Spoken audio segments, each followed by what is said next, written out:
Angry shouts like these could be heard coming from the usually peaceful and quiet village of Konoha. Why these shouts could be heard is because tonight is October 10th and 4th anniversary of the night that the legendary nine-tailed demon fox Kyuubi attacked the village. The Kyuubi had killing hundreds of shinobi and villagers, including the 4th Hokage, who had managed to defeat the demon by sealing it in a baby boy just an hour old, but died as a result of performing such a task. Everyone old enough to understand what happened know that, but most were so full grief that they believed that the poor boy was the demon itself. When the reinstated 3rd Hokage saw this, he passed a law stating that anyone whom spoke of the demon would be instantly put to death in hope that the boy would live a peaceful life and be able to make friends his age.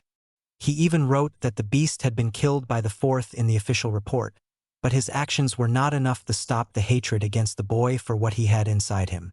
The villagers told their children to avoid contact with him, they encouraged them to pick on him, and the adults did the same. People had even stopped adopting orphans from the orphanage he stayed at until the owners quite forcefully kicked him out at age 3. When the 3rd heard this, he gave the boy an apartment and a monthly allowance so the boy could buy the necessities like food and water, but for the villagers this provided another way to show their hatred to the boy. The shopkeepers only sold the boy expired food at 3 times the normal price. The teacher either taught him wrong or not at all. The clothing stores refused him, and the one that let him in only sold him a bright orange Kill Me jumpsuit, and all the restaurants refused to give him anything, even the scraps. The only restaurant that let the boy eat is a little ramen stand called Ichiraku, owned by a man named Tucci and his daughter Ayam. Both like the boy and would adopt him, but the council would not allow it, so they are as nice and friendly to the boy as they can. But all that neglect and abuse is not enough to vent off the villagers' angers of the demon. That vent is provided on the same day as the monster's attack.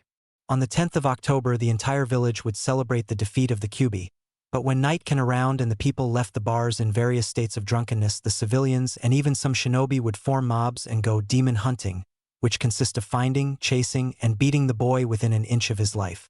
The 3rd would be too busy with all the paperwork the festival caused that by the time he realizes what was happening it would be too late.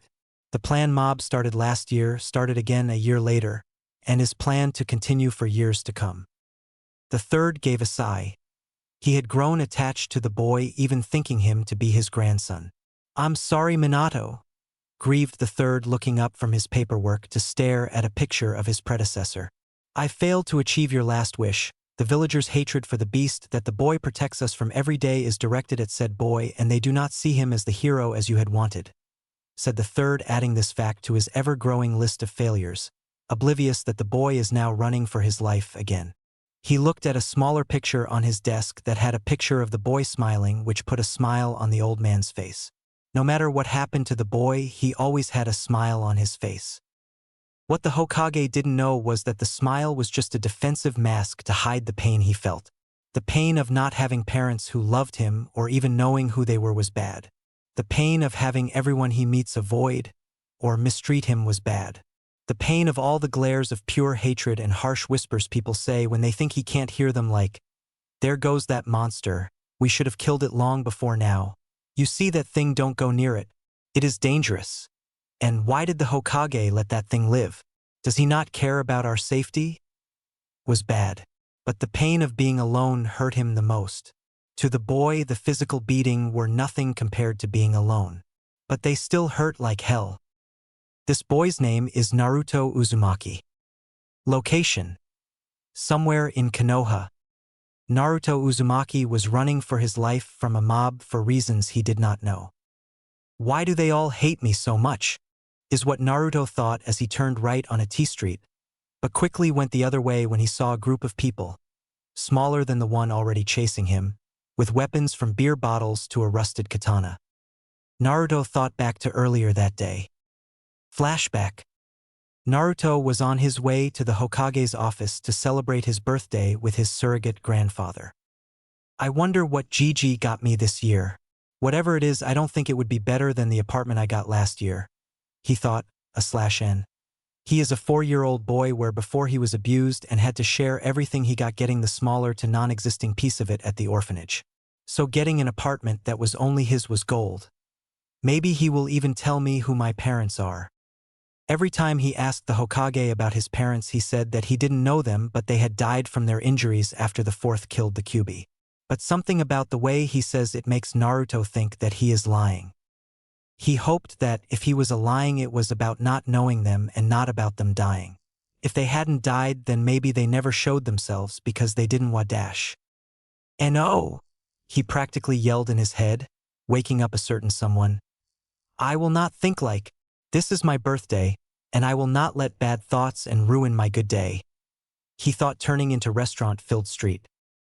His entire day had been one big festival. There were all different types of booths selling food and sweets, anti-Kyuubi stuff, or things to honor those who had died.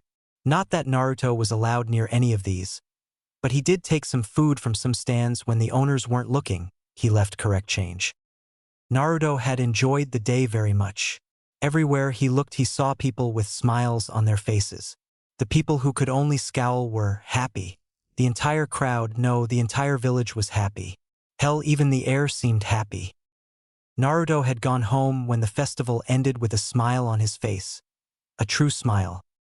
What Naruto didn't know was that the people of Konoha went to the bars for 3 to 5 hours after the festival to drink their sorrows away, and that the street that he turned on was the one with the most popular bars, and it was closing time. Maybe me and Gigi will go to a Chiraku's and eat some ramen, thought Naruto. Aowa, ramen. Naruto started to drool at the thought of what he considers the food of kami, and did not pay attention to where he was going and bumped into a man. Hey! Watch it. The man slurred out. Sorry, I didn't see you. Naruto apologized as the man turned around. Hey, I know why you. You're that d-damn Kyuubi brat who killed my son. The man said as his anger started to build. Wah! Was all Naruto could say. Why does this old drunk think I killed his son? I don't even know him. Wait, did he just call me the Kyuubi? Was going through his mind. And now you want to finish me off, do ya? Well, think again. The man then walked into one of the bars and yelled, Hey everybody, that damn demon just attacked me in the street. I will not have the monster that killed my son and attack me go unpunished. Who's with me? Man, that guy was drunker than I thought. First he thinks I'm a demon that died 12 years ago. Then he thinks I killed his son, now he's trying to get other people to hurt me. I know most people don't like me. Why, he did not know. But this guy is nuts.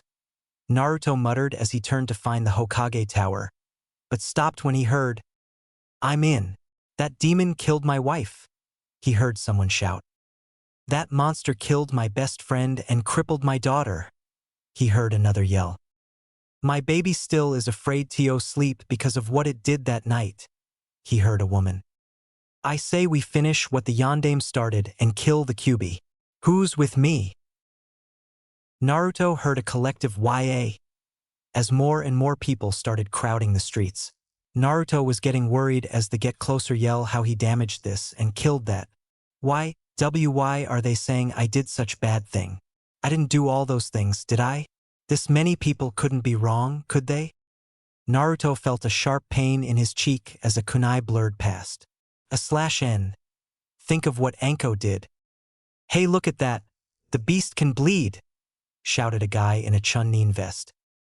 If that monster can bleed, then it can be killed, yelled a civilian in his mid-30s. /N. Got that from a movie. Forgot which. Now Naruto was really scared. He started to back away as the mob grew. The mob itself was like a pot of boiling water. Every time someone said, we should kill it now. We most avenge the ones that thing murdered, etc. It was just more water and heat being added to the pot until finally, let's kill him. For the Yondaime. Some person in the back shouted. For the Yondaime. The mob yelled in one voice and charged. The pot boiled over. End flashback. When the chase started, Naruto's goal to get to the Hokage tower had all but tripled, but it ended when a smaller mob cut him off. Now lost and hunted in his own city, all Naruto could do was run. Naruto looked behind him to see that he had lost the mob, for now. He took this time to rest and looked at himself in a building window with a diamond on it. To put in simple, he looked terrible. His jumpsuit had so many tears in it that it looked like it went through a shredder. He had many cuts, bruises, and swells all over his body. He'd been running for so long that his hair was no longer in the usual spikes, but clung to his head and tinted red with his blood. Cough cough spoiler cough cough. And there was a large bump on his forehead. Naruto had gotten caught by the mob 4 times, but they didn't catch him. No, he was faster than the average Chunin. Naruto had turned the corner and ran into one of the mob patrols. After the mob had him restrained, they proceeded to beat him. The only reason he escaped was because 1 to 4 ninjas showed up and the villagers quickly abandoned him, allowing Naruto to make his getaway, only to have the ninja join the mob, starting the chase over again. This has happened 3 of the 4 times. The 4th time he got caught, the mob had started to beat him with everything but the kitchen sink. Oh wait.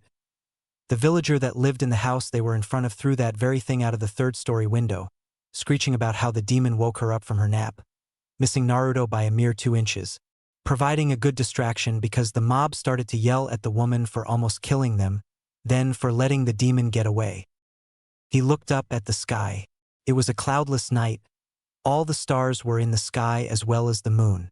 It was a truly beautiful, peaceful, and perfect night. Besides the fact that he might die tonight, most of the village called for his death. There were mob patrols looking, and different part of the were on fire. Yup, aside from that perfect. Naruto anger and confusion rose and started to shift his feet hard in the dirt road, trying to quietly vent his anger. Why me? What had I ever done to all those people? What could I have done to them? I'm only 4. His thoughts started to take a turn. But those people, they all said I was the QB. There has to be at least 1,000 of them, and they all believe it. Could that many people be wrong? He looked in the window for any fox-like features about him. The first things he noticed were his whisker marks. Well, my birthmarks sort of look like whiskers, but that has nothing to do with the fox, does it? Nah. Naruto grinned at the thought, but disappeared when he remembered I am what said once. Flashback. You know, Naruto, I've never seen anyone eat more than 1 bowl of ramen at your age, said Tucci as Naruto worked on his 9th. But old man, your ramen is Kami's food, so I have to eat as much as I can before he takes it back, said Naruto as he finished his bowl, leaned back in his seat, patted his bulging stomach, and sighed with a huge grin on his face. This commit caused Tucci to start laughing a madman. This was the scene that I am in on. Hi Naruto-kun, just finished lunch I see, she said with a giggle at Naruto's content look. She was amazed with how much ramen he could eat. Turning to her father, son, if you keep that up then I will be forced to call the shinobi to take you to a mental home. Her arms across her chest.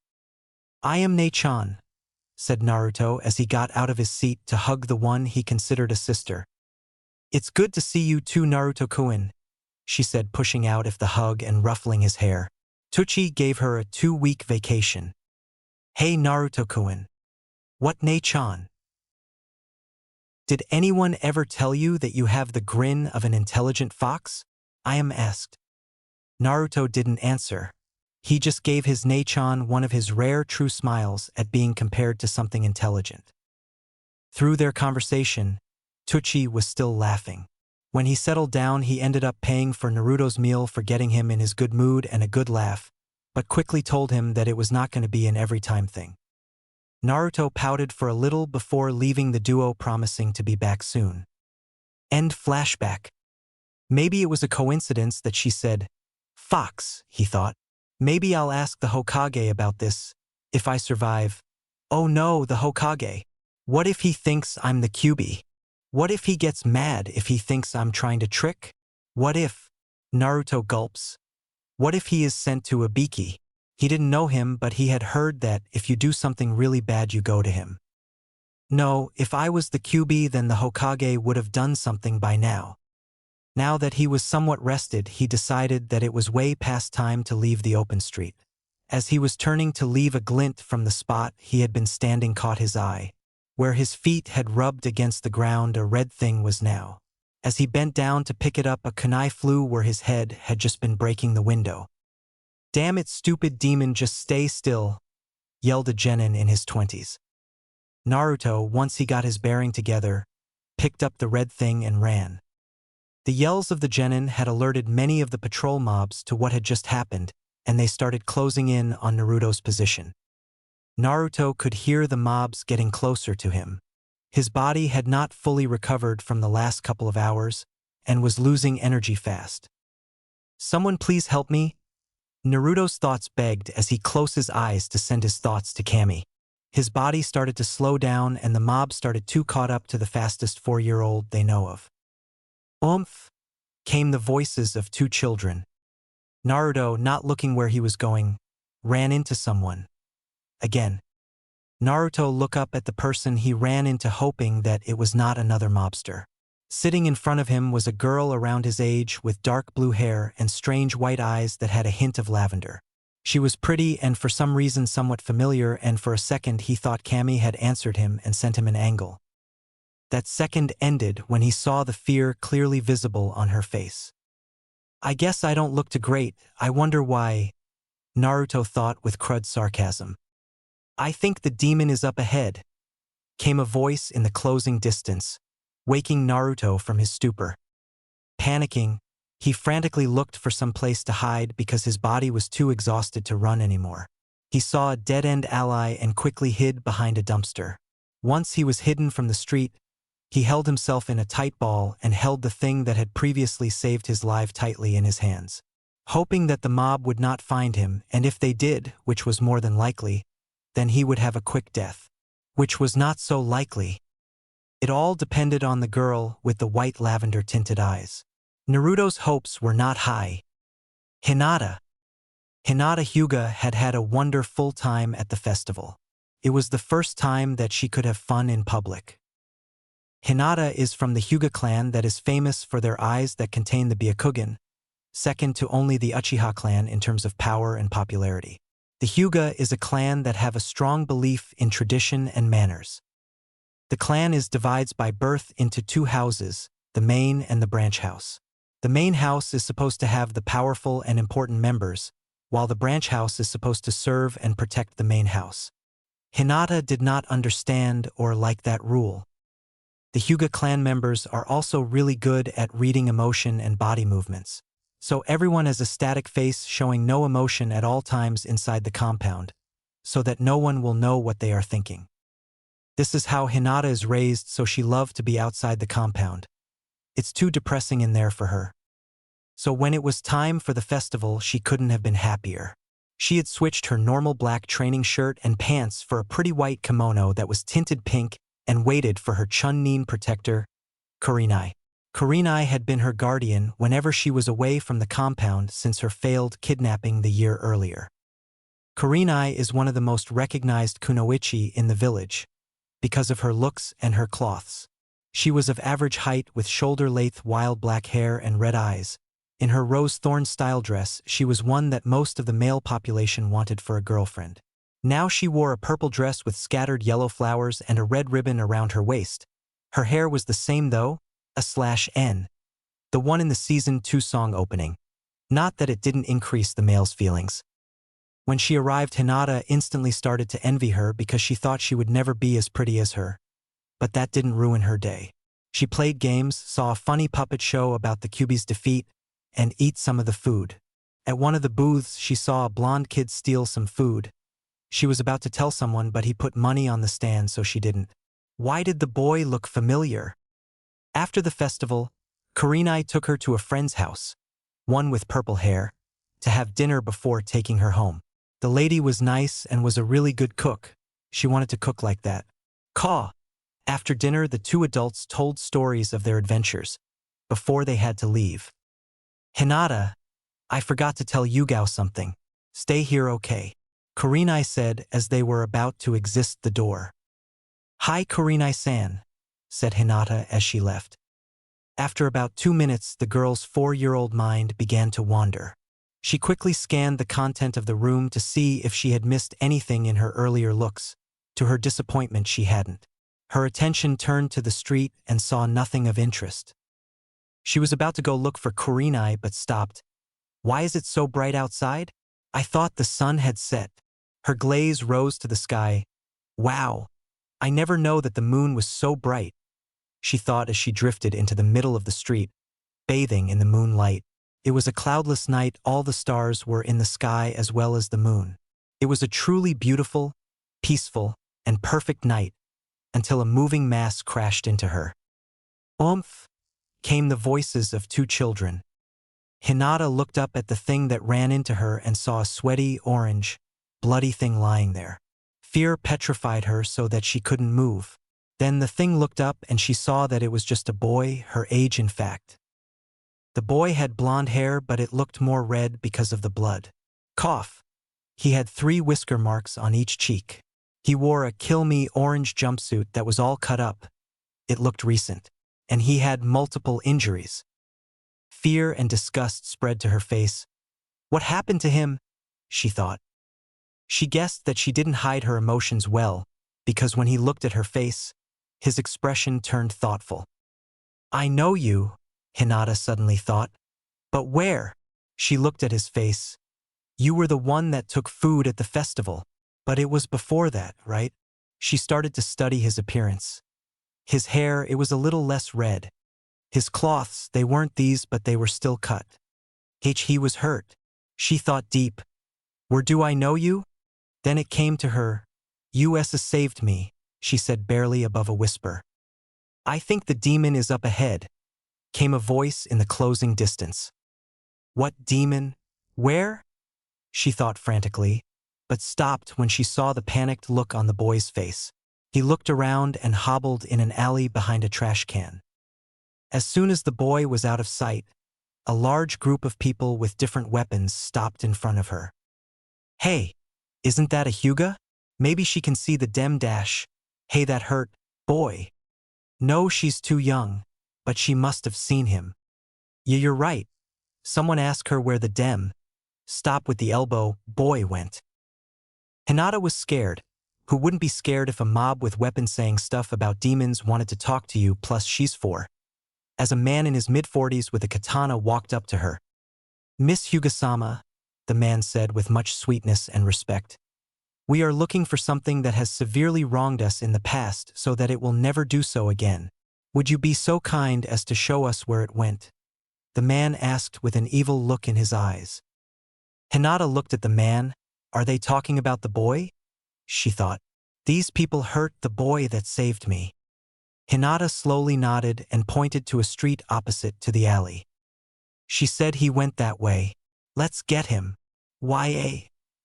With that, the mob proceeded to charge down the street, all but one. A genin with white hair looked suspiciously at the alley. Oh no, they're going to find the boy, thought a panicking Hinata. Hey Mizuki, what are you doing? You're going to miss your chance to get the dem dash. Damn it, I think you're enjoying this, boy. The newly named Mizuki looked at Ali again, then at Hinata. Ali, Hinata. Yeah, I'm coming, and left. Hinata let out a breath she didn't know she was holding and fell on her butt. Hinata, said Kurenai as she walked towards her. What are you doing out here? I thought I told you to stay by the door. Sorry, Kurenai-san, Hinata said, still nervous. Kurenai nodded and turned to leave when she saw the form of the retreating mob. She turned and gave the girl a serious look. A bunch of people didn't come by this way, did they? Hinata gave a timid nod. They didn't hurt you, did they? Kurenai asked, worried something happened to her charge. No, ma'am. They asked where a boy went that came by before, she replied. Did you tell them where he went? Kurenai asked. Hinata slowly shook her head, hoping she did not do anything bad, and glanced at the ally. Kurenai-san, missing the glance, gave a sigh. Okay, Hinata, let's get you home. Kurenai-san. Yes. Did the boy do those bad things? No, Hinata, he did nothing wrong. Naruto couldn't believe it, he was safe. That girl had saved him. Why did she save him? He didn't know her and she had shown him kindness.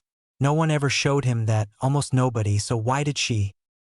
Naruto thought hard about this, he just could not figure out why some random girl, who he ran into, was nice to him. He didn't move from that spot, searching deep in his mind for that one answer, and in time he fell asleep. Naruto woke up with a start as a drop of water fell on his head. He looked around, trying to take in his surroundings. He blinked, rubbed his eyes, and looked again. He was in a large concrete tunnel that had water that went to his knees. Great. Just great, I'm in a sewer. He then got a sad look. I guess that girl was a bad liar because that mob must have found me and put me here. Wait, when did Konoha get a sewer this big? I've hid in most but never found this one. He thought as he walked down the tunnel, but stopped when he heard, well, look who decided to show up after he woke me up from my sleep. Came a demonic feminine growl. Naruto looked around but couldn't see anyone or anything. Who's T there? He shouted, trying to see farther down the tunnel. Show yourself, or are you scared? He continued, trying to put on a brave face. All he got was a chuckle. Well, aren't you brave, little one? Very well, if you want to see me, come forward. Naruto debated on what to do. On one hand, he could go in the other way and try to find an exit, or he could go to the very scary voice that could very well be a trap. Against his better judgment, he decided to chance it. Naruto carefully crept forward as he prepared himself for a possible ambush. How underprepared he was. In front of him was a gate that had a piece of paper with the kanji symbol seal on it. On the other side of the gate was a gigantic orange fox with 9 tails waving in the air. Well, you are younger than I thought, but then again I was not expecting you for another 9 years, the fox said with a toothy grin. Naruto just stood there in shock as he looked at the demon he thought was dead. No, it's not possible. How is it here? First you wake me from my sleep, and then you just stand there. Humans are such a strange race. Why you're the Kai Kyubi? Naruto stuttered out. How are you here? The 4th Hokage killed you, so you should be in. Wait, but if you went there and I'm here, does that mean I'm dead? He whispered. The Kyubi started to chuckle as she rose to her full height. Yes, I am the 9-tailed fox Kurama, strongest of all the tailed beasts, and queen of the demons, and I am very much alive, as are you. The thought of one such as I being killed by a mere human, even the one you call the 4th, is a laugh and an insult, the Kyubi said. But the Yondame defeated YYU, he said, trying to defend his ideal. Wait, did the Kyubi say it was the queen of demons? The Kyubi is a girl. His thoughts were interrupted. You can't kill a bijou brat, only contain them mainly in humans who get called Jinchuriki. That cursed human did just that when he sealed me inside of you, she growled. So why you're inside me? That's what I just said, brat, the beast said and started muttering stuff about stupid humans. Fresh tears started to fall from his eyes. The V villagers are right. I am a monster. No, you're not. You are a little boy who is hated for something he didn't do. But you said the dash. I said that I was sealed inside you, not that I was you, the Kyubi stated. Besides, if you were me, then you'd be a vixen and would have killed those villagers for just looking at you wrong. Since you're not those things, then the thought of you being me is just insulting, she said. Then she whipped her head around, bared her teeth, gave a low growl, and fixed a glare at Naruto, who stumbled back and started to shiver with fear. You are not insulting me, are you, little brat? She threatened. Naruto wisely shook his head no. Good, because if you were, it would have ended badly for you, she said with amusement. Naruto gave a sigh of relief, then got a confused look. Kyubi whe Kurama. What? My name is Kurama. If I am going to be stuck with you for the rest of your life, then I want to be called something other than that title you stupid humans gave me, she stated, then muttered. The Kyubi, really, it's shocking they got that right and didn't call me the Sandbai or something, bakas. Well, Q dash. What did I just say? Kurama, Kurama. Naruto shouted to make sure that the fox could hear him and not harm him. Tisk. Kai Kurama, where are we? Naruto was finally able to ask. We're in your mindscape kit. Kurama. What? She said, a little annoyed. What is a mindscape? He said, embarrassed at not knowing. Kurama gave a small sweat drop. Right, he is only 4. I can't use complicated words, she berated herself. The mindscape is basically a land in your mind. It is also the location of this infernal cage, she said, throwing a claw at the bars, which just glanced off. Naruto nodded his head and started to think about what he had just learned. Okay, so, first the QB is alive, second the QB is sealed inside me, third the fourth sealed the QB inside me, fourth I am probably the only thing stopping it from destroying Konoha, he gave grin at such an accomplishment, fifth I am a Jinchuriki, sixth the QB is a girl, seventh the QB's name is Kurama, sixth I am in a mine or mindscape place. Once he got his thoughts straight, he looked at Kurama in wonder. Here in his mind is the strongest creature in the world, his mind of all people. At that moment his young brain burst with questions. How old are you? Who were you created? Are you really the most powerful demon? Could I be as strong as you? Are you really a girl? Am I your first Jinchuriki? Kurama was getting more and more annoyed as her container continued his question assault. Her annoyance was quickly turning to anger. Will he ever shut up? Why did you attack Konoha? As soon as the question came out, he was hit with a blast of Ki. If you are smart boy, then you will not ask me that. But what happened? You killed a lot of people and everyone blames me for it. I just want to know why, he asked in a small voice. Kurama let the Ki die down and rested her head on her paws. I will tell you when you are older, just leave it at that, she said with a sad sigh. Naruto wanted to protest, but he heard the tone the QB used and dropped it. Naruto looked over the fox again, thinking about the next question he was going to ask when he suddenly thought of one. Kurama, do you want to be friends? He asked with a smile. What? She asked, truly shocked. Do you want to be my friend? She looked at him for a minute as if in thought. Naruto's hope was rising with the thought of finally having a friend every second that passing until it immediately died when she burst out laughing. Ha ha ha, me, Kurama, queen of demons, being friends with a human of all creatures. Oh, that's rich. As she continued to laugh for a good 10 minutes, making Naruto feel worse and worse. Don't take it the wrong way, Kit, she said as she started to calm down. But humans are not very high on my favorite species list. One of the few I could truly get along with was my last container. And I do have a reputation to keep after all, and being friends with a human will not help it. And I will tell you about her later, she said, stopping his question and lying back down to rest. Friends with a human, really? Naruto closed his mouth and wondered about the woman who could get on the legendary QB's good side. Wow! She must have been so cool. Now get out of here. What? I said get out, wake up. Scram, the point is I want you to leave so I can get back to sleep, she said, taking slow, deep breaths. But I don't want to leave. I have so many more questions to ask. I bet you do, and if you ask then all I will never get to sleep, she stated. Naruto's body started to fade. What is happening? He shouted as he panicked. You are waking up. By the way, I would move my head to the left if I were you. Will I ever see you again? Move my head to the what? Crazy fox. Sadly, yes, but only when I am ready for you will that happen.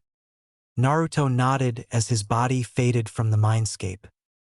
Well, Kushina, you created one interesting kit, Kurama thought in amusement as she drifted off to sleep. Outside mindscape. Ow, ow, ow. Why does my body hurt so moo? Oh, you're right, I was nearly killed. What is that noise? He thought as he tried to open his eyes. Damn it, demon, I said move your ass off my property.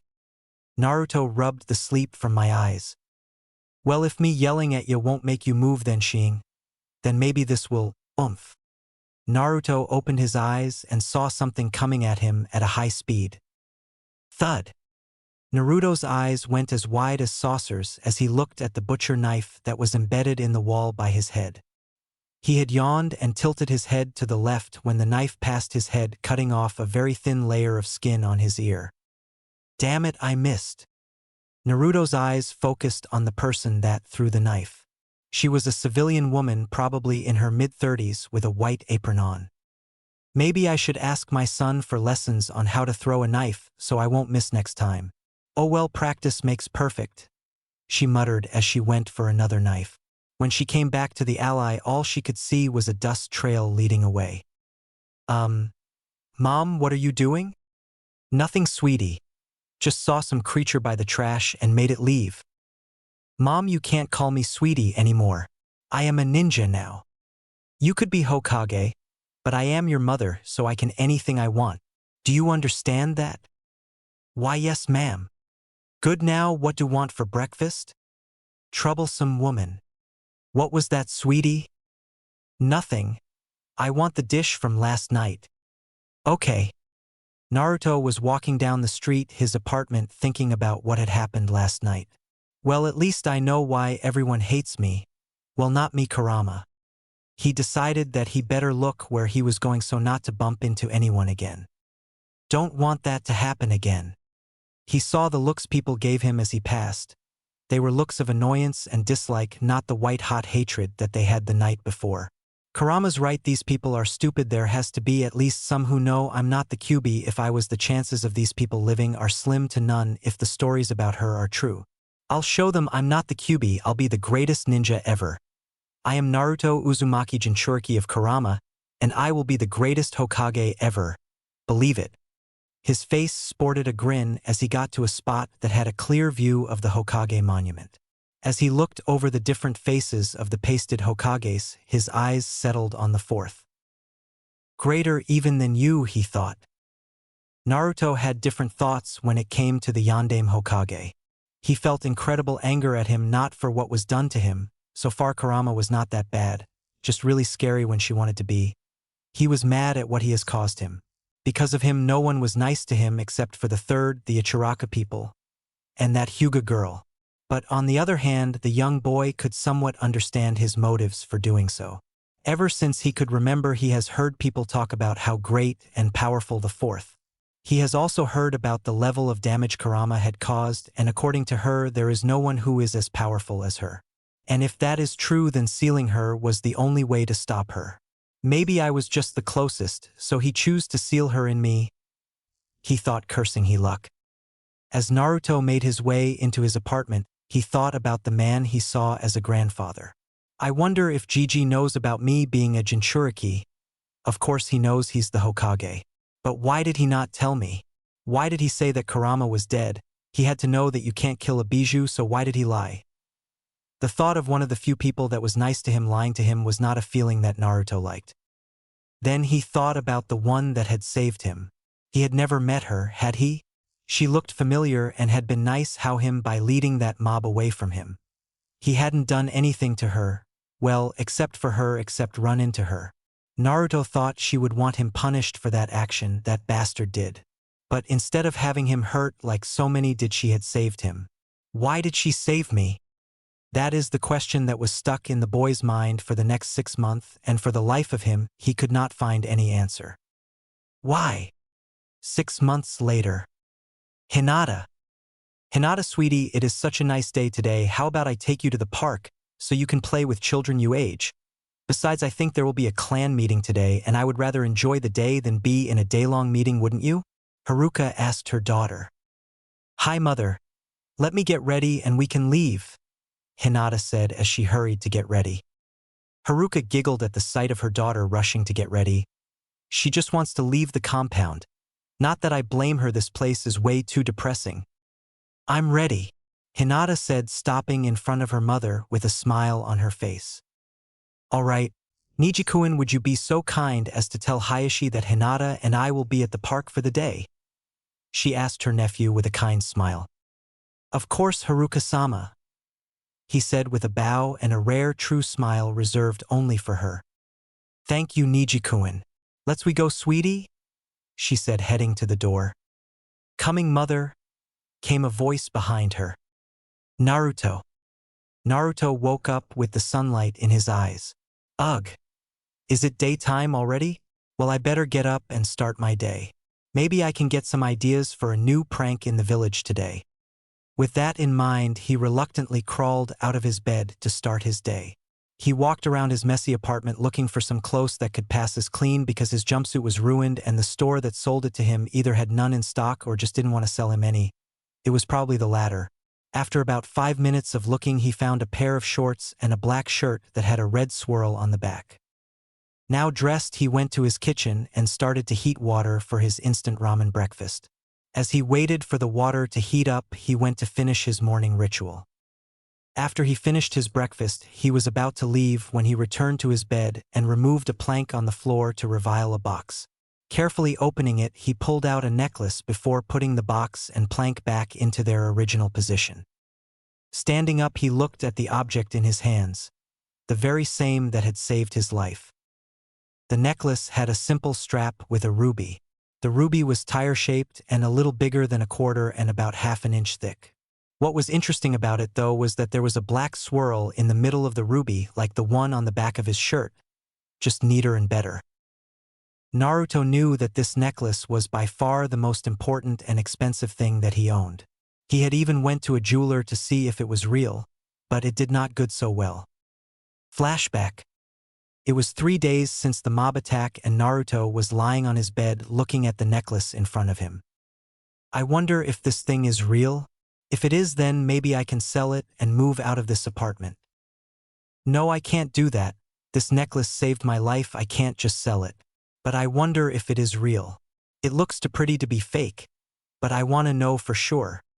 Naruto jumped off his bed, grabbed the necklace and ran out the door to the store that had had a diamond on the now broken window. Taking a deep breath to calm his now nervous heart, he opened the door and walked inside. The store had a lot of people in it. All of them were so busy looking at shiny and glitter rings, necklaces and bracelets that no one seemed to notice him as he made his way to the display case. He had stares in his eyes, he saw all the expensive items right in front of him. "Hey you little monster, where did you get that necklace, Chen?" came a not-so-nice voice behind him.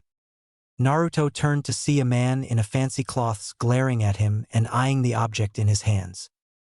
Naruto brought it to his chest as a way to protect it. "I found it," he stuttered out.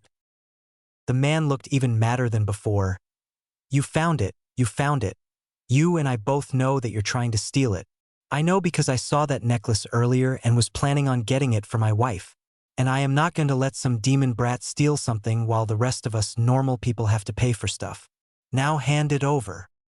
Naruto didn't even respond as he ran out of the store. The ruby had to be real if someone was willing to make up such a lie to get it. Naruto heard, "Hey, get back here with my necklace," behind him and turned to see the fancy cloths guy at the jewelry store door shaking his fist in a rage. "Nope, this is my necklace now," he thought with a smile. End flashback. Naruto gave a frown at the thought. How can people be so blind to think I am anything like the fox? Ever since that day, he had worn the necklace in hope of it bringing him luck and protection. Putting it on, he put it under his shirt and looked at his reflection and gave a confident smile as he pointed to himself. "You are Naruto Uzumaki, and you are going to be the best future Hokage ever. Believe it!" he shouted as he ran out the door to start his day. Naruto gave a tired and satisfied sigh as he left the Ichirahu stand after having lunch and started to wander around with no destination in mind. Man, it is already past noon and I still have no ideas for my next prank. He stopped when he saw the 4 faces on the Hokage monument. His face adopted a sinister grin. Unless... Ow! Naruto was rubbing his head as he picked himself off the ground and looked around for what hit him. His eyes spotted a ball just a few feet away from his person. Picking himself up, he walked to the ball and picked it up for closer examination. "Hey, over here. Could you throw the ball over here?" Naruto turned his head to see a boy a little older than him waving his arm to get his attention. "Throw it!" the boy shouted. Naruto looked at the boy and was about to throw the ball when he decided against it and began to walk over to the boy. Here you go," he said as he handed the ball to the boy. "Thanks. Oh, and sorry about hitting you in the head earlier. It turns out my friend was lying about his aim skills." He chuckled as he to a group of boys behind him. One of the said boys were red in the face and appeared to be giving a nervous laugh but was too far away to tell. "So, do you think maybe..." I could possibly play with you guys? Naruto asked carefully. Sure, we might have enough room for you to play. Let me go ask them, he said as began to walk back with Naruto behind him with hopeful thoughts in his head. Once they got close enough, the boy called out to his friends. Hey guys, this kid wants to play with us. Do we have room for him? The boys looked around and saw Naruto, and two of the boys got nervous looks on their faces. The first boy spoke. Yeah, you can PL dash. Guys, could we talk about this for a second? One of the nervous boys interrupted. The first boy looked agitated at being interrupted but saw the look on number two's face. Sure, I guess we could talk. Turning to Naruto, give us a sec, okay? Boy one said as he went to his friends. Naruto just gave a slow nod, not liking the way boy two looked, as he watched the group back away to what they thought was a safe distance and couldn't be heard. The key word, though, was thought. The group. Dude, what do you want to talk about? There aren't too many people here for him not to play, boy one asked. I know, but I don't think it is a good idea to be around him, boy two stated. Boy one gave a confused look. Why? Well, my Kasan says that he is a mass killer. Boy one just looked at his friend. No offense, but your mom was always a bit nuts, he said. Another boy decided to add his thoughts. I don't know. I heard he was a monster. Boy one looked behind him to see Naruto staring at an anthill while he waited the looked back at two and tree. How could he be a killer? He looks only 4 or 5. Not even old enough for the academy. Tusan said he was an evil demon in human form, and that he looks like a kid to get close to ya and stab ya. Boy 3 said, and 2 nodded in agreement. Boy 1 looked at them for a second, then started to fake laugh. Ha ha ha, that is not a very funny joke, guys. That is very mean, he said. Boys 2 and 3 shook their heads. We're not joking, we're serious. Haven't any of you heard of the monster that lives in Konoha? 2 asked, hoping to have someone back up his claim. The group thought about it, seeing if they could remember anything. Well, I heard some villagers say that after the 4th Hokage died, that a monster decided to live in the village. Okasan said that a demon live here and is waiting to kill everyone. My Gigi said that a monster's human form looks real and grows the same as us to make us like it more. The boy group kept throwing around what they remember about the topic, and by the end boy one was quite nervous. He did not necessarily believe what he heard, but to hear so many comments that basically say the same thing, a part of him found it true. Naruto. When the boy left to go talk to his group, Naruto had hoped that they would talk about something that wasn't about him. But that hope was dashed as he could hear every word that they were saying. I guess that Kurama has increased my hearing. Sigh, I was so close to being able to play with them. I guess kids will believe anything you tell them, he thought. He squat down to look at an anthill he found, trying to divert his attention away from the group's conversation. Sadly, though, he failed miserable. Boy 1 walked over to Naruto, who had a dark rain cloud over his head, as the huddle ended. Hey, listen. You see, my friends reminded me to. Well, if you play, then we would have too many people, sorry, he said nervously. Naruto felt his anger rise. Here is this boy who just a second ago was talking to his friends about all the bad things that the villagers made up about him, tell some crappy lie to his face. Yeah, I bet that is what they told you, he said with a glare. I am sorry, but you see can't play. You can watch though. Please don't hurt me, he said, shaking a little. Naruto's anger vanished. This guy is afraid of me. He, like everyone else in this village, think I'm a monster. Whatever, Naruto said sadly as he walked away from the group and sat under a tree a little further away. Hinata. Haruka and Hinata were currently sitting on a picnic blanket in the middle of the park, just enjoying the day. They were just relaxing and enjoying each other's company, but Haruka gave a sigh of disappointment. All throughout the day she had tried to get her daughter to social and play with children her own age, but each time she politely refused, saying that she would rather stay by her mother's side. It is not that she didn't love to spend time with her daughter. She cherished the alone time with her. But ever since her failed kidnapping, she had become shy, and her only friend outside the compound is her guard Kurenai. In the end, she gave up trying and the two had lunch. Hey, over here. Could you throw the ball over here? Both Hyugas looked up to see Naruto talk to the group of boys. They saw the boys form a huddle and rejected Naruto afterwards, who went to sit by a tree. That poor boy. I wish I could help him, but Hayashi would be greatly upset if I was directly involved with the boy. She thought, but then looked at her daughter and a small smile grew on her lips. Hinata had seen the confirmation the strange blonde-haired boy had with the others and felt a little upset. There is the boy that saved her from being kidnapped and everyone was mean to him. Ka-san, she started. Would it be all right if I go play with that boy? She said, pointing to Naruto. Haruko took a pose as if she in thought before she replied. Yes, you can go, but behave. Yes, mother, she said as she made her way over to the boy. Naruto. Naruto brought his knees to his chest as he looked at all the boys play ball. Why did this have to happen to me? One friend, just one friend, is that too much to ask Cammy? I guess it is, since no one what to be around the demon boy. Hello. Naruto turned his head and saw the girl that had saved him. Unlike the last time he saw her, she wore a black training outfit and she seemed more nervous than last time. Hi, my name is Hinata. Naruto looked at her for a second, then a smile spread across his face. My name is Naruto Uzumaki and I'm going to be the greatest Hokage ever. Believe it. Hinata was shocked at his exclamation. Naruto saw this and started to sheepishly rub the back of his head in embarrassment of his outburst. In all honesty, Naruto expected her to leave and call him an idiot or something like that, but he did not expect her to start giggling into her hand. You're funny, and Naruto. He looked at her for a short while, thinking if he should ask the question that had given him such a horrible rejection every time before. Something seemed to tell him that he should. Hinata, do you maybe possibly, you'd want to play with me? He once again asked. Hinata could tell the Naruto was nervous, and so was she. Turning her head, she looked at her mother, silently asking for permission. Please, Cammy, let her say yes. I will do anything for a friend.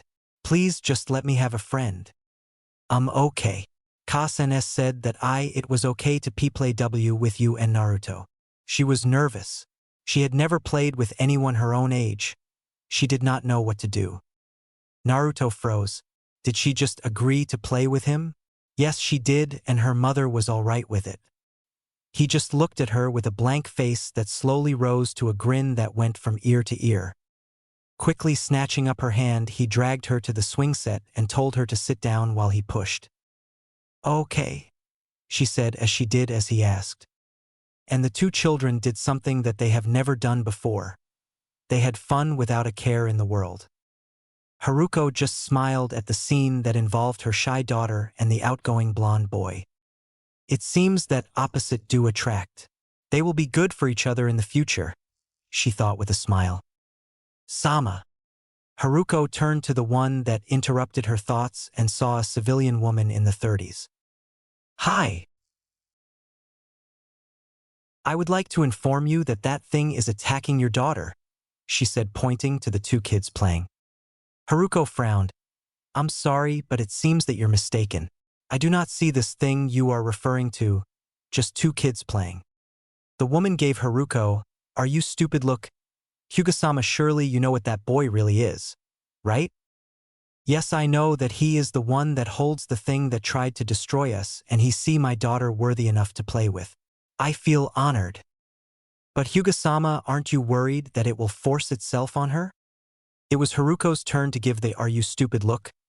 Well, if anything happens, then I will put a stop to it. But until then, I will let the kids have their fun. The woman gave her a disgusted look. I see that you are one of those demon lovers, Hyuga-sama.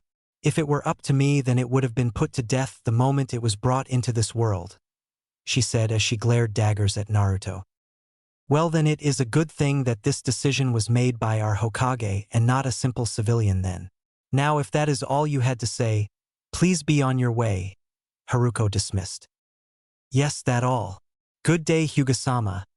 She rudely spoke to the demon lover, and being called simple, she walked away. Haruko gave a sad sigh.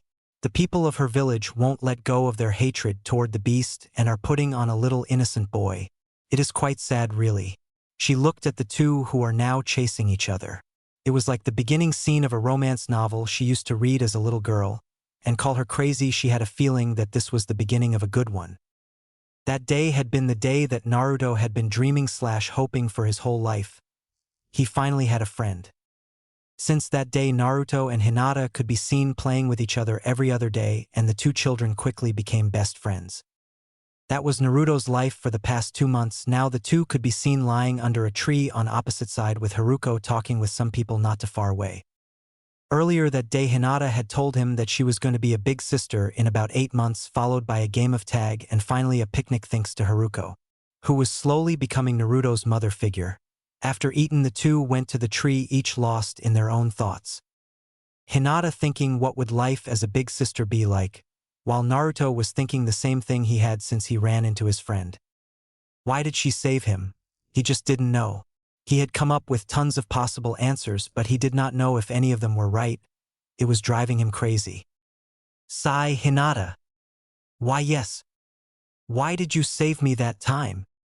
Hinata knew what he was talking about. She had gotten to know her blonde friend over the past few months to know that very few people were kind to him, and he was wondering why is she.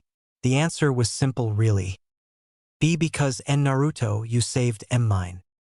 Out of all the possible reasons he come up with, that was not one of them. Flashback. Naruto was on his way back to the village, skipping to a tone he was humming. When he was done, he smiled as he thought what was to come. Earlier that month, some bigger boys made him mad and led him to a spot where they dropped orange-dyed water on his head and then proceed to laugh at him. Getting over his anger, he asked the boys, Izumo Kamizuki, Kotetsu Hagain, why they did that. They told him that it was a prank. Still confused, they told him what a prank was, why they were used, and some of their uses. As an apology, they even said that they would even help with his first prank. That got Naruto very excited. Earlier that month, a traveling store owner that had been in the village 3 years ago, when it was attacked, threw an apple at him and left a bump. He had heard that he would be leaving the next day and would be taking the route he is on. So for revenge, he made a plan. He had the older boys place buckets of paint in the trees that were above the path. His part was to tie wire to the right places and lead the shop owner there. The boys would be taking payment in pictures. Unfortunately for him, the wire had taken a lot longer than he thought, forcing him to stay up as night covered the forest. It was way past his bedtime and he was tired, hungry, and in a really good mood. Finally, I got done with my plank. Now all I got to do is wait for that big meanie tomorrow. Now I tired, so I need to sleep. He stopped when he heard his stomach and looked down. Haha, it looks like you are hunger tummy. Maybe the nice noodle people will give us more food. Tummy likes their no. What is that smell? Naruto and sniffed the air. Turning towards the smell, he saw a faint light in the distance. What is that? It looks like a flashy bug, he thought as he started to move towards the light. The closer he got to the light, the brighter it got and the better the smell got. Come on, almost there, he thought, reaching out his hands in a grabby motion. Then the light disappeared. Hey, where did Flashy Bug go? Disappointed, he was about to head back when he heard grunts coming from where the light was. Curious, he continued forward until he was in a clearing. The clearing was clear except for 4 things. 1, there was a log near him. 2, there was a sack near the log. 3, there was a circle of rocks with gray and orange in it on the other side of the clearing. Fire pit. 4, that was a man stomping in the circle eating some food on a stick. Food. I want some, but that man looks scary. I'll take some from the bag. Quietly, he crawled over to the bag and untied the bag. He was shocked that instead of food in the bag, there was a little girl with dark blue hair and white lavender-tinted eyes. Pretty, he thought, but that is not what came out. You're not food, he said, pointing an accusing finger at the girl.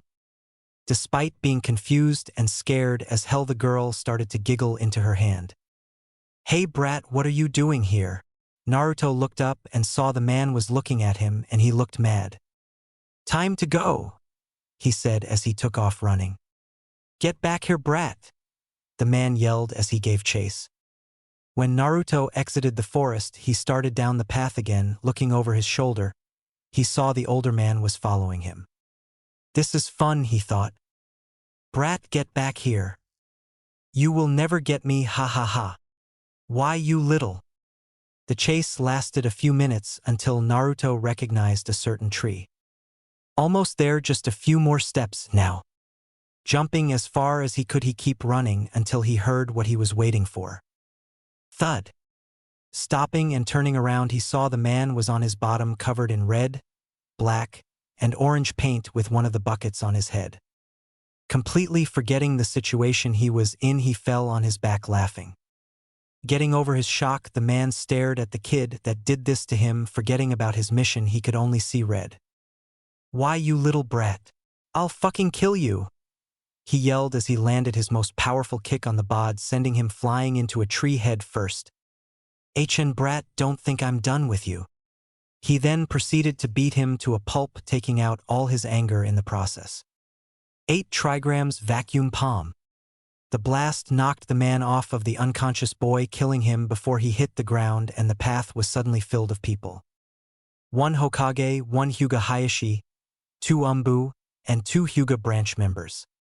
"Lord Hokage, this is the Cloud Nin ambassador. Hayashi-sama's jutsu killed him," an Umbu said. "I see, and the boy? He's alive," the Umbu said with disappointment. "But he will need medical attention." Hayashi-sama. Everyone turned to see Hayashi's younger twin brother, Hizashi, appear with the girl in his arms. "I found Hinata-sama in a clearing not far from here. I believe little Naruto distracted the Cloud Nin," he informed them as Hinata walked over to see her savoir. "What, that is nonsense, and I don't want to hear otherwise. Am I understood?" "But how could yo who yes, Lord Hayashi-sama," he said with a sigh. "Come, Lady Hinata." Taking one last look at the beaten boy, she turned around to follow her family. Hi! End flashback. "That was you," Naruto peering around the tree. She nodded her head even though he couldn't see. "Yes, a Cloud Nin tried to kidnap me. You saved me, thank you." Naruto just smiled. "Well, I guess that means we're even, right?" "Ma'am." Previously. "That was you," Naruto peering around the tree. She nodded her head even though he couldn't see. "Yes, a Cloud Nin tried to kidnap me. You saved me, thank you." Naruto just smiled. "Well, I guess that means we're even, right?" "Ma'am." The years that followed the meeting of the two was really eventful, and those events will be stuck in their young minds forever. The first event was more like a tragedy. Haruko had given birth to a baby girl named Hanabi, but had died shortly after, though the combination of childbirth and a rare Hyuga illness that weakens the body over time. When news of her death was told to Naruto and Hinata, Hinata had cried in Naruto's arms for a whole day until she had finally fallen asleep. Picking her up gentle, he made his way to the Hyuga compound, where he snuck inside and placed her on her bed. Looking at her sleeping form, he saw a tear roll down her face before he left to his own apartment. Once inside, he unleashed the tears he had been holding back all day full force. As he cried and mourned the loss of his mother figure and precious person, he made a silent promise to become stronger, to protect his precious people, and to never ever make Hinata cry. In the time that followed, Haruko's death had grown closer together by helping each other cope with their lose, but neither fully did. Thought Hinata was the worst. She was shyer and stuttered more than ever. To make matters worse for her, her bastard of a father Hayashi started to train her in the Hyuga's gentle fist style, punishing and berating her for every little mistake she made, making her self-confidence basically non-existent unless she was with Naruto in private. The second event was that the two of them entered the civilian school and then ninja academy. As he'd expected, the teachers at both schools tried to sabotage Naruto's education. The teachers would purposely teach him wrong or just ignore his questions. Hinata did not know why this was, but every time she had asked him about it, he just shrugged it off and told her not to worry about it. Even though it bothered her that he would not tell her, she still taught him what she'd learned to the best of her ability. Naruto also received help from a lady with purple hair and was a little obsessed with snakes and sharp thing to be considered healthy. Guess who? He had met her after he had gotten kicked out of his civilian class for no reason and stole her dango stick. What proceeded was a chase around the village with her trying to get it back. Once she got it back, after a major, playful, beat down, she had asked, "Ain't a brat like you supposed to be in school at this time?" After telling his reason why he was out of school, Anko, the woman, if any of you did not know, adopted a scowl on her face and said that she would teach him what he needed to know if he wanted to live in the worlds that they do. When asked why she was helping him, all she did was give him a sad smile that would look completely foreign to anyone that knew her and said, "I know what it is like to suffer at the hands of ignorant people. Not as much as you, but I still know the feeling." With her and Hinata's help, he managed to pass the civilian school.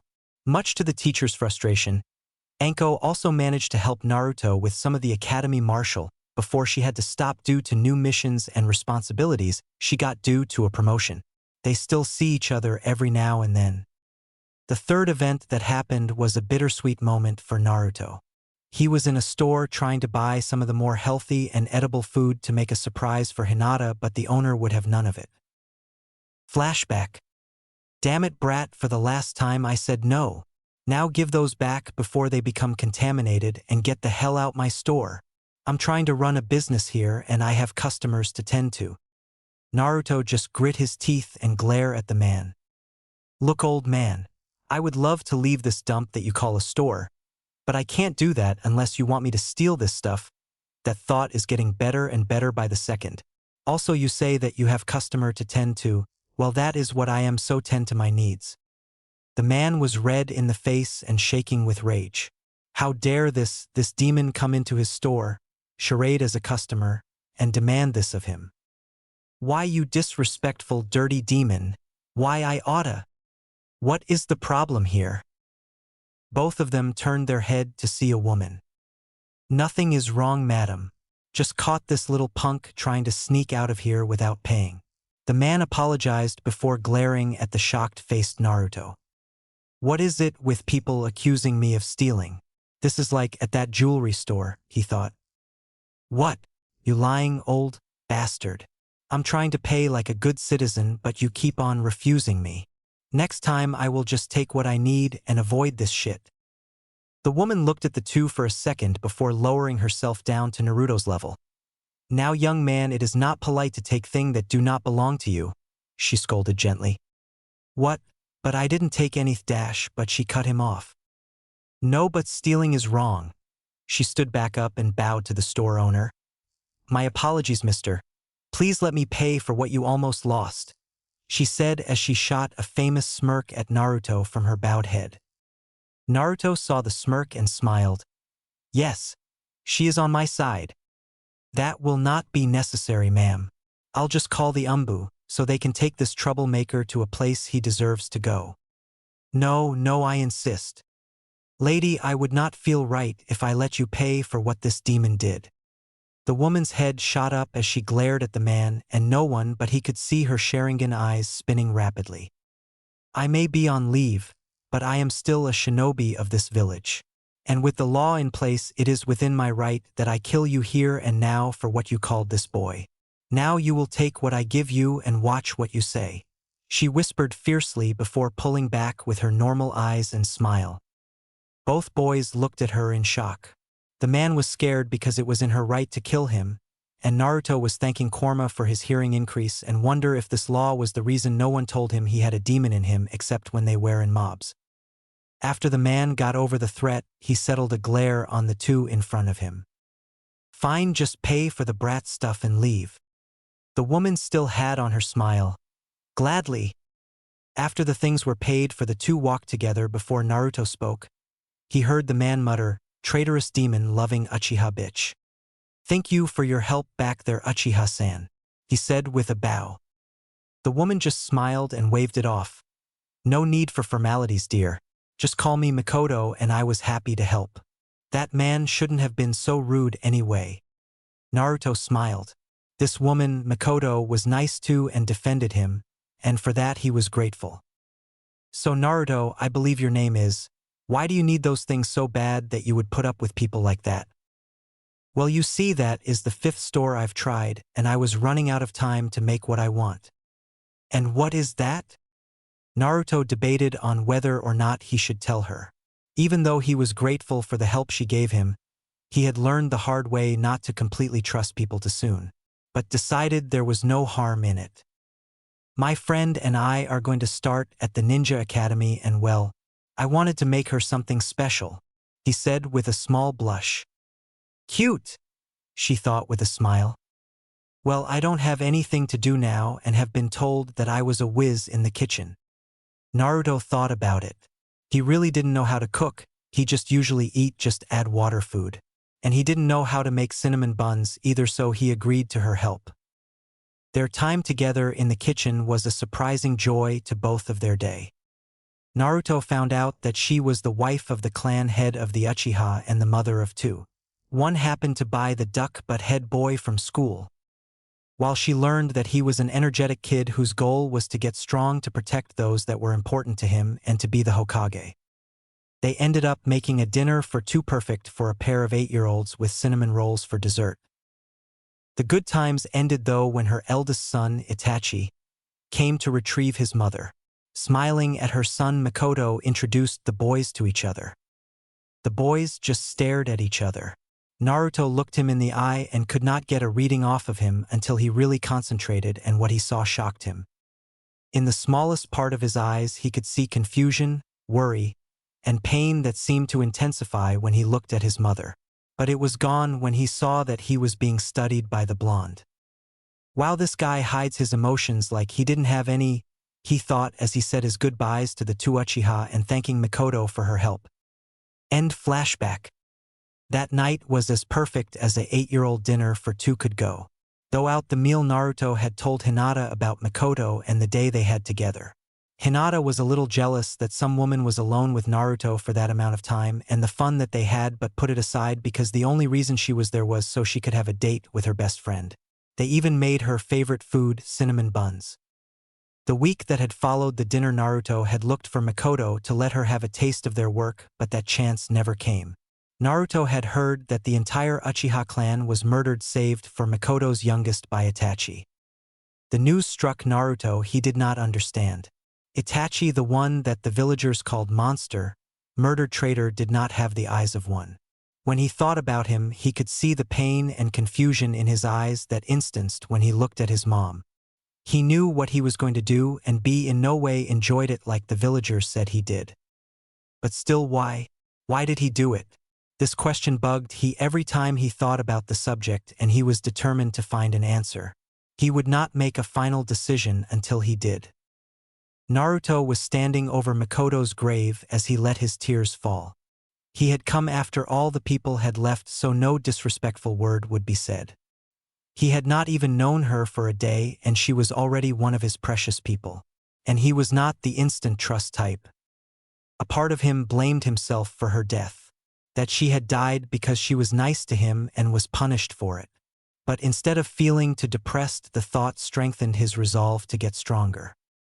Saying a small prayer and thanking her for their brief friendship, Naruto dug a small hole by the tombstone and buried his last cinnamon bun there, saying that she never got to have one and to enjoy it. These are the events that had happened to the young duo that had strengthened their bond. These events also lead to the one that will happen in the near future that had the 2 very excited. The academy graduation.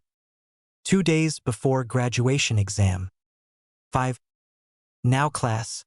I'm sure I don't have to remind you, but the exams are very important. 4. I hope that Naruto-kun passes. I wouldn't know what to do if he didn't. Why is he smiling? 3. Sasuke-kun is so amazing. We will be the best couple ever. What's that baka smiling at? 2. Okay. Equipment, check. Escape plan, check. Backup escape plan, check. Evil smile, check. 1. Well, the year's almost over. I'm gonna miss the brats. Oh no, I know, smile. This can't be good. 0. RRRINNNNNGGGG. Boom. Click. Naruto. Got to go, Irika-sensei, bye. Naruto called as he dashed out of the classroom as Irika gave chase, somehow both weaving through all the students that were in their path. Irika was so close to not being the subject to his students' pranks. Just 2 more days. Just 2, but no, fate just had to crush that dream. As soon as the bell had rung, Irika opened his desk to put away papers, and a rainbow paint bomb had exploded, making him look like a rainbow throw up on him. To make to worst, Naruto had taken a picture right at that exact moment. So now he was trying to get the camera and maybe string his neck. But as soon as he followed him out the school, his just disappeared. Damn it, where did that brat go? He asked as he looked around. Sighing, he went back inside to clean up. He could probably find him, but he had better things to do than chase after a student. Walking past him, Hinata was giggling in her hand at the misfortune that fell upon her teacher and walked to get some food at the place where she knew where Naruto was. As she inside the curtain of the Ichiraka stand, she saw her favorite blonde sitting there eating a bowl of ramen with another empty 3 besides him. "Hey Hinata-chan, what can I get you today?" Ayam said as she carried 4 now empty bowls to be washed. "And nothing today, Ayam-san. I just came to speak with NR Naruto-kun." "Hey Hinata, did you like my prank today?" he said, finishing his last bowl. "Why, yes I did. But don't you think that it was a little mean doing that to Irika-sensei?" Naruto made a mock-thinking pose before his just shrugged his shoulders. "Nah. Anyway, did you see the look on his face?" She shook her head no. Grinning, he pulled out a picture from his pocket and handed it to her. As soon as she received it, she started to giggle in her hand once more. The picture was a perfect shot of the paint near Irika's face as well as his look of surprise. Handing back the picture, she turned somewhat serious. "And Naruto-kun, are you all ready for the exam?" He just smiled his happy-go-lucky smile. "You bet I'm ready. Watch, I'm going to ace the exam. Believe it." Usually she would blush when he used his verbal tick, but when he was behind his mask she could not. "And Naruto-kun, please don't use your mask with me," she told him as his fake smile dropped. I just don't get it," he said after a while with his hands in fist. "I can do all of the jutsu that they teach us, but not matter how hard I try, I can't get a single damn clone right." Hinata just smiled as he talked. "It is just impossible for me to do. I don't even see the use of clones anyway. It is not like they can do anything anyway. But if I don't figure something out, then I won't be able to pass, and I need to pass if I want to be Hokage." Hinata looked at his depressed mood and felt a little bad, so she decided it was time to change the subject. "And Naruto-kun, how is your prank on the Hokage coming?"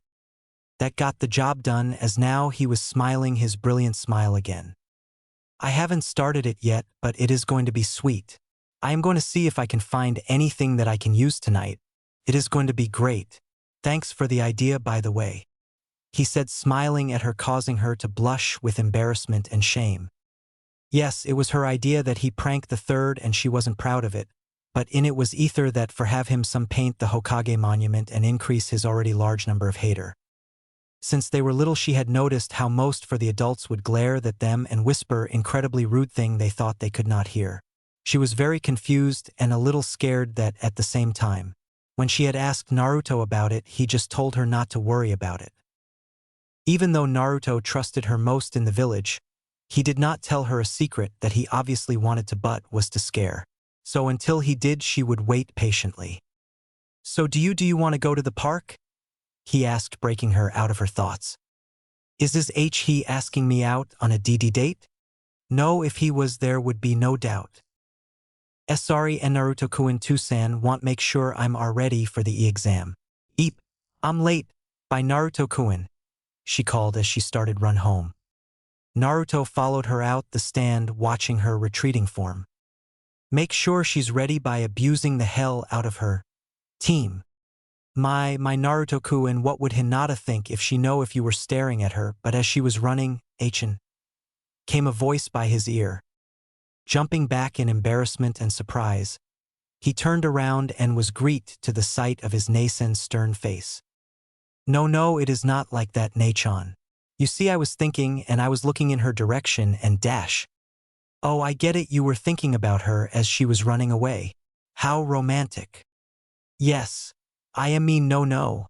I mean I was thinking about her but not like that. So you don't like her? Yes, I do like her dash. Ha, I knew it. Oh, you will look so cute together. No, Nachan, it not like that. Well, it is just, He stopped trying when the saw I am clutching her side laughing. Anichan. Sorry, Naruto, but it was just too easy, I could not resist. He walked away with an agitated look, muttering something about troublesome Nachans. Later that night. Man, Gigi need to up the security in this place. That was way too easy, Naruto said as he appeared in the Hokage's office. Okay, what to look for. He carefully made his way around the office, looking to anything that he could use to embarrass his grandfather figure. A little disappointed that he could not find anything in any part of the room, he went to the only place left. The desk. Opening the drawer, he found nothing that he hadn't expected. Paperwork. Bill. Paperwork. Oh, hidden kunai. Paperwork. Oh no, Gigi has one of those orange books too. Paperwork. Paperwork. Oh, what's this? Paperwork. A journal. Paperwork. Bill. Wait, a journal? Naruto picked up the journal from where he threw it and sat at the desk to begin his research. Regrets. That's a weird name. Oh well, let's see what we got in here. He opened the journal. Something he probably shouldn't have done. He quickly realized why the book was named as it was. Each page in the journal was something that his Gigi ordered that led to some ninja's death, much to Naruto's horror, or something he felt like he could had prevented. Looking though he was shocked about how much the Hokage regretted in his life. One of his students apparently turning into a very, very bad criminal. The suicide missions of people named Dan Kato and Nawaki Senju that he could not prevent. He kept flipping though. One of the pages was named Uchiha Massacre, but only the title remained, for the rest of the page was gone. But the one that got his attention the most was the one titled Naruto. Why am I in Gigi's regret book? There has been nothing but bad things in here, and he is not the one responsible for my life. Farther down the page were 2 letters with his name on them. One looked like it was written in a guy who was in a hurry, the other was done in a feminine way. Curious, he grabbed the one with the man's handwriting before sitting down to read. All original reasons for being there out of his mind. Naruto. I don't have much time as the Kyuubi is attacking and the village needs me. If you are reading this, that means that you are a Jounin 18, or that Hiruzen thinks you are ready for the truth. My name is Minato Namikaze. I am the 4th Hokage, and I am your father. My father is the 4th Hokage? He looked at the picture on the wall that held his father's face before continuing with his reading. I plan to seal the Kyuubi inside of you, making you its Jinchuriki. You are not the demon, just its prison, in order to save the village. I'm sorry, but it had to be you because I could not ask any of the other parent for something that I could not do myself. I hope that you are able to control its power and that the village sees you as the hero that you are. If that is not the case, then I am truly sorry for the pain that I've caused you. It is not my intention. I have a few fail-safe in case that happens though. You know Jiraiya, he is your godfather, and I've changed your appearance to look more like me so that it is no question who your father is. To appear in your original form, cross your fingers and bring it to your forehead, then do like you would to releasing a Jinjutsu. I am truly sorry for the pain I might have caused you and that I won't be there to see what a wonderful man you have become. Just know that I will always love you and will always be proud of you. Love you always, Dad. To say that Naruto was mad would be like saying Konoha has ninja in it. He was livid. His father is the one that did this to him. His father is the one who is the cause of all his pain. His father is the one who assigned him a godfather that has never shown himself. His father is the one who put a fucking demon, although she has been neutral so far, inside of him. What kind of a father does that? His father who had changed his appearance to look more like himself. Who does that? Love your child for what they are. His father gave him a life where he knew that there was a chance that he would live hell on earth, and yet he did it anyway. He even wrote an apology. What kind of a father fucking does that? He was about to let out a scream of rage when he remembered where he was and that he had another letter to read. After taking many, many calming breaths, he took the last letter and began to read. Naruto-kun. The name was a little blurry and that part of the paper was wrinkled. Most likely from a water source. He guessed tears and instantly his anger was gone. I am so sorry. The Kyuubi is attacking the village and your father is off fighting it. But I fear that it won't be enough and he will seal it in you. Before I go any farther, my name is Kushina Uzumaki Namikaze, head of the Uzumaki clan, second Jinchuriki of the Kyuubi, and your mother. My mother was Kurama's other Jinchuriki? No way. I believe that Minato will make you a Jinchuriki and hope that the village will see you as the hero that you are. But the death and destruction rate is so high already, I do not believe they will honor this wish. I will try to have Minato change his mind, but this is one disagreement that I don't think I can win. For that I am truly sorry for the pain you had to go through. I do not think I will survive the night, so I will tell you this now. In the Uzumaki compound you will find letter I wrote to you while I was pregnant with you if you haven't already. I hid them in different rooms to make a game out of it when you were older. They will tell you all you need to know about being the heir/head of a clan as well as some other things. I wish I could see the handsome young man you will grow up to be and meet the wonderful girl you are destined to be with. Images of a white-eyed friend flash through his mind. There is so much more I wish to tell you, by if I don't stop now then I won't be able to bear it. Love you more than you could ever know. Mom. Naruto stayed silent for a long time. His mother never wanted him to be like he was. It was against her wish, but his father did it anyway. The anger towards his father was completely negated by what he felt from reading his mother's letter, and the shock of the information was enough to make his body shut down and reboot to autopilot. Almost robot-like, he put the room exactly like he found it, saved the 2 letters, and exited the building. He did not know where he was going. He did not even completely register that he was outside, only that the temperature was nice. He was knocked out of his state when his head hit a metal surface, landing him on his butt.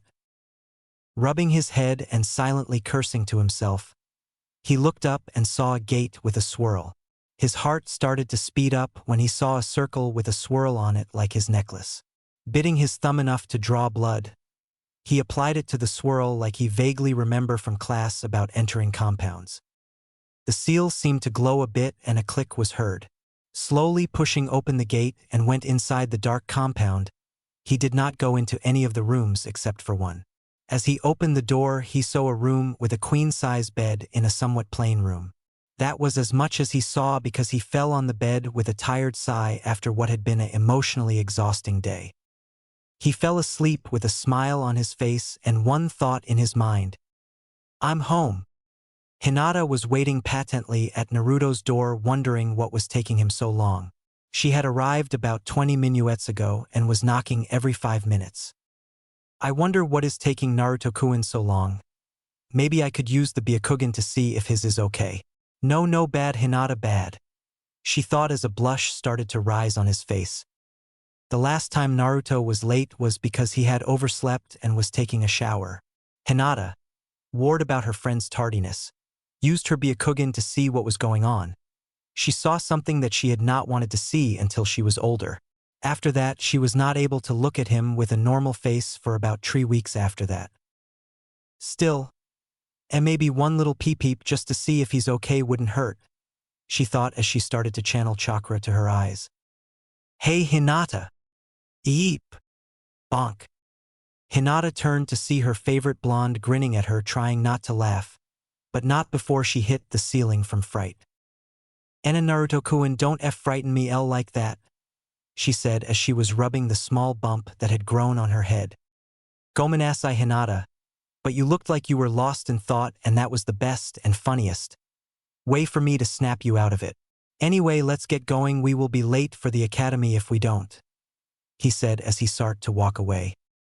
Hinata just stared at his retreating form. Since when did Naruto care about going to the academy?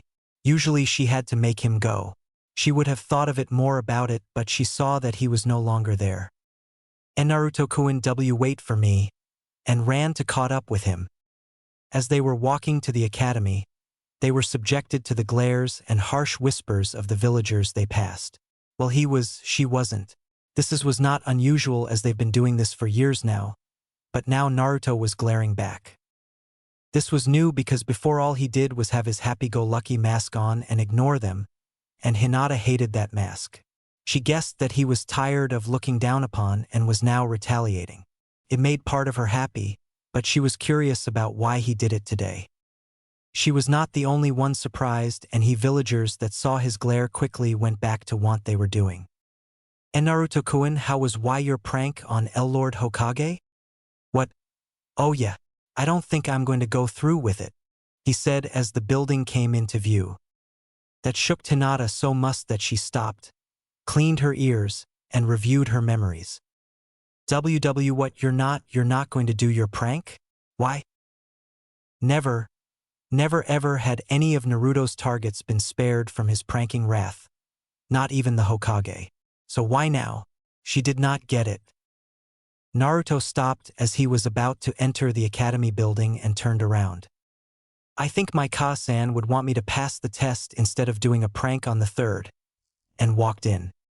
Once again she was shocked. She knew that one of Naruto's dreams was to find out who his parents were, and based on what he just said he'd found his mom.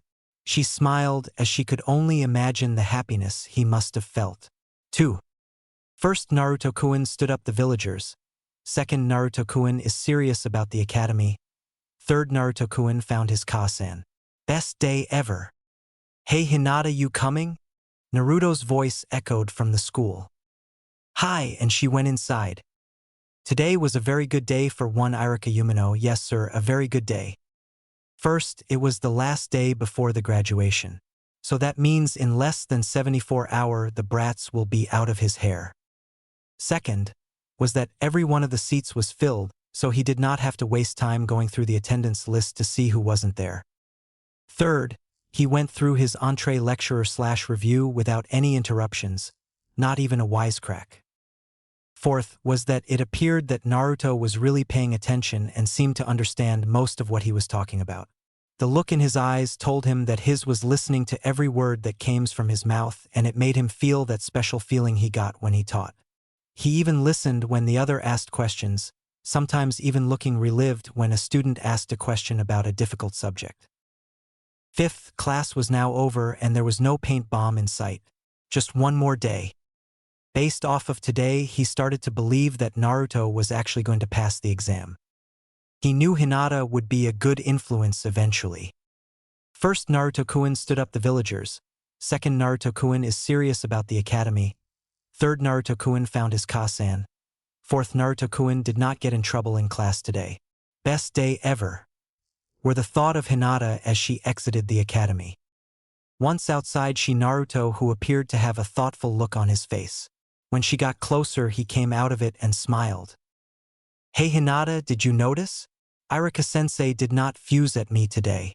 The way he said it like it was some big accomplishment, which for him it was, brought a smile on her face. And Naruto Keikun, this morning you said you found your Keika-san.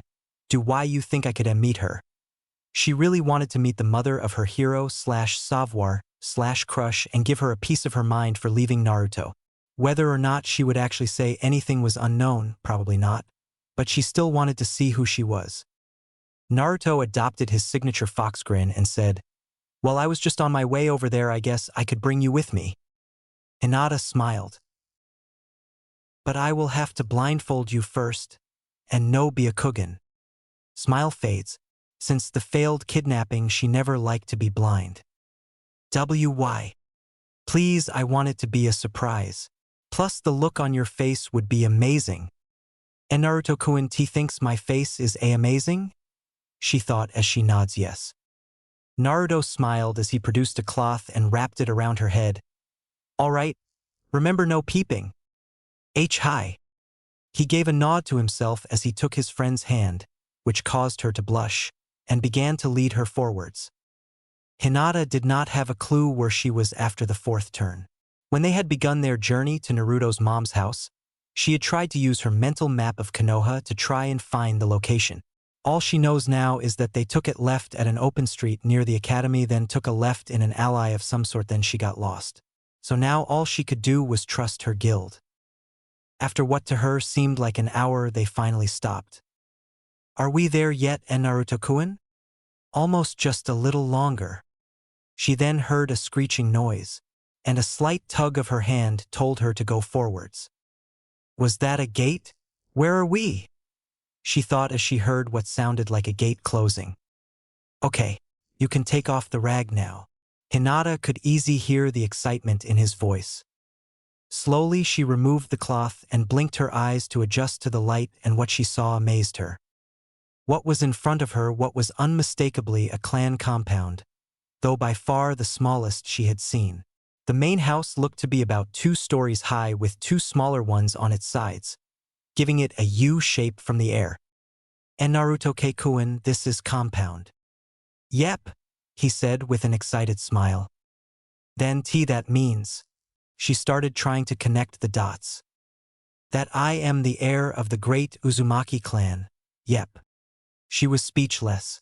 She guessed that he came from a clan, not that he was the heir of a one.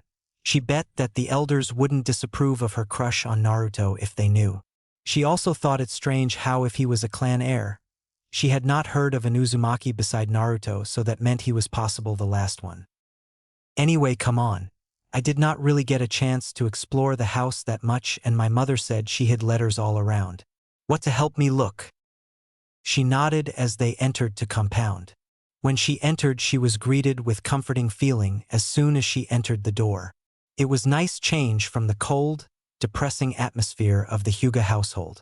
It also reminded her of how she felt with Naruto, which made her smile. First, Naruto-kun stood up the villagers. Second, Naruto-kun is serious about the academy. Third, Naruto-kun found his Kasan. Fourth, Naruto-kun did not get in trouble in class today.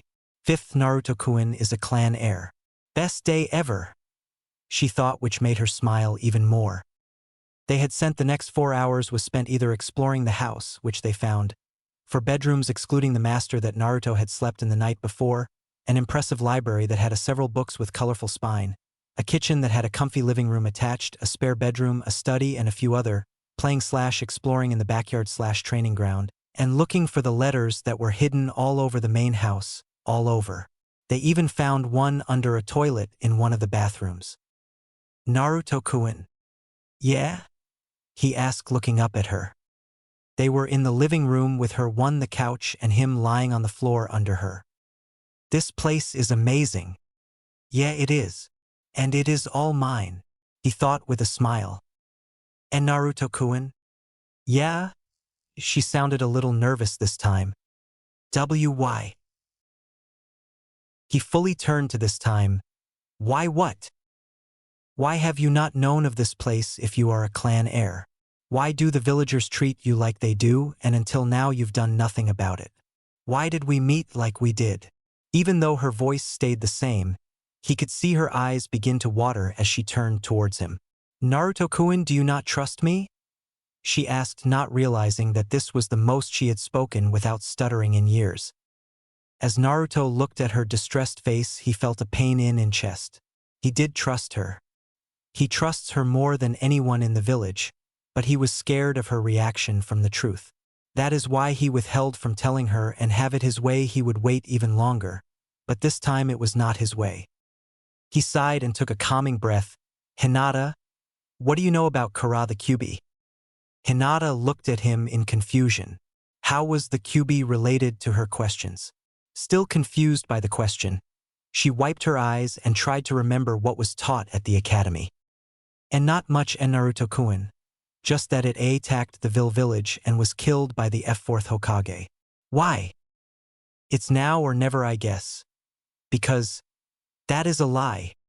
What? But that is what they taught in the academy. How could they lie? What the academy taught was just a cover story. He took a deep breath. You can never permanently kill a biju, but they can be sealed away in people. He said, not looking her in the eye. But what does that? She stopped. His birthday being the day of the attack, the villagers never liking him, and all the demon comments. She gasped. The F4th he sealed it inside of YU, didn't he? Yeah, he did. He spat, though he was happy that she said the Karama seal inside of him, and not that he was her reincarnation. But why? Why you? She was trying to figure it out, but she couldn't. If it had to be a newborn, would it had not been safer to was one maybe a few weeks old, not someone born that day. She looked at Naruto and saw he had a scowl on his face and his body was shaking from rage. And Naruto-kun? Because he said that he could not ask any other parent for something he couldn't do himself. He started to shake as memory after memory of his abuse from the villagers flashed through his mind. Hinata was speechless from what he said and how she had always heard how noble the fourth was. It was easy for her to connect the dots. Her respect for the late Hokage had severely dropped. He's your father. He's not my father, he shouted at her, all his pent-up anger finally making an appearance. A father is supposed to protect you. A father is to help you. A father is supposed to teach you, not put a fucking demon in you. So he is not my father. Hinata was shocked again.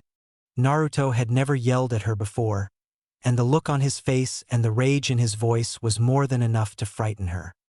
When Naruto's anger finally faded, he saw the scared look on his best friend's face and quickly hid his, ashamed by his actions and sending mental curses to the Fouth and the bad villagers him for making him snap like that. But he did feel a lot better now that some of his emotions were let out. After Naruto had calmed down and turned away, Hinata's face turned from a look of fright to a look of understanding. Her friend was angry about many things, but never before had he showed it. What had just happened was not him being angry at her, but the ones who had wronged him. She then tried to think of something to lighten the atmosphere when she saw what resembled an envelope in the library. You see, when Naruto had snapped at her, she had activated her Byakugan on instant and had forgot to deactivate it. Ena Naruto-kun, I think there is an other L letter in the other Ara room. He looked at her, a bit of shame still in his eye. Really? She nodded. Do why you want to read it in now? He stood up with a small smile and held out his hand to her, which she took with a blush. He was happy to have something to think about to get his mind off the conversation they just had. And Naruto-kun, have you meet the KKQBI? He noted as they got to the close library door. Yeah, Karama. I meet her on the night that we meet, he said before he opened the door and walked in. Hinata froze for a second. Naruto-kun meet to the Keikibui. Wait, he said that the Kyubi was a girl. And Naruto-kun, did you say the Keikubi was a G-girl? She called from her spot. Who? Oh yay, she is. She heard the sound of paper ripping. She isn't as mean and bloodthirsty as the academy says she is. Scary as hell though. Blinking a few times, she processed what she had just heard and gave a mental squeal as she continued her list. First, Naruto-kun stood up the villagers. Second, Naruto-kun is serious about the academy. Third, Naruto-kun found his Kasan. Fourth, Naruto-kun did not get in trouble in class today. Fifth, Naruto-kun is a clan heir. Sixth, Naruto-kun is the son of a Kage. Seventh, Naruto-kun finally trust me with his secret. Eighth, the Kyubi is a girl. Best day ever, she thought as she went into the room. She saw her friend in front of a pile of that contained a pair of white figureless gloves, 2 headbands that had what she assumed was the Uzumaki crest, and a bunch of smaller letters. She also found the once hidden letter and a note next to it. Moving to his front to get a better view, she gasped at what he was holding. In his hands was a beautiful midnight black katana with a blood-red streak down its back. The 3-foot-long blade ended at an Uzumaki crest guard and handle that was fitted with a black fabric. Taking her eyes away from the sword, she picked up the letters and began to read. Sochi-kun. This is another letter of the scavenger hunt game. Inside are some of the things that I want you to have, and attached to them is a note that tells you what they are. I hope you enjoy them and put them to good use. Kase. She took the ones that said sword, gloves, Hitai 8, and books and began to read. Sochi-kun. This sword was given to me by your grandfather before I left Yuzukagure. It does not have a name, but it has been handed down our family since before the time of the Sage of the Six Paths, so in time it will be yours. I have not used this blade myself because I still have not gotten over my home's genocide, and using anything from there brings me emotional pain. I do hope that if you decide to use it, you will do so with the skill and honor of the Uzumaki. Love. Kase. Sochi-kun. These gloves once belonged to my best friend / guardian Mizu Uzumaki. The gloves have special seals on them that allows them to be used as a weapon. To activate them, just channel chakra into them. But be careful, Mizu had given them to me as a way to remember her. I still miss her. Since these gloves were personally made by her, there is no official style, so they are not in the Kenjutsu books and you will have to make your own.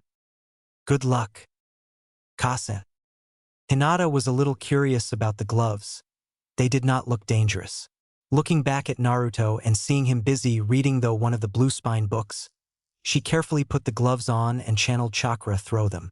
She was shocked when from in between her knuckles 3 11-inch blades that were as white as snow extended faster than she could see. After the shock wore off, she began to carefully examine the blades and do small tests with them, like putting different amounts of chakra into them, which caused them to retract and extend to different lengths. All the while thinking about how they would go perfectly with the gentle fist. Maybe I could ask Naruto-kun if I could have them. No, I couldn't do that, she thought as she retracted the claws and picked up another letter to read, not knowing that her friend had other thoughts. Sochi-kun. These headbands are the official hitayatesh of Yuzukagure. One of them I took when I was young to make playing ninja feel more real, and the other was given to me by my father, the Yuzukage, as a goodbye gift, saying that I would always be a shinobi of Yuzukagure. I hope that if you died to wear them, you do so with pride. Love. Kase. Sochi-kun. Most of the books in the library are arranged by the color of their spine. Each different color spine represents a different category the book covers, and the larger the book, the more difficult the content is. Green is health and nutrition / training regiment. Blue is ninjutsu. Red is kenjutsu. And yellow is fujitsu. My academy teacher and the Yuzukagure librarian gave them to me as a going-away gift, saying that I needed to learn to use fuinjutsu and other things if I wanted to be a true Uzumaki. I even included a few notes that could help you in them. Read them and become strong. Love. Kase. Putting down the last letter, Hinata felt a little sad for her friend. From all the letters they had found, she came to a conclusion. Kushina Uzumaki was a wonderfully kind woman who loved Naruto with all her heart. It was sad that they would never meet.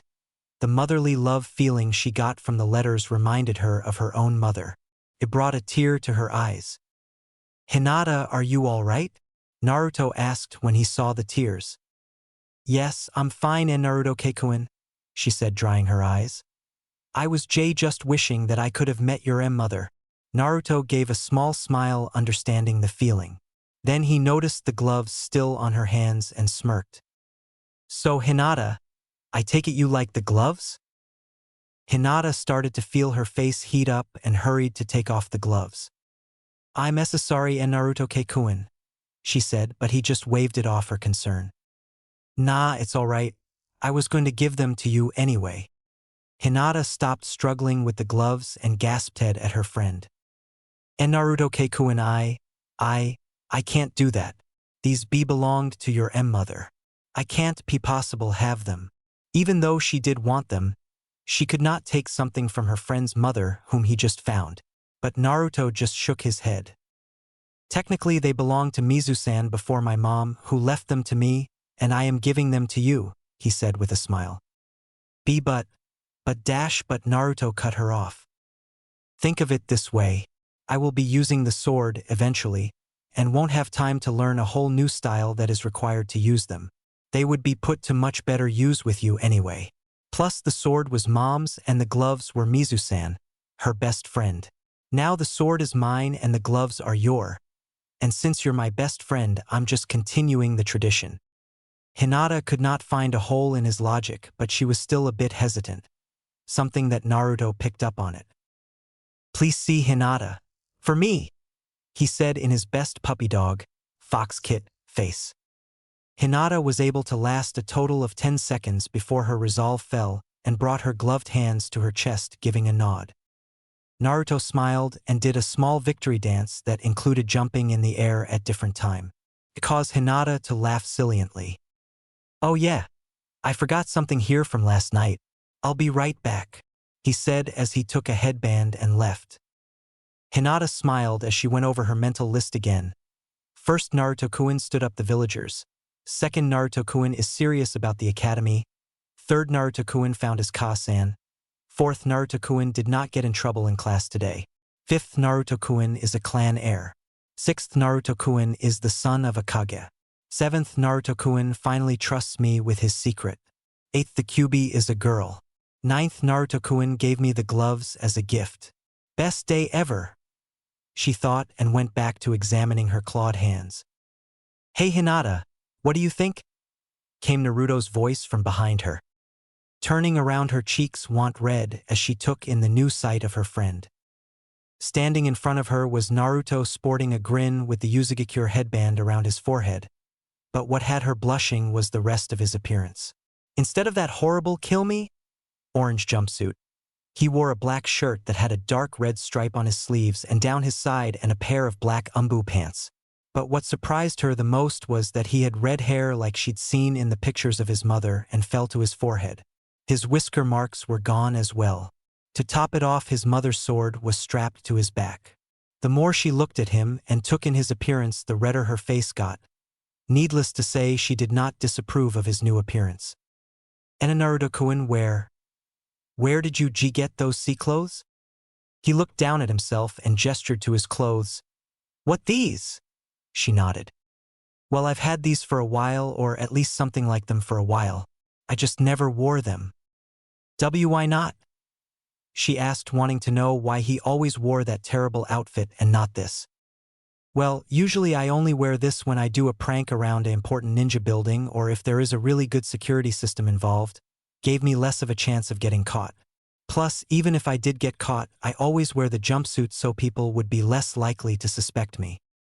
Hinata was impressed at level of think that went into his pranks and clothing choice. She knew Naruto was much smarter than he let on, and hearing this made her wonder how much he was holding himself back. "Don't get me wrong, I like the jumpsuit. It is comfortable, loose, and cheap, but the orange was too much. It did get people to notice me though," he said sadly before he shook his head and went back to the ninjutsu book. She watched him for a moment. "So you won't be wearing the jumpsuit anymore?" she asked with a bit of hope in her voice. "No, I think I will start wearing this from now on," he said, not looking up from the book, missing Hinata's silent happy dance. First, Naruto-kun stood up the villagers. Second, Naruto-kun is serious about the academy. Third, Naruto-kun found his Ka-san. Fourth, Naruto-kun did not get in trouble in class today. Fifth, Naruto-kun is a clan heir. Sixth, Naruto-kun is the son of a Kage. Seventh, Naruto-kun finally trusts me with his secret. Eighth, the Kyuubi is a girl. Ninth, Naruto-kun gave me the gloves as a gift. 10th, Naruto-kun stopped wearing that kill me orange jumpsuit. Best day ever, she thought happily until she looked at Naruto again and frowned.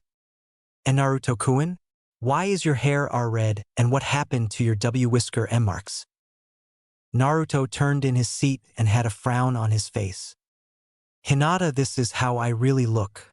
My faith, the yondaime used an advance henge on me to change my appearance to look more like him so that people would recognize me as his son. Some failure that plan was," he said, burying his nose back into the book.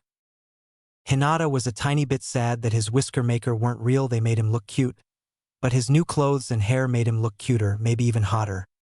She gave a silent squeal into her hands as her face went red at the thought of using the H word with Naruto. First, Naruto-kun stood up the villagers. Second, Naruto-kun is serious about the academy. Third, Naruto-kun found his Kasan. Fourth, Naruto-kun did not get in trouble in class today. Fifth, Naruto-kun is a clan heir. Sixth, Naruto-kun is the son of a Kage. Seventh, Naruto-kun finally trusts me with his secret. Eighth, the Kyuubi is a girl. Ninth, Naruto-kun gave me the gloves as a gift. 10th, Naruto-kun stopped wearing that kill me orange jumpsuit. 11th, Naruto-kun looks hot. Best day ever. They stayed in the room for another half hour before Hinata remembered that she had stayed far longer than she had planned. They had left the house, making sure no one saw them, and were currently walking through different alleys to get to the Hyuga compound using the light from the moon to see. They were walking in silence until Hinata broke it. "And Naruto-kun?" "Yeah?" he asked, looking back at her. "Are you going to tell the villagers?" "Tell them what?" "That you are the son of the fourth and a clan heir?" He stopped and was silent. Hinata moved in front of him to look at his face and saw different emotion go across it. Joy, anger, relief, fear, hope, and then disappointment before his finally shook his head no. Why not? She thought his would scream it from the rooftops that he found his parents and who they were, or at least tell people. Because if the villagers found out about all this, one, if not two things would happen. 1. They would all apologize some meaningless apology, suck up to me, spoil me rotted and not recognize me for me, just the son of the fourth. Or they would deny it altogether and take everything I have. Even if they did acknowledge me for who I am, they would probably take everything just in sight of me, he said bitterly. What about the blood seal on the C compound? Only someone are related to the On who said it could get in. Hinata countered, hoping that Naruto hadn't given up on villagers, though she too had lost a lot of faith in them. They would say something like, the demon has chanced his blood to the Yandames as an insult, or something stupid like that. No, it would be best if they don't know anything, he said as he formed a hand seal and his appearance returned to blonde hair and whiskers. Hinata opened her mouth to argue but could not form one and closed it as they started walking again. Everything he had said would most likely happen if his parentage was reviled, and she would not have his happiness taken away from him, so she would stay silent. They continued walking before they exited the alley, and Hinata saw her clan's compound up the street. Thank you for walking me home and Naruto-kun, she said as a blush started to form, since walking the female home was what happened in couples. You're welcome. I enjoyed the company. Anyway, see you at the academy tomorrow. Hinata's blush started to get darker but faded when she remembered what was tomorrow.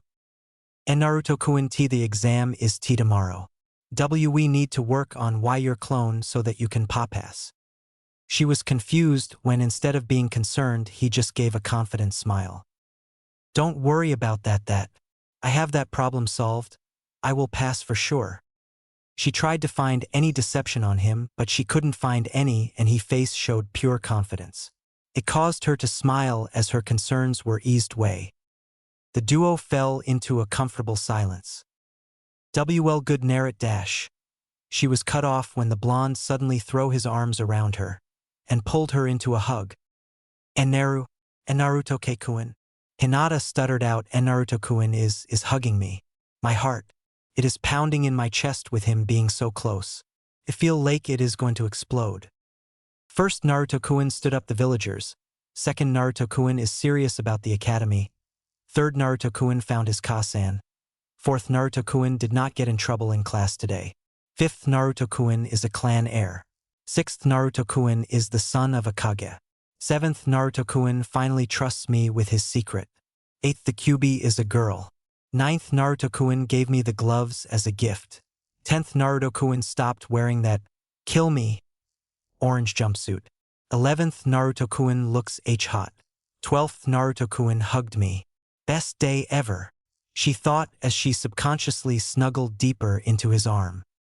Thank you for being my best friend, Hinata-chan, he said into her ear before he let the hug go, much to Hinata's disappointment. She looked at him with a happy smile as he gave a mock bow. I bid thy good night, Hyugaheim, and disappeared into the darkness of the alley. It was at this time that Hinata's mind caught up to her. He called me Hinata-chan. He finally called me Hinata-chan, she thought with a squeal. After Naruto left his friend, he made his way back to his compound. He thought about the day he's had and his last conversation. He did not know why Did hugged her. All he knew was that he wanted was to let her know how much she meant to him, and words did not seem like they would cut it at the time. She had such a nice scent. He shook his head, clearing his head of that thought since it would lead his teenage mind to go places his did not want to go. When he got to his compound, he went straight to the library, got the ninjutsu book, and opened to the page he was last on. Kage Bunshin no Jutsu, only people for people with large chakra reserves. Naruto read aloud, "Better get to work," and started to practice his ace for the exam. After Hinata's little fangirl moment, she walked home with a happy-go-lucky smile on her face. The day had been better and far more emotional than she ever thought possible. She went straight to bed so that nobody would ruin her good mood with a question assault of where she had been and why she was late. As she lied down, she went through her mental list for the last time that night. First, Naruto-kun stood up the villagers. Second, Naruto-kun is serious about the academy. Third, Naruto-kun found his Kasan. Fourth, Naruto-kun did not get in trouble in class today. Fifth, Naruto-kun is a clan heir. Sixth, Naruto-kun is the son of a Kage. Seventh, Naruto-kun finally trusts me with his secret. Eighth, the Kyuubi is a girl. Ninth, Naruto-kun gave me the gloves as a gift. 10th, Naruto-kun stopped wearing that "kill me" orange jumpsuit. 11th, Naruto-kun looks hot. 12th, Naruto-kun hugged me.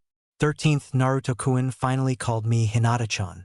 Best day ever, she thought with a smile as she went to sleep, waiting to see what tomorrow brought her. Previously, as she lied down, she went through her mental list for the last time that night. First, Naruto-kun stood up the villagers. Second, Naruto-kun is serious about the academy. Third, Naruto-kun found his Kasan. Fourth, Naruto-kun did not get in trouble in class today. Fifth, Naruto-kun is a clan heir. Sixth, Naruto-kun is the son of a Kage. Seventh, Naruto-kun finally trusts me with his secret. Eighth, the Kyuubi is a girl. Ninth, Naruto-kun gave me the glove as a gift. 10th, Naruto-kun stopped wearing that "kill me" orange jumpsuit. 11th, Naruto-kun looks hot. 12th, Naruto-kun hugged me.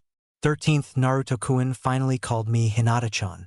Best day ever, she thought with a smile as she went to sleep, waiting to see what tomorrow brought her. Hinata woke up from one of the best dreams she had ever had. In the dream, Naruto was a clan heir and had a beautiful home. She got out of her bed and stretched her muscles that were stiff from sleep. To make the dream even better, Naruto had given her a pair of GL. She stopped that line of thought as she looked at her hand and saw the gloves of her dream. Nervously sending a stream of chakra to them to test if they were real or just an illusion, she was pleasantly surprised when the 3 white claws appeared and started to shine in the morning light. It wasn't a dream. It was real, she thought as she admired the bladed. She started to slowly go through the motions of the gentle fist, staring at the claws the whole time. The way they moved with her and the potential she saw in them, it made her wonder if the gloves were meant for her. She frowned when she got to the more uncomfortable parts of the form. At those parts of the form, her body just did not move from one step to another and made the claws all the more difficult to use. Oh well, she just have to work at it and improve. Hinata-sama, came a voice from the other side of the door. Caught off guard by the sudden noise, she fell on the floor in a somewhat dramatic fashion. Hoping that no one had their eyes activated, she gave a shaky response. Why yes. Hinata-sama, Hayashi-sama wanted me to inform you that the academy would be starting soon, the voice said and went away. Eep. Hinata forgot all about the exam she had to take, being completely caught up in her daydream. Now rushing to get ready, she had a quick breakfast and hurried along to the academy, wondering what the new day was going to bring her. Naruto was sitting in his seat in the corner in the class reading a book he had found in his library the night before. Many of the students were already there, but they had not noticed him. They just did their own thing, Some even openly wonder if he would even show up. Naruto had been the first to arrive to the class. He could not believe that by just reading a book and wearing a new change of clothes could turn him invisible to a classroom full of genin hopefuls. So far the ones to have noticed him were Shikamaru and Shino. The former felt that it would be too troublesome to make an announcement of the blonde's change, while the latter could not find a logical reason to care about someone else's business. Naruto was reading a beginner's book on Fuinjutsu. He had figured that if the Uzumaki were masters in the art, then he would give it a shot even though it was said to be one for the hardest things to learn. He did not know why though, so far everything he has read had made sense. He was so absorbed in his book that he hardly notices the presence of Hinata sitting by his side until she said her greeting. Huh? Did you say something, Hinata-chan? Elsewhere in Konoha. Achoo. Someone just stole my line. I hope it is a pretty girl. Now where was I? Thought a masked man as he found his place in his book. Oh, Azumi-chan, you naughty girl. Hinata blushed as memories of when Naruto had hugged her while calling her that last night replayed in her mind. Gee, good morning, Naruto Keikuin, she said, as she looked him over. He was wearing the same cloths he wore the other night but added a jacket that matched his outfit that he left unzipped. He had a regular-looking sword strapped around his back that could never be compared to his mother's. She guessed he wasn't going to show it in public like he said he wouldn't.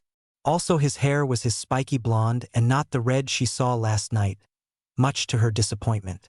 She would have never thought that she would prefer a color over the blonde, but the red looked so much better on him. Shaking her head to rid herself of the blush that appeared on her face, she looked back at the object of her affection to see his nose in a book. Naruto Keikuin, what are you reading? It must have taken a while for the sentence to reach him because it took him a moment to acknowledge, to question and respond. HM? Oh yeah, this is a book I found on Fuinjutsu. And well, I thought since I am who I am, I figured I'd give it a shoot. It is really easy to. I don't see how it is one of the hardest things for a shinobi to learn. I find it quite simple so far, he said, showing the book to Hinata.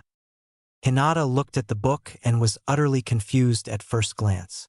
It was full of weird shapes and symbols that made no sense to her. Having to learn symbols that did one thing, doing the same one only a tad different, causing something like death or injury, was not something that Hinata felt like doing. So she just shook her head and handed the book back. When Naruto had given the book to Hinata, she looked completely lost, which confused him. The book seemed easy enough to read and understand, but if Hinata's reaction was anything to go by, then he guessed not. Oh well, must be an Uzumaki thing, he thought with a shrug as he got his book back. And Naruto-kun? Yes, Hinata-chan? He said as he turned the page in his book. Did you manage to make a clone? Don't worry, Hinata-chan, he said, giving her a confident smile. I will pass for sure. She averted her eyes with a small blush on her face at being called Chan again. She still was not used to hearing her name with the suffix, but she loved it all the same. She looked at his face and felt warmth spread throughout her body. Naruto's confidence and smile were having a positive effect on her. She knew that because her stuttering was going down. Just his smile alone was enough to make her want to believe in him, so like all the other time before she would. She let the conversation drop as she started to focus on her techniques to pass the exam, noting that he had not answered her question. The two fell into a comfortable silence as they concentrated on their respective task, oblivious to the world around them. It was nice until... Ha! I won, Ino Pig. You will never beat me when it comes to gaining Sasuke-kun's love. Yeah, right, forehead. You only won because that giant billboard of yours blocked my path. Naruto gave a sigh as he heard Sasuke's biggest fangirls argue. I mean, come on, it was like this every morning, and it was not like it would get the boys' attention anyway. He brought his book down just below his eyes to see what they were doing now, only to see them fighting over the last seat that was next to him. Giving another disappointed sigh, he continued to read about the theory behind the possibility of storage scrolls. A collective gasp that sounded throughout the class brought Naruto from his book again, only for him to go wide-eyed like the rest of the class. Moments ago, after Ino and Sakura were done pulling each other's hair and whatnot, they had chased each other around the class. As they were running, they bumped into a civilian girl who was one of the only other non-fangirls in the class. As she was falling, she had rotated her body to brace herself for the impact of the ground. Instead of hitting the ground, she fell on top of an unsuspecting Sasuke, lips locked. The entire class was silent as the two kissed, completely frozen, for at least 10 seconds before Sasuke suddenly ended it and started coughing and muttering under his breath. The girl, on the other hand, had not moved from her position. All emotions and facial expressions were gone from her face, until she let out a girlish sequel that was so high-pitched, it almost shattered all the glass in the immediate area. It was at this time that all real kunoichi in the elemental nations felt a feeling of loss and anger. Every one of them, from the old and retired to the ones in the middle of some fierce battle for their lives, all of them stopped what they were doing and bowed their heads, mourning the loss of one of their own to the mostly incurable disease that made their most hated foes, fangirls. After Naruto had regained his hearing, he looked to see that Sakura, Ino, and the entire Sasuke fan club were chasing the bragging civilian girl for stealing their Sasuke-kun's first kiss. Having enough, he looked at Hinata, who had a cloud of depression above her head. A sweat drop appeared on the back of Naruto's head as he looked at his friend's current state. He knew she did not get this way over Sasuke's kiss, because they were not exactly friends, so he had no clue what she was upset about, filing it as girl problems he couldn't possibly understand in his mind. He gave a small cough to wake Hinata from her state of mind and continued to read his book. Unfortunately, his cough was not small enough, as it attracted the attention of the pink menace. Sakura. Turning her head to where she heard a cough, Sakura saw a cute-looking boy sitting next to Hinata. Said boy was wearing black pants and a black and red shirt with a matching jacket that was left open. Those clothes looked good on him, but not as good as Sasuke-kun, she thought as she took in the rest of the appearance of the new boy. Blonde hair, pretty blue eye, and whisker marks. Wait, whisker marks. That's Naruto, she thought as her anger increased. How dare he dress like that, trying to take my attention from her, Sasuke-kun. Naruto could hear the girl's approach and lowered his book to see Sakura with her hands on her hips and a scowl on her face. His eyes then eyed the rest of the class, whose attention was on the two of them, wanting to see what would happen. "May I help you?" he asked, his eyes returning to his book. He could have sworn he saw a tick mark appear on her head. "Naruto, you baka, what do you think you're doing?" He said nothing for a long time before he slowly turned the page in his book. He could feel Sakura's irritation increase, and it made him smile. This could be fun. "I am reading a book?" "Wait, you can read?" she asked in mock surprise. The rest of the class laughed at the jab at his intelligence. "Obviously," he said in a bored tone, not looking up from his book. "Why do you have a sword, and why have you not given it to Sasuke-kun?" "I would never give Sasuke my sword. In fact, I thought for sure that he was going to use his own sword on his own teammates until that stunt from before. But I still keep my sword away from him. There is no telling what he would do with it," he said with a straight face, trying not to laugh. "N. If you don't get this, then good for you." The entire class was quiet, thinking of his words, wondering why he was implying the Sasuke would turn traitor if he gave him his sword. All was quiet until Kiba fell onto the floor, crack up laughing. The class looked at him, wondering what he was laughing at. The sound of a head hitting a desk turned the class's attention to Shikamaru, who muttering something about troublesome blondes. Angered that she could not understand the baka's words when the class mutt and lazy-ass could, she settled a glare at the blonde. "Why are you even here anyway? We all know that you're such a failure of a ninja that you can't even make a simple clone, so what hope do you have of passing? You should just go home now and save yourself the embarrassment." Hinata, who was sitting quietly, couldn't take the girl insulting her friend like she had been. She had been gathering up her small courage and was about to stand up for Naruto when she saw him slowly shaking his head. Confused, she saw amusement and a hint of mischief in his eyes. that along with his smile that was still on his face was enough to want to see what he was going to go.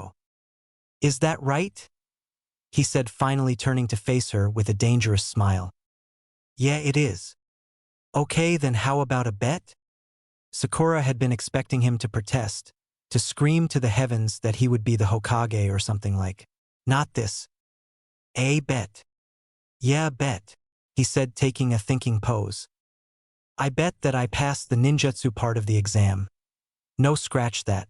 I bet that I will score the highest in the ninjutsu portion of the exam. That means that I will do better than everyone, including Sasuke," he said with a smirk. The class instantly started to whisper amongst themselves at the new development. Naruto Uzumaki, the dead last of the class, just said that he was going to do the 3 required jutsu better than Sasuke Uchiha, the guaranteed rookie of the years, when his could not even do one of them. Sakura was silent. She was having an inner conversation about what to do. "Why are you hesitating?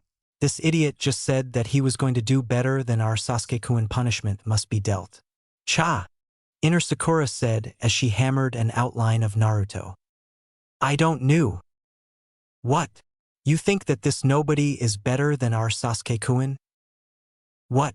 No," Sakura thought, trying to defend her actions. "It is just." She looks at Naruto's smirking face. That look he has. It's like he thinks he can do it. "So what? That baka thinks he can do anything. We all know that our Sasuke-kun's the best ever." "Cha." Naruto, who was unaware of the inner conversation in the girl's head, could see the indecision on her face, and his smirk grew. "Oh no, Sakura, how could you?" he said in mock surprise. "How could you claim to Sasuke's #1 girl if you think he can be beat by the dope of the class?" Sakura could feel her anger from before rising. How dare him? How dare he question her love and commitment to her Sasuke-kun? "Of course I know Sasuke-kun will beat you. He is an Uchiha, an elite. You're just some clan-less nobody who can't even compare to him," she screeched, shaking her fist threateningly at him. Naruto quickly pushed down his anger about her comment about his clan and resisted to use her last sentence back at her. Instead, he just kept his smirk. "So you accept?" "Of course I accept. Before you agree, how about I make it more interesting?" he said, cutting off her annoying screeches. Sakura was a little pissed he interrupted her, but that was replaced by curiosity. "How?" Naruto's smirk vanished as he took a mock-thinking pose. How about if I win and score the best in ninjutsu, then you can't talk to me for 1 week. No, you can't talk to any boy for a week. Including Sasuke," he added as an afterthought. Hey, he may think of him as an arrogant prick with a stick up his ass, but no one should have to endure Sakura's screeches 24/7. And this way no one could say he never did a nice thing for the Uchiha. "And when I win?" she said after considering it. Naruto's face spread into a fox-like grin. "Then I will tell you one Sasuke's biggest secrets. A secret that has only 3 certain letters." The class, who had been quiet during the conversation, started to whisper again. How did the class dobe know one of Sasuke's secrets if he told no one anything? Some of the students looked in Sasuke's direction to see nothing about him had changed, except that his eyes were wide and there was sweat on his brow. How does he know about that? He can't know about that, could he? Yeah, that is, he doesn't know. He's bluffing, but he said 3 letters. So he does know, Sasuke thought as he whipped his head around, looking at Naruto with desperation in his eyes.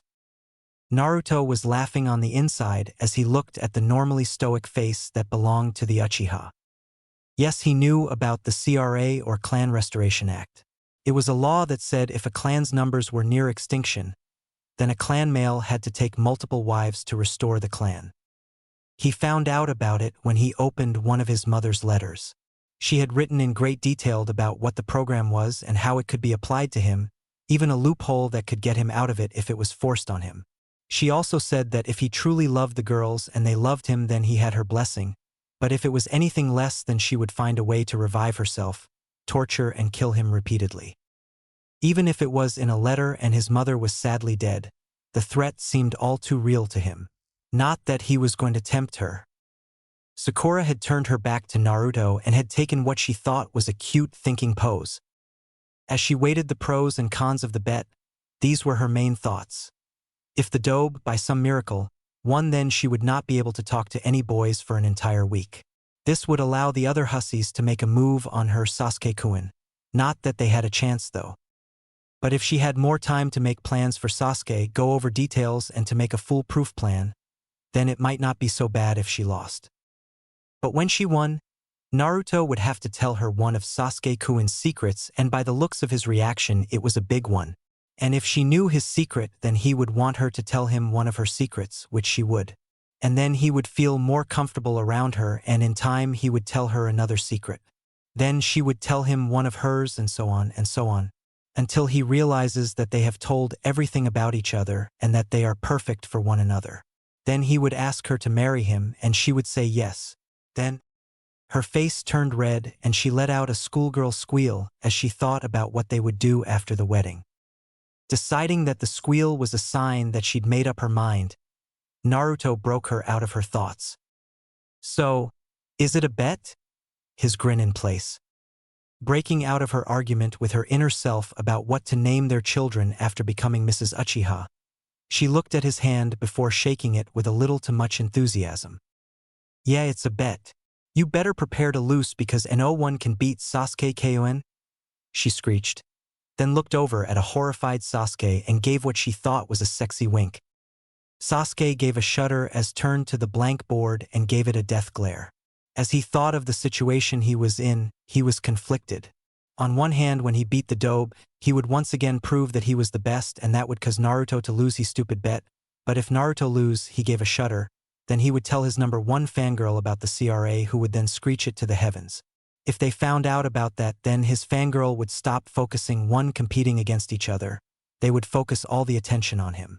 And that could not happen. But if Naruto won the bet, then the Banshee would leave him alone for an entire week. That idea was very tempting, but for that to happen Naruto would have to win his bet, and he, the Uchiha elite, would have to be second in something, and his pride would not stand for that. So either way he lost. Not willing to continue thinking about it, he began thinking of all the way to kill his brother and torturing a blonde. It was at this time that Irika and Mizuki came into the room. They both were surprised by Naruto's new outfit and that sword on his back, but did not think anything of it. As they walked to the desk, they picked different parts of conversations, mostly concerning something about Naruto making a bet with Sakura and who they thought was going to win. Once they both got ready for the day, Irika tried to calm the class. "All right, class," he said, but was ignored. "Class." Again he was ignored. "It is time to be quiet now." No one seemed to hear him, or they just did not care. Naruto, Hinata, and Shikamaru all covered their ears because they knew what would happen next. "Shut the fuck up and sit your asses down," he yelled, activating his big head jutsu. Instantly, everyone in the room was in their seats and quietly waiting for instructions. "Thank you," he said with a kind smile. "Now, as you all know, today is the day you take your genin exams, so you can become a shinobi of Konoha."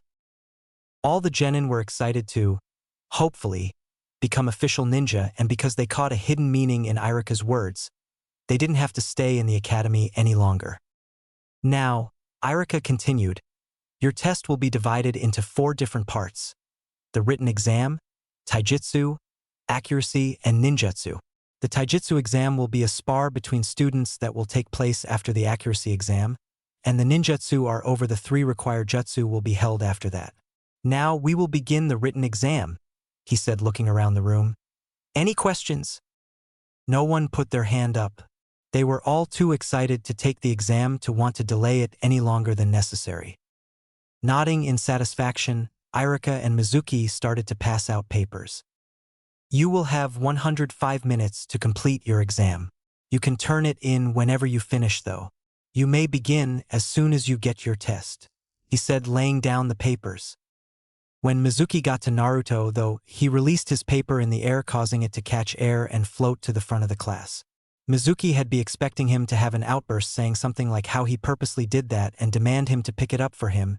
If he did, then him could dock points off of Naruto's score for disrupting the class. But no, all he got was an annoyed huff as Naruto went to get his test, causing Mizuki to frown and finish passing out papers, then return to his desk to sleep.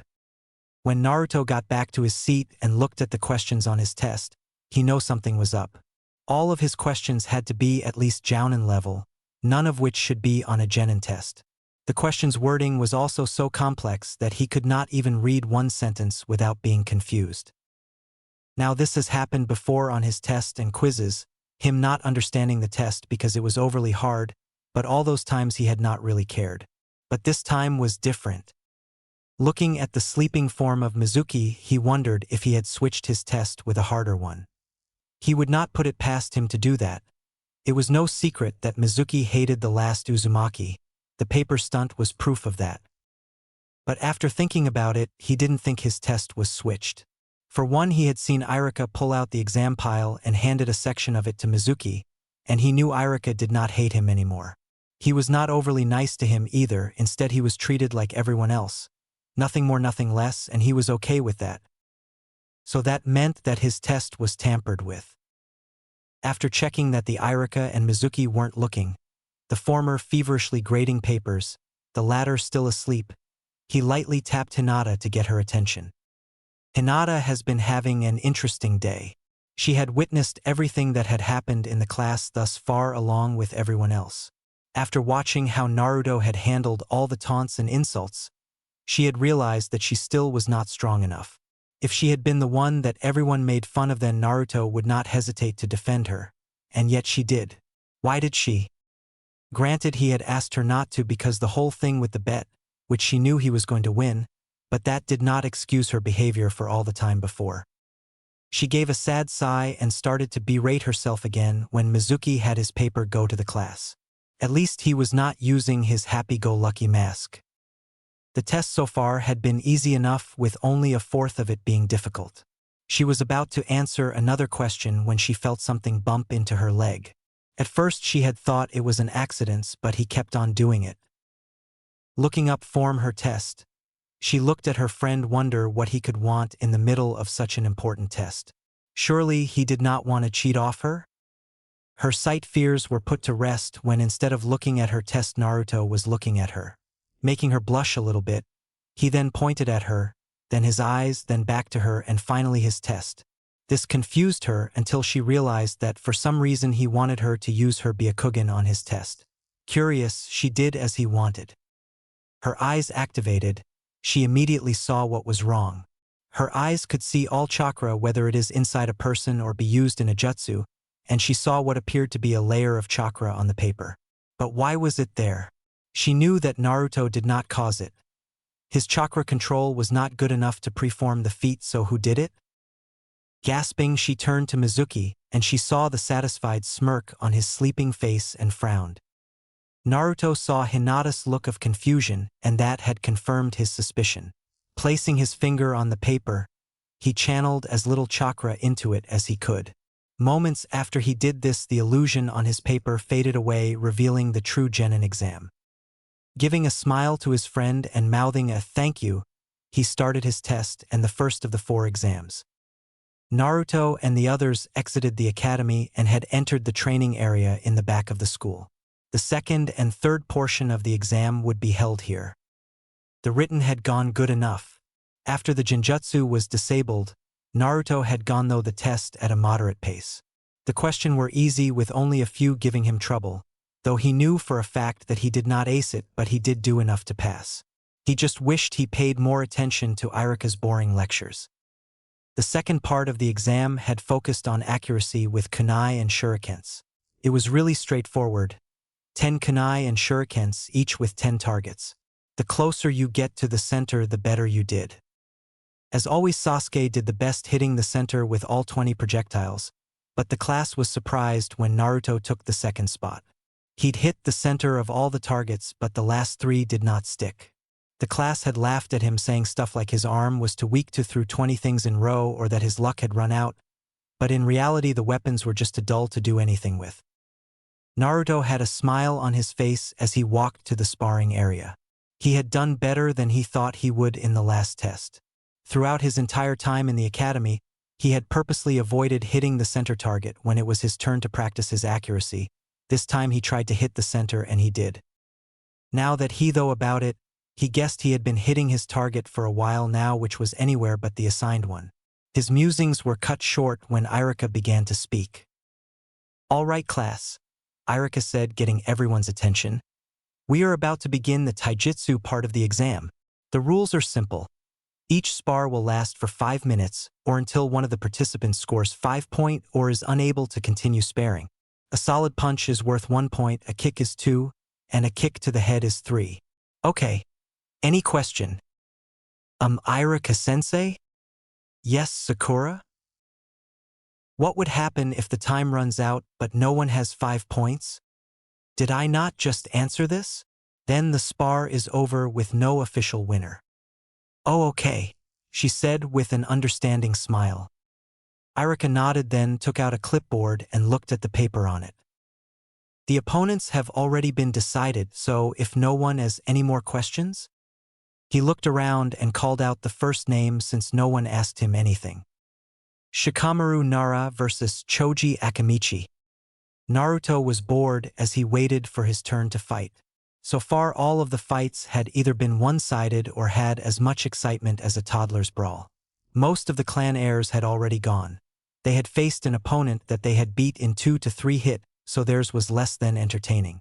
The only heirs that hasn't fought yet were Uchiha Sasuke versus Uzumaki Naruto, called Irika. "Damn it, speak of the devil." Unstrapping his sword and giving it to Hinata, who wished him luck, Naruto made his way to his spot in front of Sasuke. Along the way, ignoring all the shouts and insults thrown his way by Sasuke's pink banshee and her army of howler monkeys, Sakura and the fangirls. "Fighters ready?" Irika asked. "Why don't you just quit now, dobe, and save yourself the embarrassment of losing to an elite like every dobe should?" Sasuke said with an arrogant smirk as he slid into the intercept fist stance, the fighting style of almost all Uchihas. "Yeah, you tell him, Sasuke-kun. You should listen to Sasuke-kun baka and give up. There is no way a loser like you could ever beat Sasuke-kun." Naruto ignored all this as he into a stance that no one recognized instead of just throwing his fist up like he normally did. "Hey, why is the baka standing like that?" came the voice of a fangirl. "I don't know, but it looks stupid," answered another. "Naruto baka, why are you in a stance like Sasuke-kun? You should stop trying to copy him. It's wrong. And you will never be as cool as Sasuke-kun. So stop trying," screeched Sasuke's pink banshee known as Sakura. Naruto felt angry about how his clan stance was called stupid, but let go. The insult was coming from the mouth of a fangirl, so her opinion did not mean anything. The night before, when he was working on his cloning jutsu, he had come across the Uzumaki taijutsu style and had memorized a stance to one of its forms, though that was all he knew, so he would have to wing it in the fight. He was tempted to mention that the Uchiha clan was known for copying and stealing jutsu, though it was amusing to think the Sasuke team's #1 fangirl had just insulted him. Irika studies Naruto's stance while the students were trash-talking each other. It was one he did not recognize. As he picked it apart, he saw that, with the positioning of his hands and feet, Naruto had set himself up for whatever came at him. He could attack, defend, or dodge if he had to. He wondered where Naruto found it. Seeing that everyone was ready to begin, Irika began the fight. "Hajime!"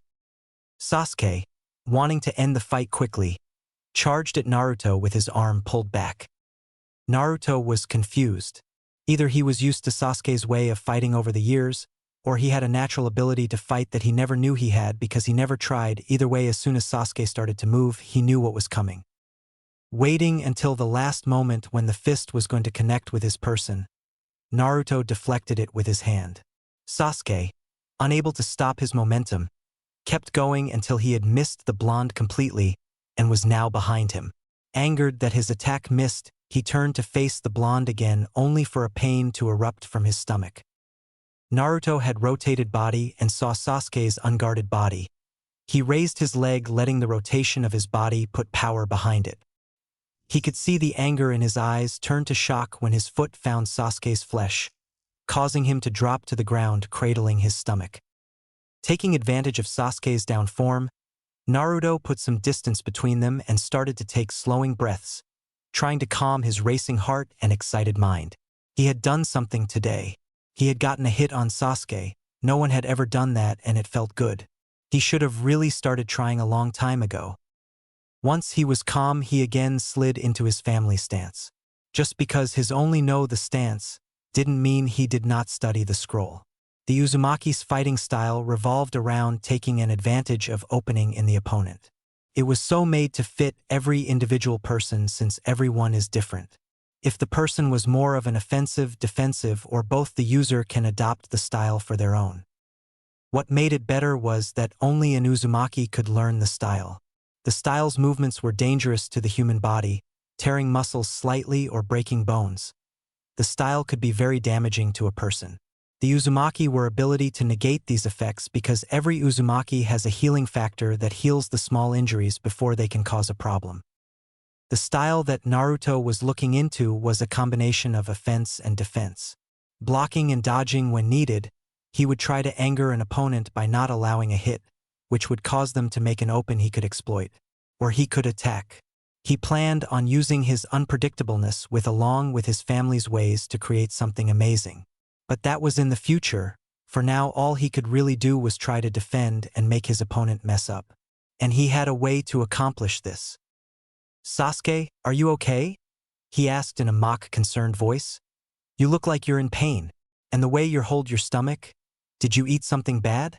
If you're not feeling well, then I could wait until you feel better. Is that okay?" Naruto's words broke the class out of their shock that he of all people was able to kick Sasuke. Something his fangirls did not like. "How dare you hurt Sasuke Kayun? You're a coward. Fighting Saki-kun when he is not feeling well. YH. You must have cheated and given Sasuke-kun something to make him feel bad." "Yeah, a good kick to the gut is what I gave him," thought Naruto.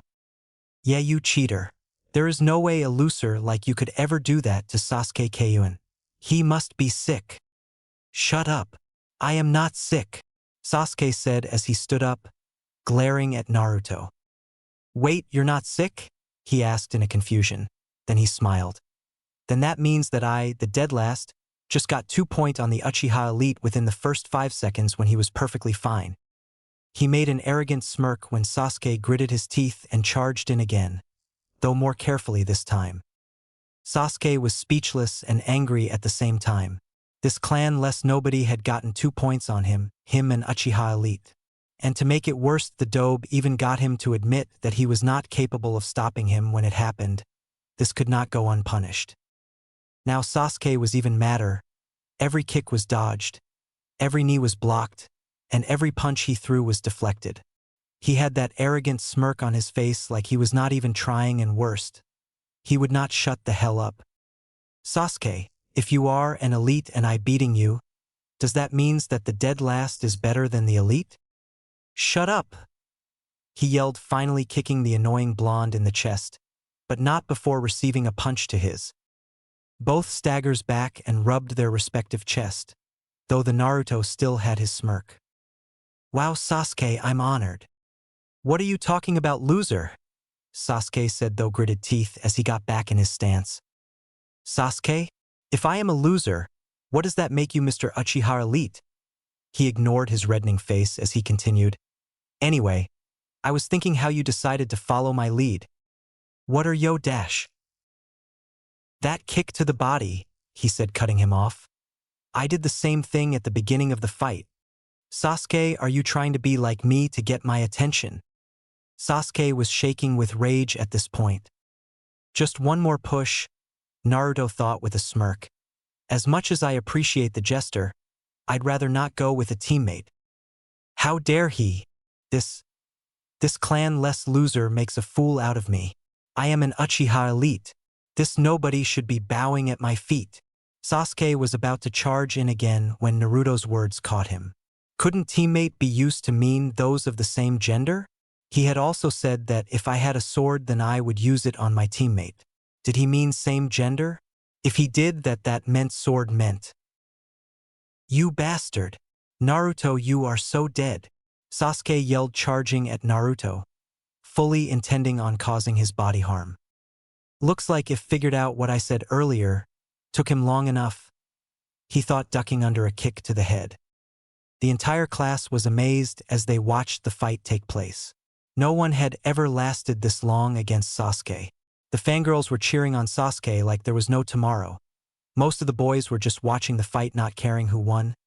Hinata was praying for Naruto's safety, and Kiba was on the ground again, laughing at Naruto's comment that Sasuke was gay. Naruto took a breath. Mizuki had counted Sasuke 2 points for a kick that didn't even touch him, just his jacket. Naruto then caught a foot that tried to find his chest once again. Looking at his foe, he said in a serious face, "I'd like to thank you, Saki. Because of you I now see where I stand compared to an Uchiha." "Shut up!" he yelled, lifting his body with the foot Naruto held and brought his free one to the blonde's face.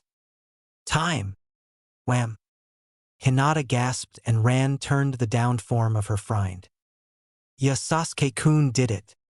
Of course he did it. There is no way my Sasuke-kun would lose to someone like Naruto Baka." "What do you mean you're Sasuke-kun, billboard?" "What I said, pig. Sasuke-kun is mine." "No, he's mine. Mine. Mine.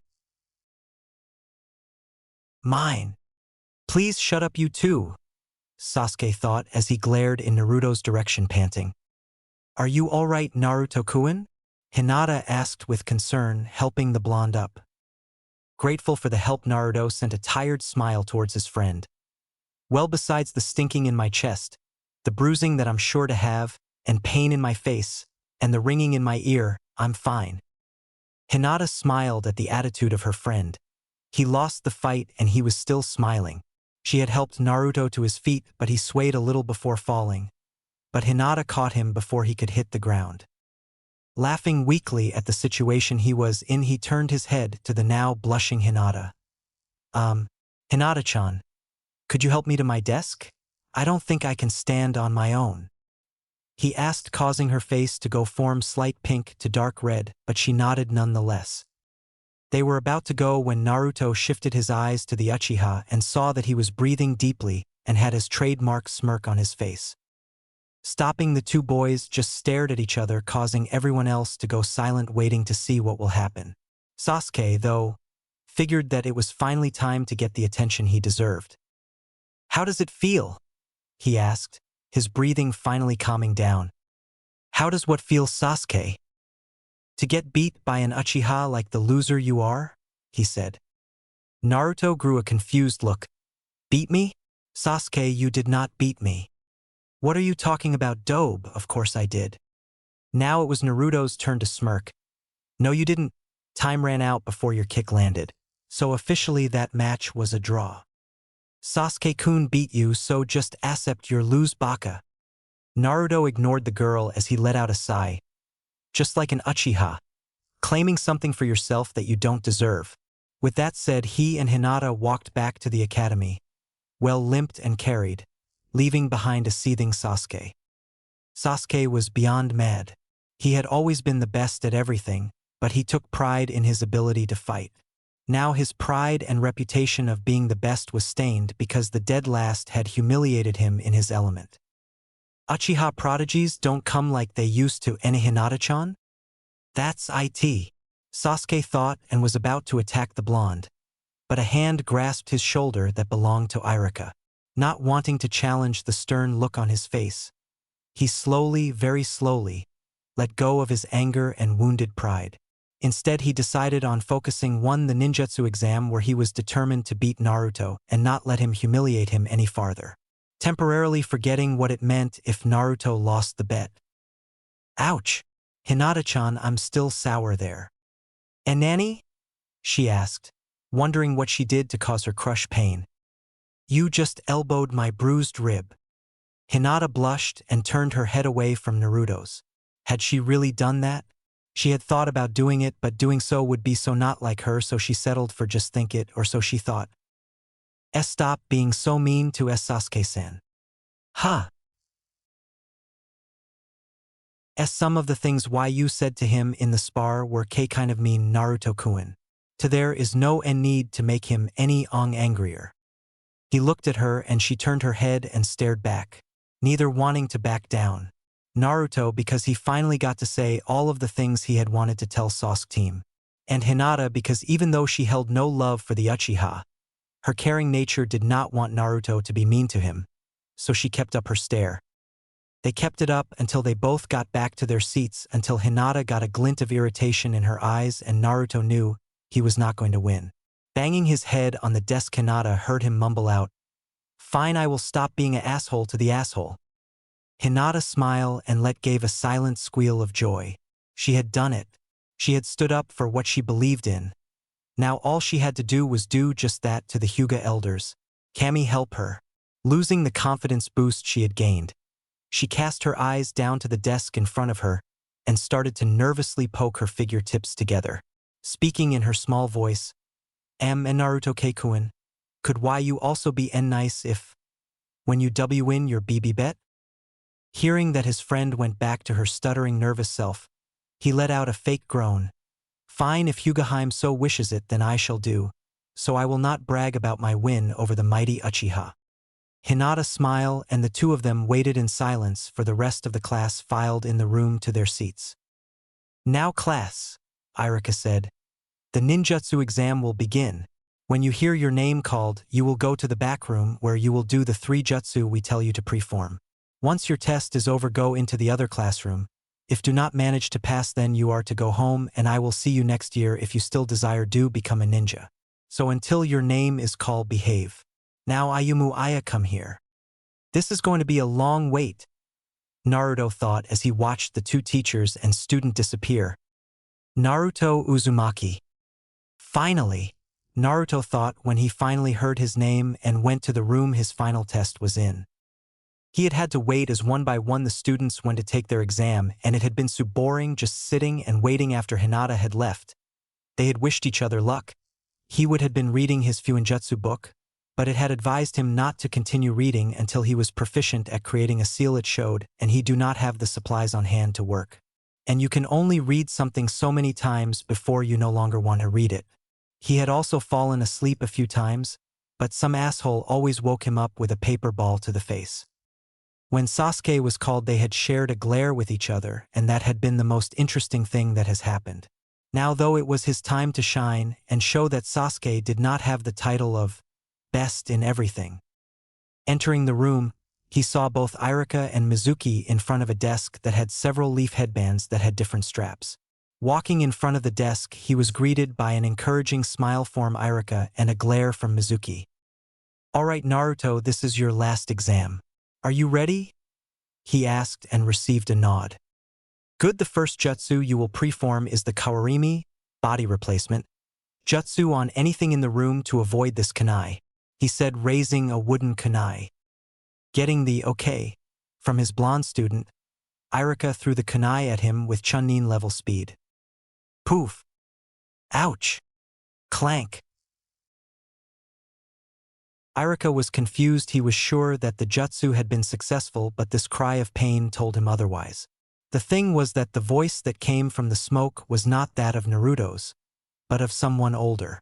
As the smoke cleared, he saw Mizuki holding an area of his stomach in pain, with the fake kunai in hand, glaring daggers at the spot next to Irika.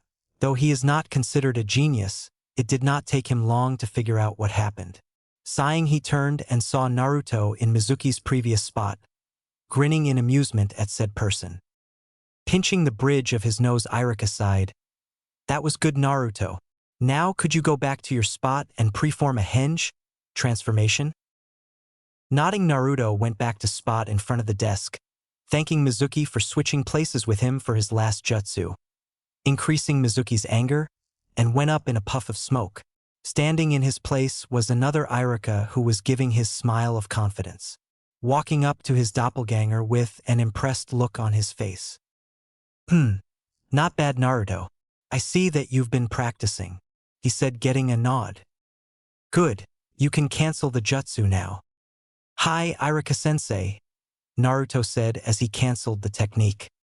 You know, Naruto, I half thought that you would use that henju dubbed as your sexy jutsu. Well, I was going to, but I decided against it. Why you disappointed that I did not do it? I could still show you. And oh, Iruka yelled, but saw a smirking Naruto and coughed into his hand. No, that will not be necessary, just make a clone and you will be finished. Iruka, what is a clone? You expect to become a ninja, but you don't even know what a clone is? Ha, we should fail you right now if that is the case. Mizuki said and was about to go through with is. That is not what I meant, Mizuki-sensei. I mean, what would you defy a clone as? Iruka took a thoughtful look. A clone is a perfect replica of a person's body and could take the place of said person of a certain period of time. Why do you ask? Naruto took a sigh of relief. No reason. I just wanted to be sure that I could do this. Do what? Naruto smirked and formed the T-seal he had learned the night before. Shadow clone jutsu, he said. 5 columns of smoke erupted from besides Naruto, and once they cleared, a total of 6 Narutos stood before the speechless Iruka and Mizuki. Dang it. I wanted to make 2 clone, not 5.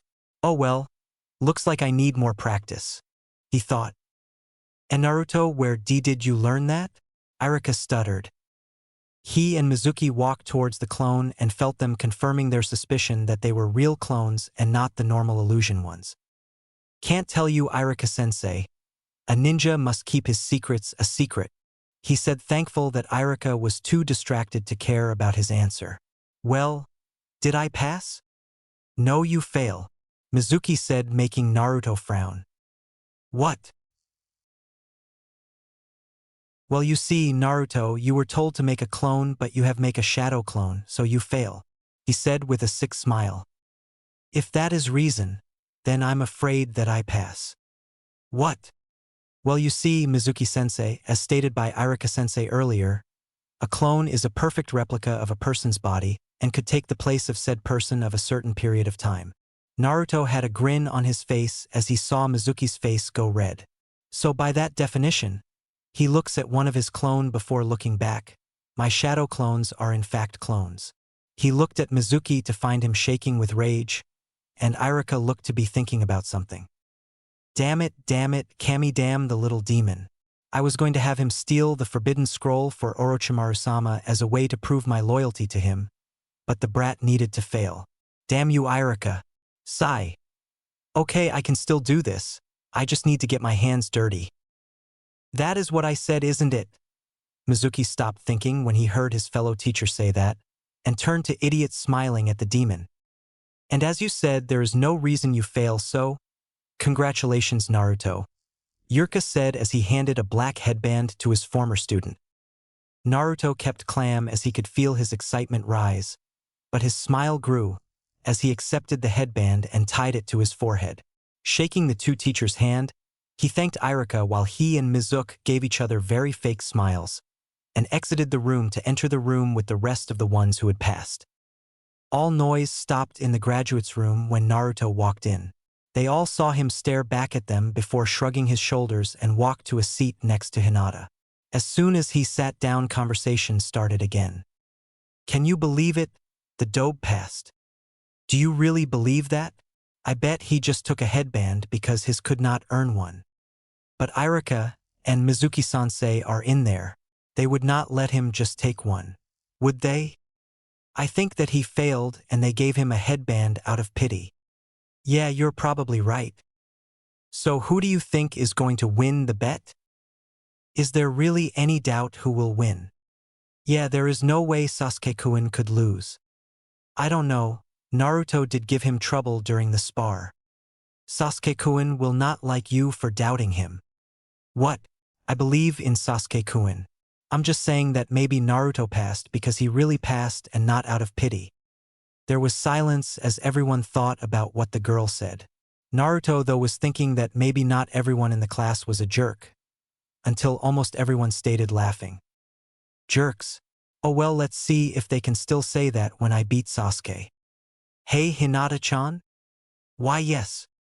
I was wondering if you would like to go to the compound with me after class? Hinata's head perked up as she nodded in excitement, but then she frowned. "Naruto Keikuin, I have to talk to Tusama, so I won't be able to go with you," she said with sadness. Naruto frowned at not being able to go to his compound with Hinata, so instead he gave her the address so she come by later. A few more students came in the classroom sporting headband while Naruto talked about what they wanted to do in their ninja career. While Naruto talked and Hinata listened. He wanted to save a pretty girl when she was in danger, save a country, defeat and or befriend powerful people, rescue a princess, protect his friends from harms, and through his action help make the world a better place. Well, he highly doubted that he would actually get to do all those things, but they were entertaining and helped pass the time. The room went silent when Irika came through the door and with a clipboard in hand. He could feel anticipation in the air, as all the former students seemed to lean forwards in their chair, eager for the results. While the new genin wanted to know who won the bet, while Irika thought they all thought that they had a chance to place in the top 3 for one of the exam events. All right, I will begin this by once again congratulate you all for passing the genin exam. As of now, you are all no longer my students, you are now genin ninja of Konoha and my comrades, he said bowing. I look forward to working alongside you. All of the genin in the room some form of excitement on his or her face at the sign of respect that their teacher was giving them. Even Sasuke had on a smirk that seemed a lot more pleasant than normal. Now I will tell you the results of the exams you took along with the Rookie of the Year and the class dead last. Cough cough Naruto cough. A civilian boy said that got a few snickers, through everyone else seemed to ignore. First off the written exam, he started. Third place Ino Yamanaka, second place Sakura Haruno, first place Sasuke Uchiha. All of the fangirls cheered when they heard their Sasuke got first in something, while the other did not pay any attention to it. They had expected the results to the written part would be as such, and Naruto knew for a fact that his would not place in this. But he passed and that was all he cared about as far as the written exam was concerned. Once the noise died down, Yurka continued with the exam placements. Now accuracy. Third place Hinata Hyuga, second place Naruto Uzumaki, first place Sasuke Uchiha. Irika-sensei, why did Naruto get second place? We all know he just got lucky, one of the guys said and got murmurs of agreement. Because, luck or not, Naruto did the second best in the class, so he got second place. Now, if we don't have any more complaints about how someone performed better than you, I would like to continue. Not getting a response, Irika continued. Taijutsu. Third place Kiba Inuzuka. Alright, me and Akamaru are the greatest. Then why did you get third? Jerks. Second place Hinata Hyuga. Good job Hinata-chan, he whispered. Thank you Naruto-kun, she stuttered back with a blush on her face. First place Sasuke Uchiha. Yeah, Sasuke-kun is the best. No, Sasuke-kun is the greatest. I just said that, you pig. No, you didn't. You said he is the best. I said he is the greatest. Being the greatest is better than being the best. They are the same. Oh yeah. Yeah. Will you both shut up? I want to find out who won. Kiba yelled, getting the class to go silent. Thank you, Kiba. Now finally we have ninjutsu, he said, and the whole class drew in a loud breath. Not knowing what was going on, but understanding that everyone was anticipating the results of this exam, he decided to make it dramatic. In third place, he gave a drawn-out pause, Sakura Haruno. The class let out the breath they had been holding in. In second place, the class sucked in another breath. Sasuke Uchiha. Almost everyone had a look of disbelief on their face. Sasuke Uchiha, the guaranteed Rookie of the Year, just got second in something. If the class's anxiety about who got first, then the loyal members of the Uchiha fan club would yell in displeasure. And finally, the one who got first place for the ninjutsu portion of the exam is... This is it, were the thoughts of Naruto and Sasuke. If Naruto got first, then Sasuke could kiss his life goodbye. If his fangirls learned of the CRA, then he gave a shudder. He did not even want to think about that. If he got first place, then he would show the village that he was to be taken seriously.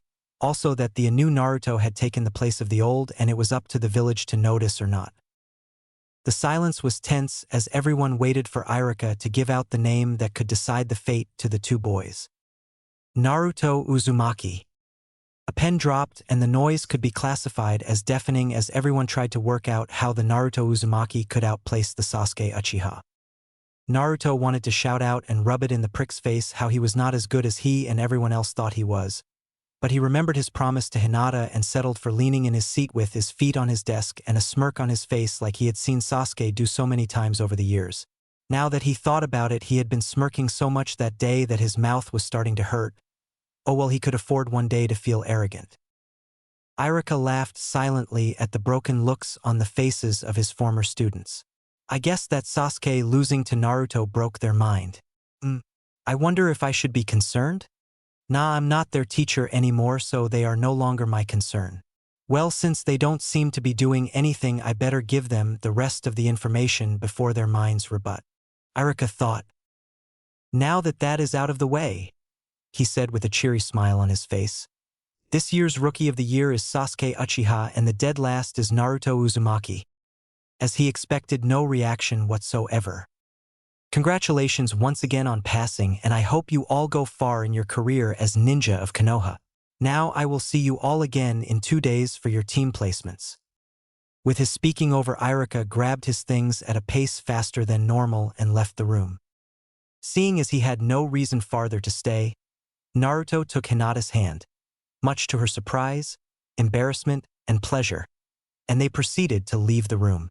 But just to finish his day of arrogance, he gave Sasuke a look of superiority before he exited, leaving Sasuke to grit his teeth and rage silently.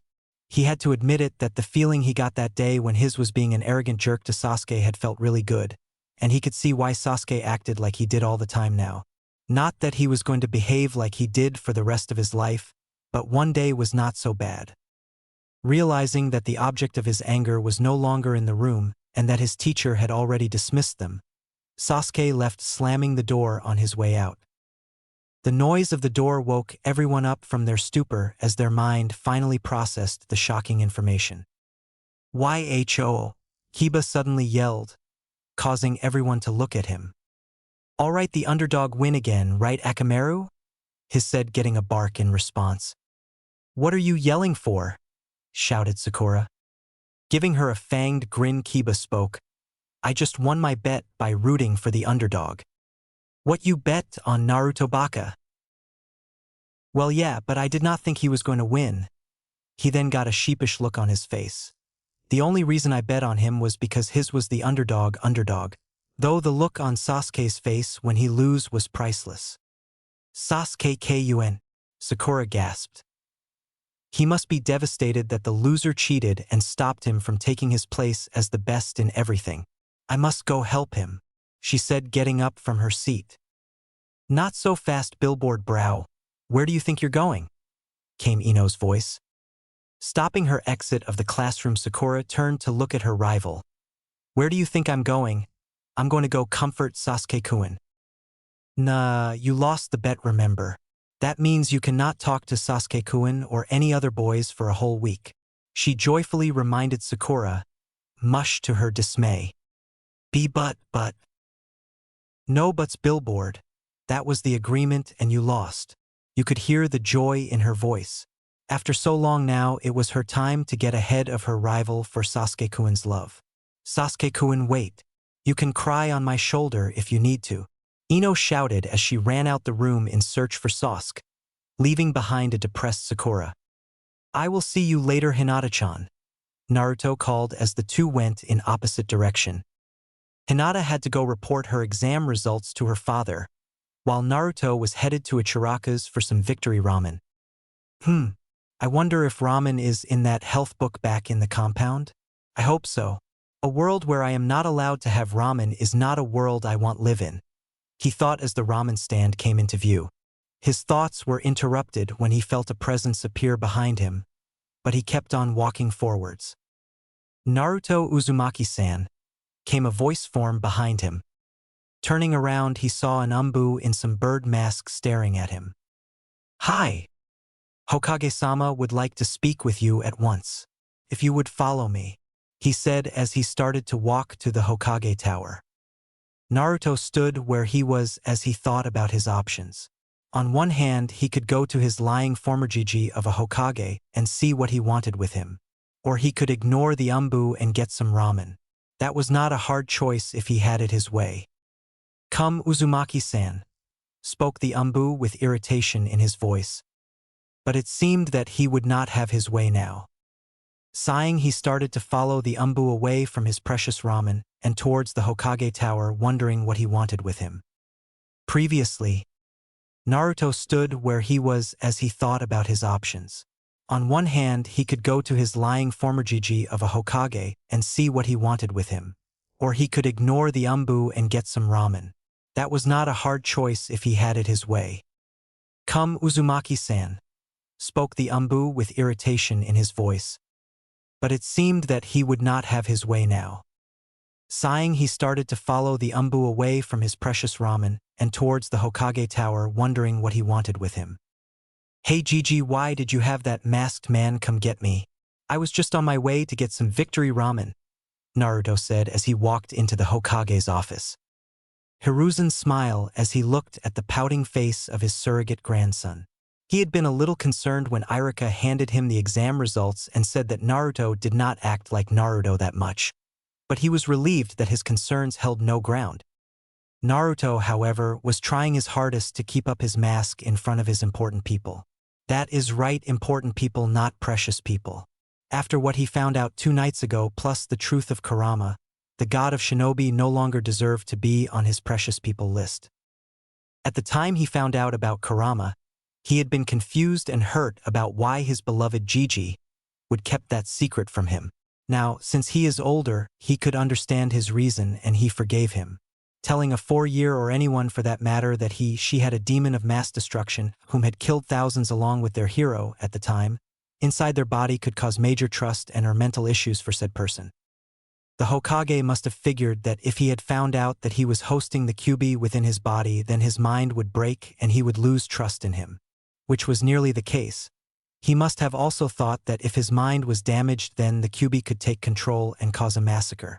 To Naruto, it was a pretty sound reason not to tell him, and for that Hiruzen had been forgiven, though he wondered when / if he was going to be told. No, the reason was the fact that he had lied to him again and again and again. When he was younger, before he met Kurama, and even a few times after he had met her, he had asked his Jiji why it was that the villagers mistreated and hated him, but every time he had asked he had claimed to not know the reason, but he, Naruto, should forgive them for it. It had hurt to know that his apparent Jiji lied to him, but he had let it go. The truth about his parents, on the other hand, was not something he could just let go. As an orphan, one of the things he wanted to know the most was the identity of his parents and to know if they loved him. He remembered hearing all of the things the villagers would say when he had asked that question out loud, and it made his blood boil now that he knew the truth. His parents had loved him, but when they found out that he was a monster, they couldn't get rid of him fast enough. That was the son of some low-life and a slut. That his mother was raped by a demon, and after his birth, the demon came back, killed his mother and placed him in Konoha. That he was the son of a respectable couple, but when he was born they were so disgusted with him that they abandoned him. Now happily living somewhere else with lots of normal children. And many others. When he finally learned the truth, he was so relieved because even though he did not want to believe any of them, he did not know the truth, so any of the hurtful things were possible. What he did not understand, though, is why he was lied to. The only reason he had come up with was that if the identity of his Y chromosome donor was made public, then IWA would be out for his blood. But even if that was the case, why not tell him the identity of his mother? From what he could tell, public knowledge says that the fourth never had a child or a wife, so where was the harm in revealing Kushina to him? He did not know, and to be honest, he did not really care. His absolute trust in his former Jiji, now Hokage, was permanently severed. But that being said, even though his was no longer precious to him, Hiruzen Sarutobi was still important to him. All the memories of the times he was nice to him, although severely stained now that he knew the real reasons for it, were still pleasant. Plus, have the third Hokage, the god of shinobi himself, as his grandfather, could have its advantages. Hurry up, Gigi. The ramen is waiting, Naruto said, still pouting. All right, Hiruzen said, turning very serious. I want to talk to you about some very important news I found out. Naruto gained a confused look at the statement, but on the inside was a different story. Shit, shit, shit. Did he find out I looked in the book? What is it? Hiruzen stared at Naruto as if studying his before answering. Irika has come to me with the exam results, congratulations by the way, and has informed me that you used the Shadow Clone Jutsu in the ninjutsu portion of the exam. Is that true? Naruto gave an internal sigh of relief at not being found out, but he gained real confusion at the conversation. Not knowing what else to do, he gave a nod. How did you learn it? Hiruzen demanded, making Naruto nervous. Why? Is it something bad? The Hokage gave a tired sigh. Naruto-kun, the Shadow Clone Jutsu is an A-rank jutsu that is in the Forbidden Scroll. The reason it is in there in the first place is because it takes up so much chakra.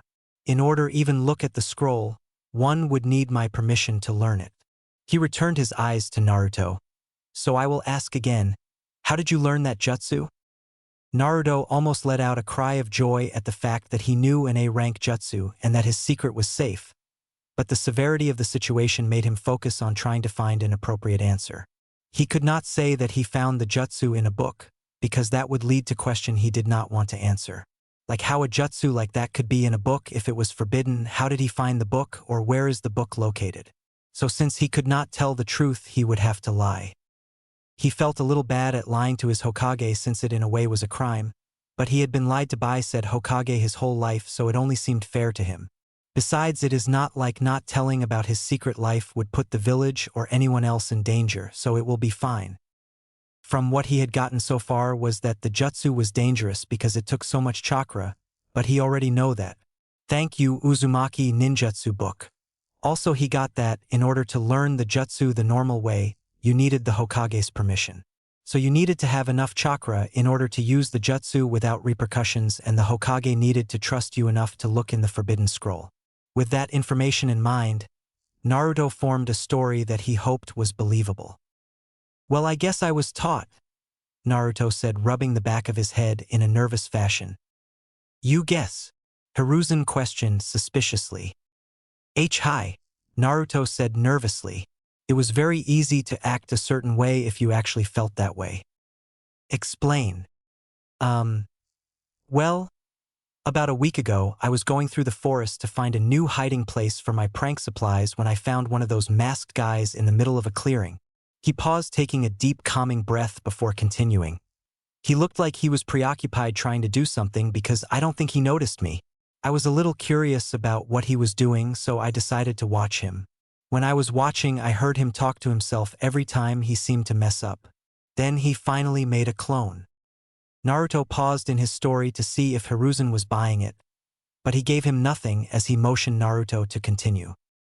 Well, after he made his first clone, he kept on practicing, and each time he repeated his self-instructions. I managed to memorize them and started to practice myself. Hiruzen was silent for a while, going over the story he had just heard a few times in his head.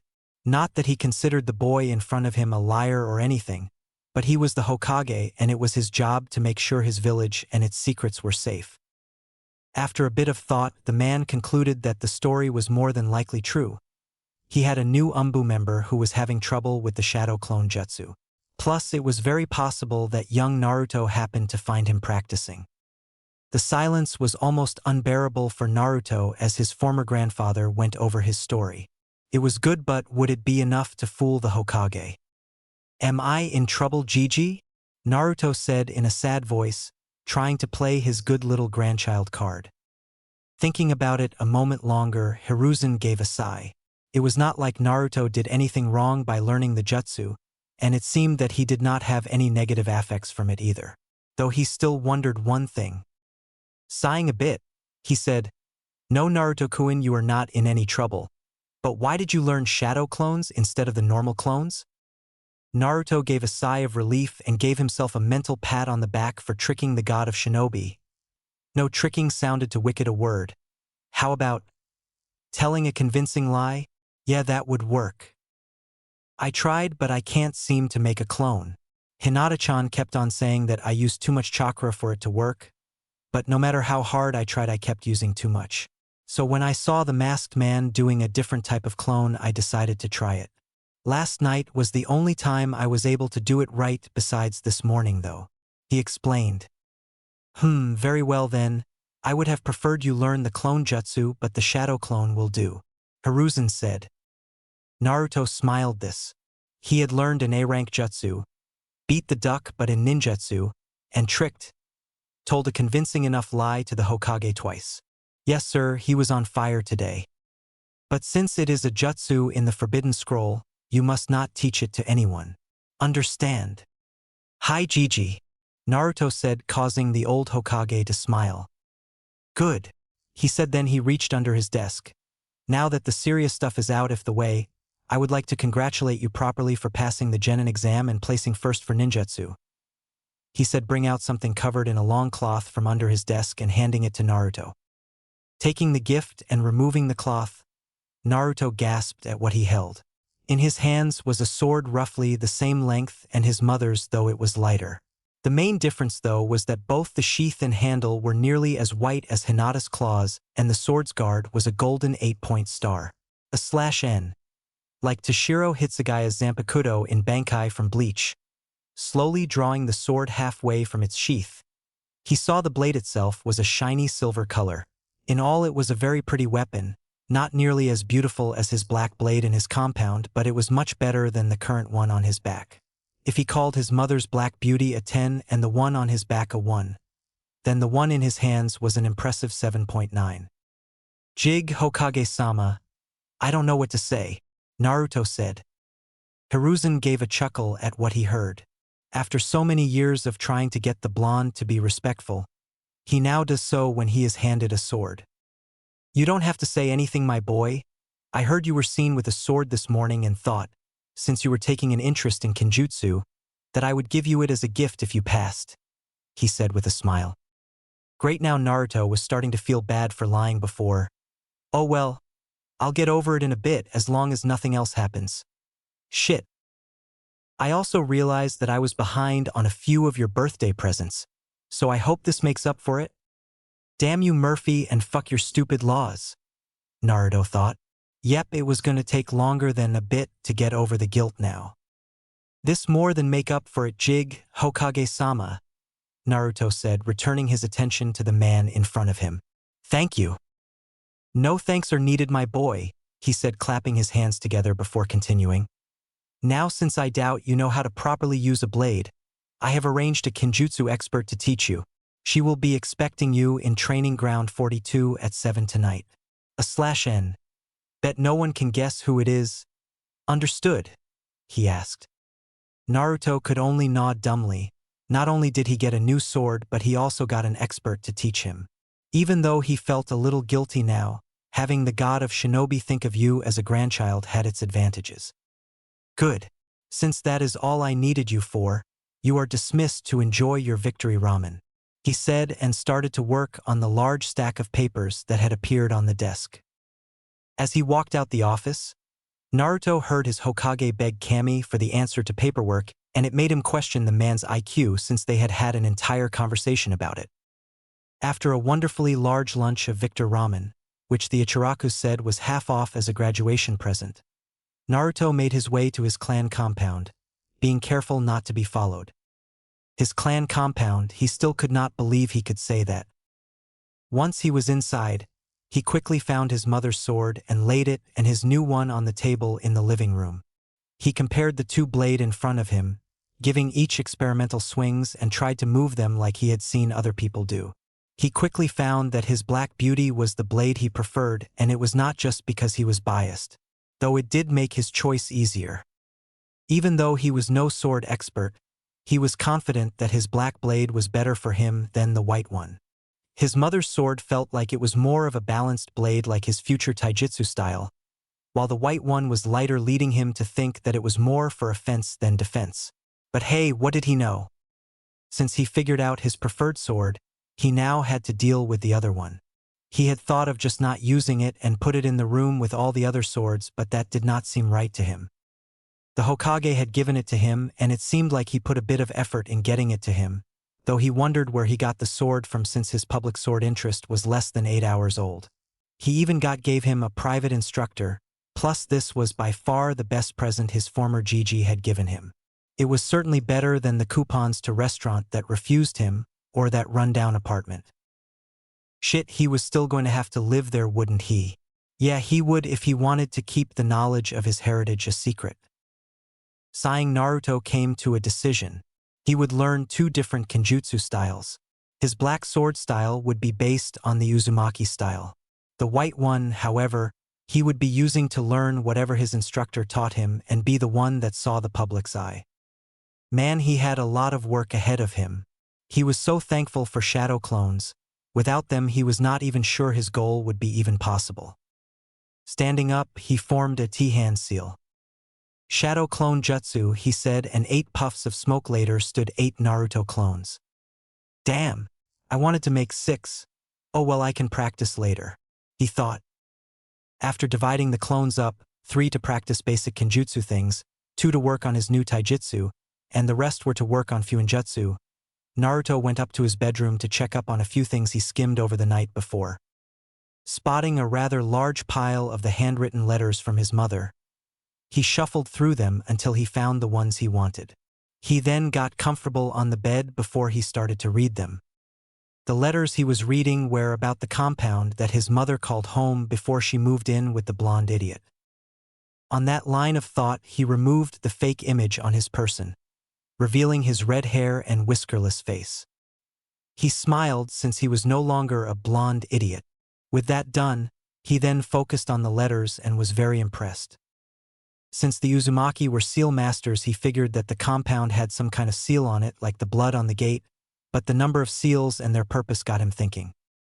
The Uzumaki clan compound was the safest and most private place in the entire village.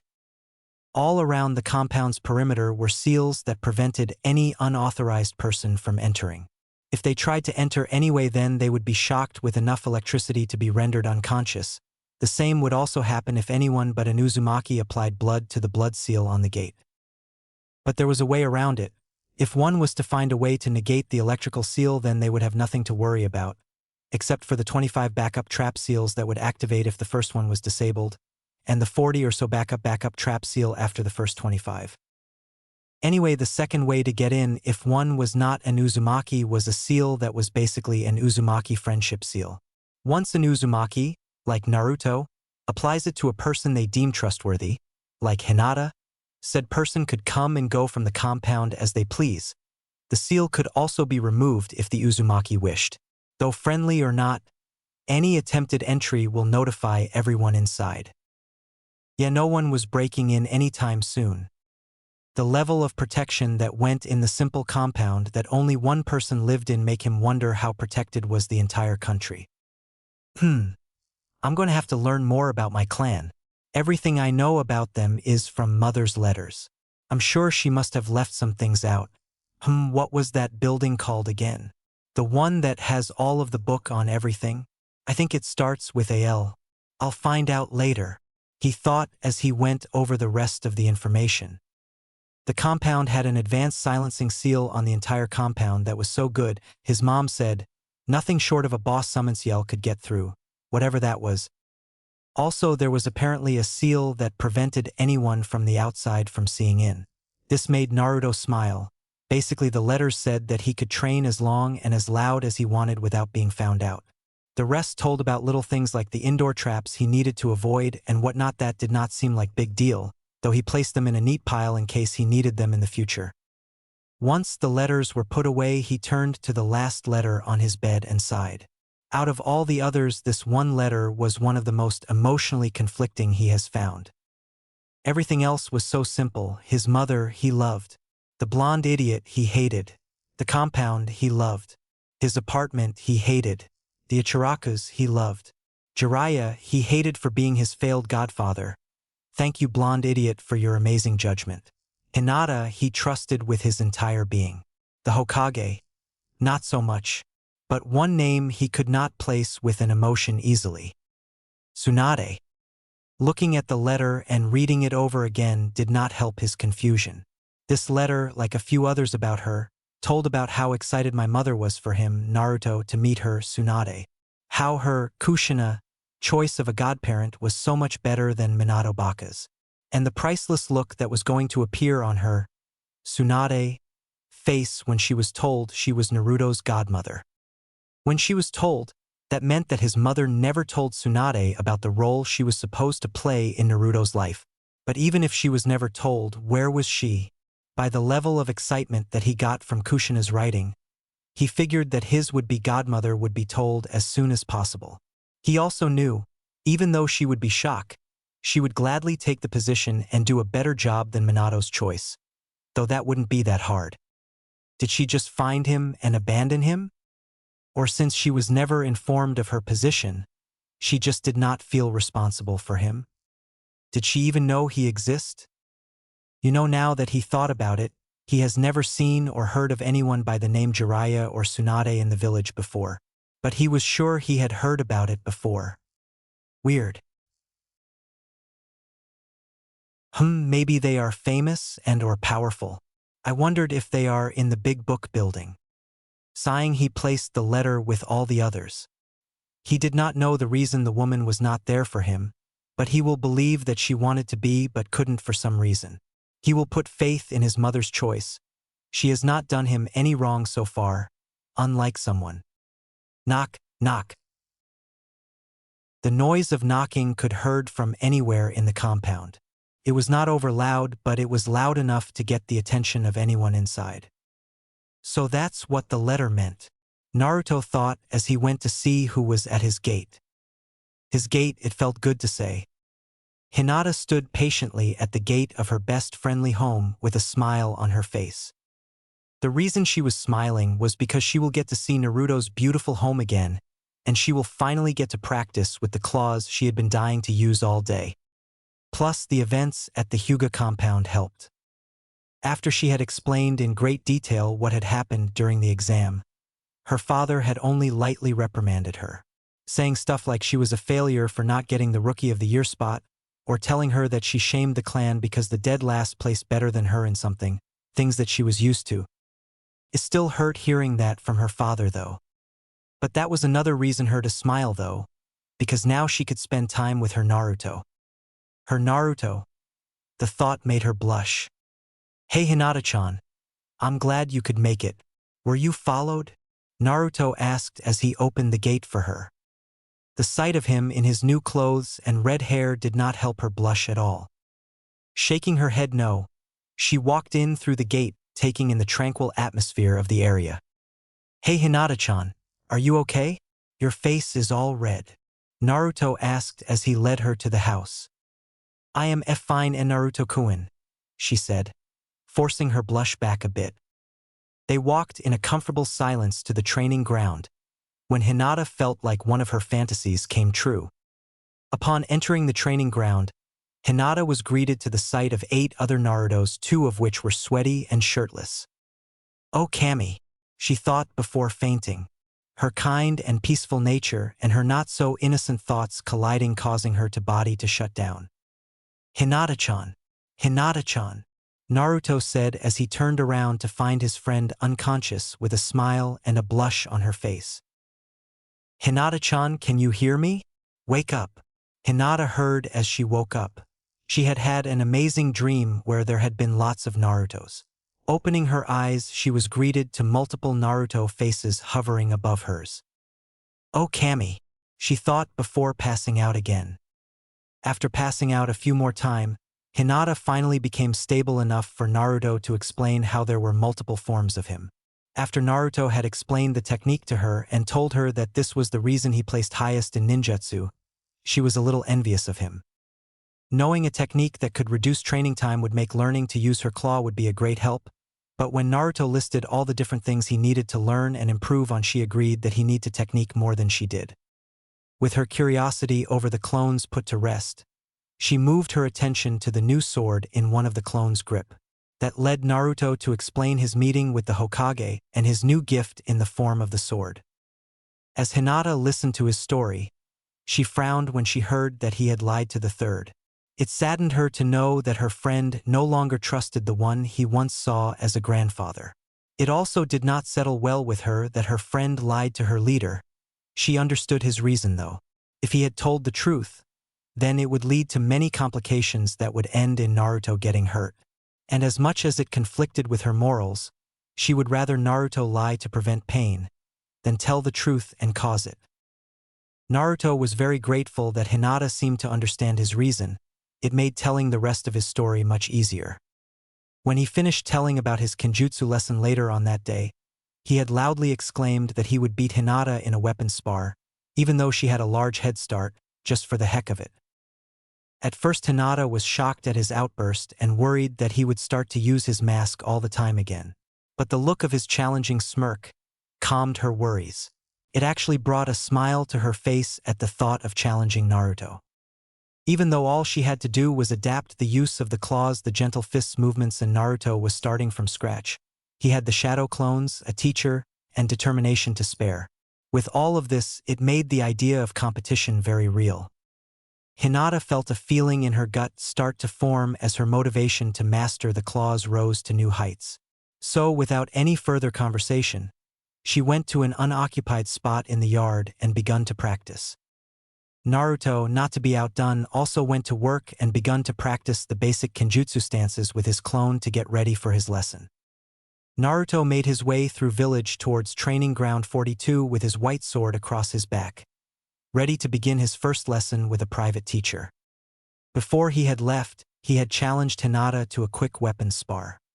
He had been using his black sword and got his ass royally handed to him by the princess of the Hyuga clan. Not that he had expected anything less. What he did learn was that he had a lot of work to do. But he already knew that. The spar just reinforced this fact. He had also applied a successful Uzumaki friendship seal to the Hyuga before he left, and it only took him 10 divided by 5 times 10 plus 30 times 2 divided by 7,000 times 0 plus 50 tries to get it right times 2 if you count the clone helping him. /n. If you get this right and send me a good review, I might give you an imaginary cookie. As he entered the training ground, he looked at the descending sun and figured that it was around 7. Not seeing anyone, he went to a boulder to wait for his new sensei to appear.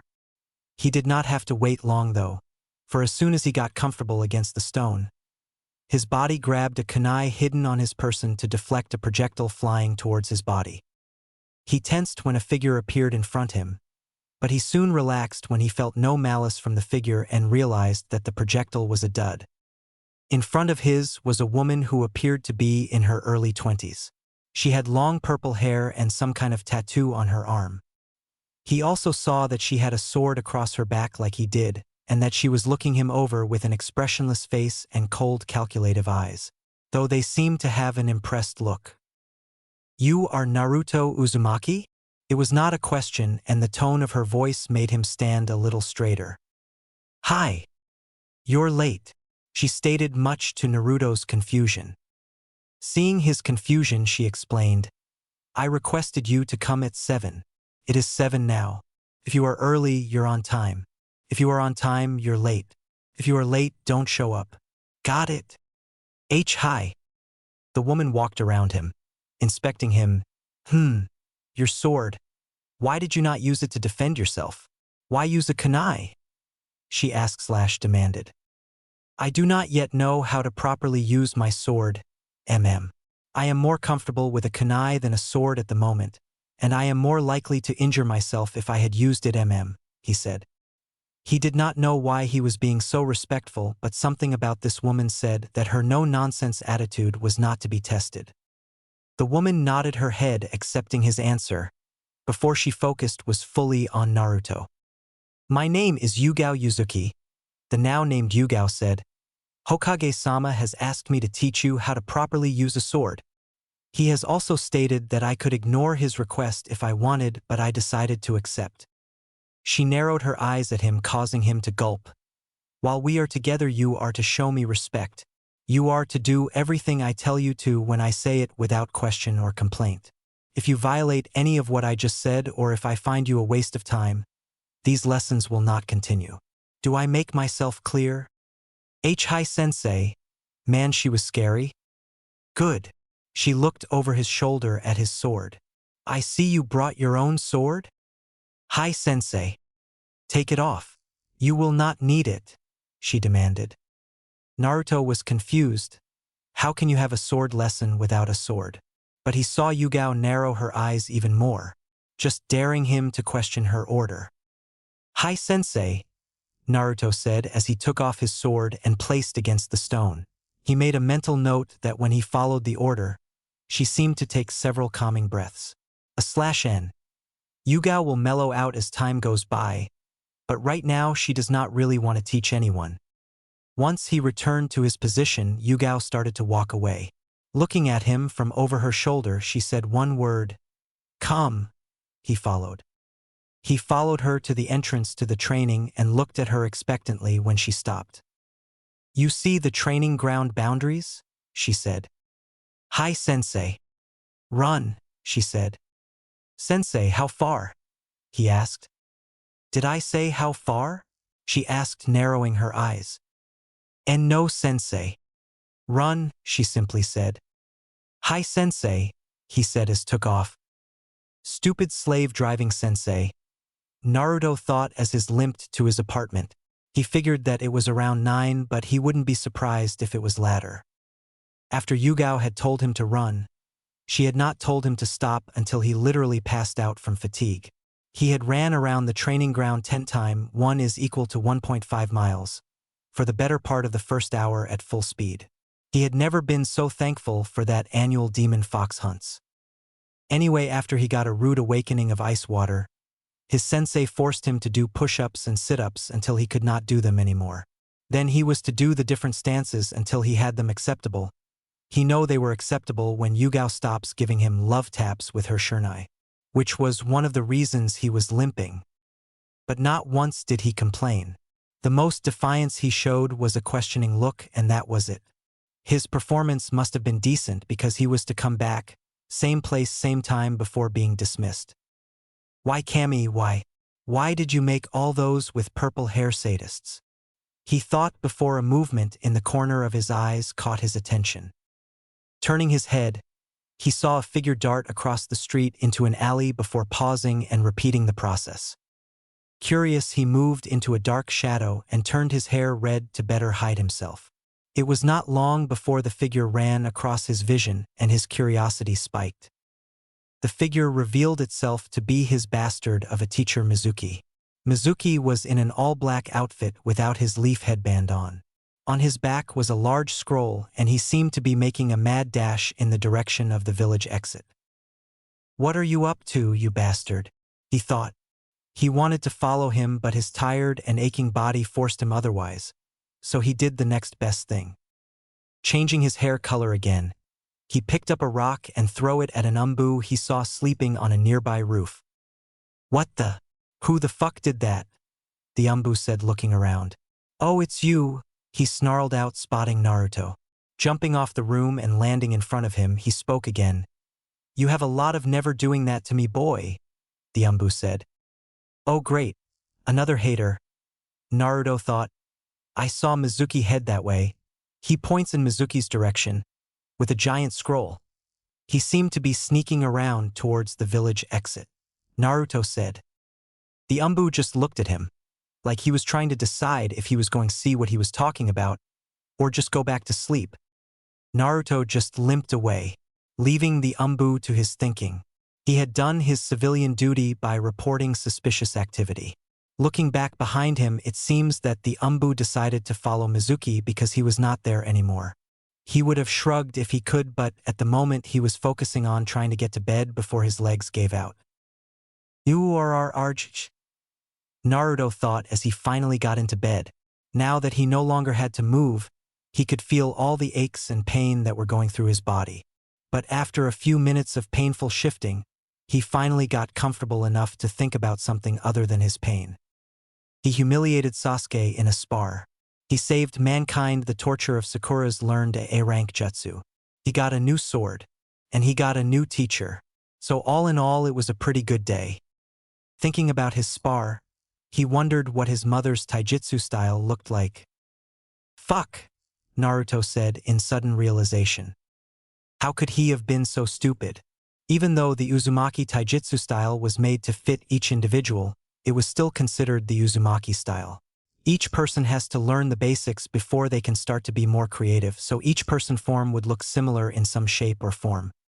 His mother more likely than not used a version of the Uzumaki Taijutsu style. That meant that if someone was watching his spar who had happened to know his mother enough to recognize her way of fighting, his secret would not stay such for long. Groaning at his sudden realization, he winced at what he now had to do. He had to learn Fuinjutsu, future ninjutsu, chakra control, 2 kenjutsu, 2 taijutsu forms, and more. Most people only learn one style of fighting and spend their entire life mastering it. But he had to learn 4, 2 from his heritage and 2 for the front that Konoha sees. Groaning to himself, he complains out loud, "Kami, when did you make my life so complicated?" Never had he been so grateful for picking up a book and learning something from it. Shadow clones? Well, at least now I have something to keep me busy for a long time, Naruto thought dejectedly before he passed out from exhaustion. The next week had been very good to Naruto, and he could honestly say that the week was the most productive week he had ever had in his life. During the 2-day break, Naruto and Hinata had spent most of the day inside the compound. They had been training, relaxing, just spent time enjoying each other's company. The compound had become much more of a home as well. Hinata had noticed the lack of food, so she had got a storage scroll that belonged to her clan. With that, she brought enough food to fill up the entire kitchen. Then she proceeded to cook them both a meal from the food she had brought. The compound had such a homey feeling that Naruto even said that they were like a family, with him being the husband and Hinata the wife. The only thing they were missing was a child or two. After he said this, Hinata was strangely quiet for some time. Weird. Anyway, when the 2 days were up, both Naruto and Hinata had made their way to the academy, excited to know what teams they would be put on. But all they got was a huge letdown, as the academy door had a note on it that said the building would be closed until further notice. Confused about why the academy was closed on such an important day in their young lives, the 2 genin had gone to the Hokage to see what was happening. When they went to Hiruzen with their question, the old man had told them that the academy was under an investigation due to one of its teachers being a traitor. This had shocked the 2 genin, well, more Hinata than Naruto, since he had a good guess as to who was the idiot that decided to betray the village. When Hinata had asked who it was, in hope that it wasn't Irika, the 3rd Hokage was hesitant in revealing the name. In the end, he told them since they already had the culprit in one of the highest security interrogation cell thanks to the man's allegiance to a certain snake. Hinata was a little surprised to hear that an Umbu agent had found and caught Mizuki trying to leave the village with one of its treasures called the Forbidden Scroll. But in a way, she was a little happy. The man had been treating her best friend so badly over the last 4 years. She knew that it was likely that he would be sent to jail anyway, so it was nice to know that the man got what he deserved. Naruto, on the other hand, was a little pissed off. He had been robbed of the credit that should have been his. He knew what happened when that lazy Umbu left. He did not leave because of the scroll's theft. He left because his sleeping place was discovered. Naruto was willing to bet that he only happened to find Mizuki and stopped him because most likely he was in his new sleeping place. Then he took all the credit for himself. Naruto let it go though. It was his fault for trusting one of his haters to do something nice to him.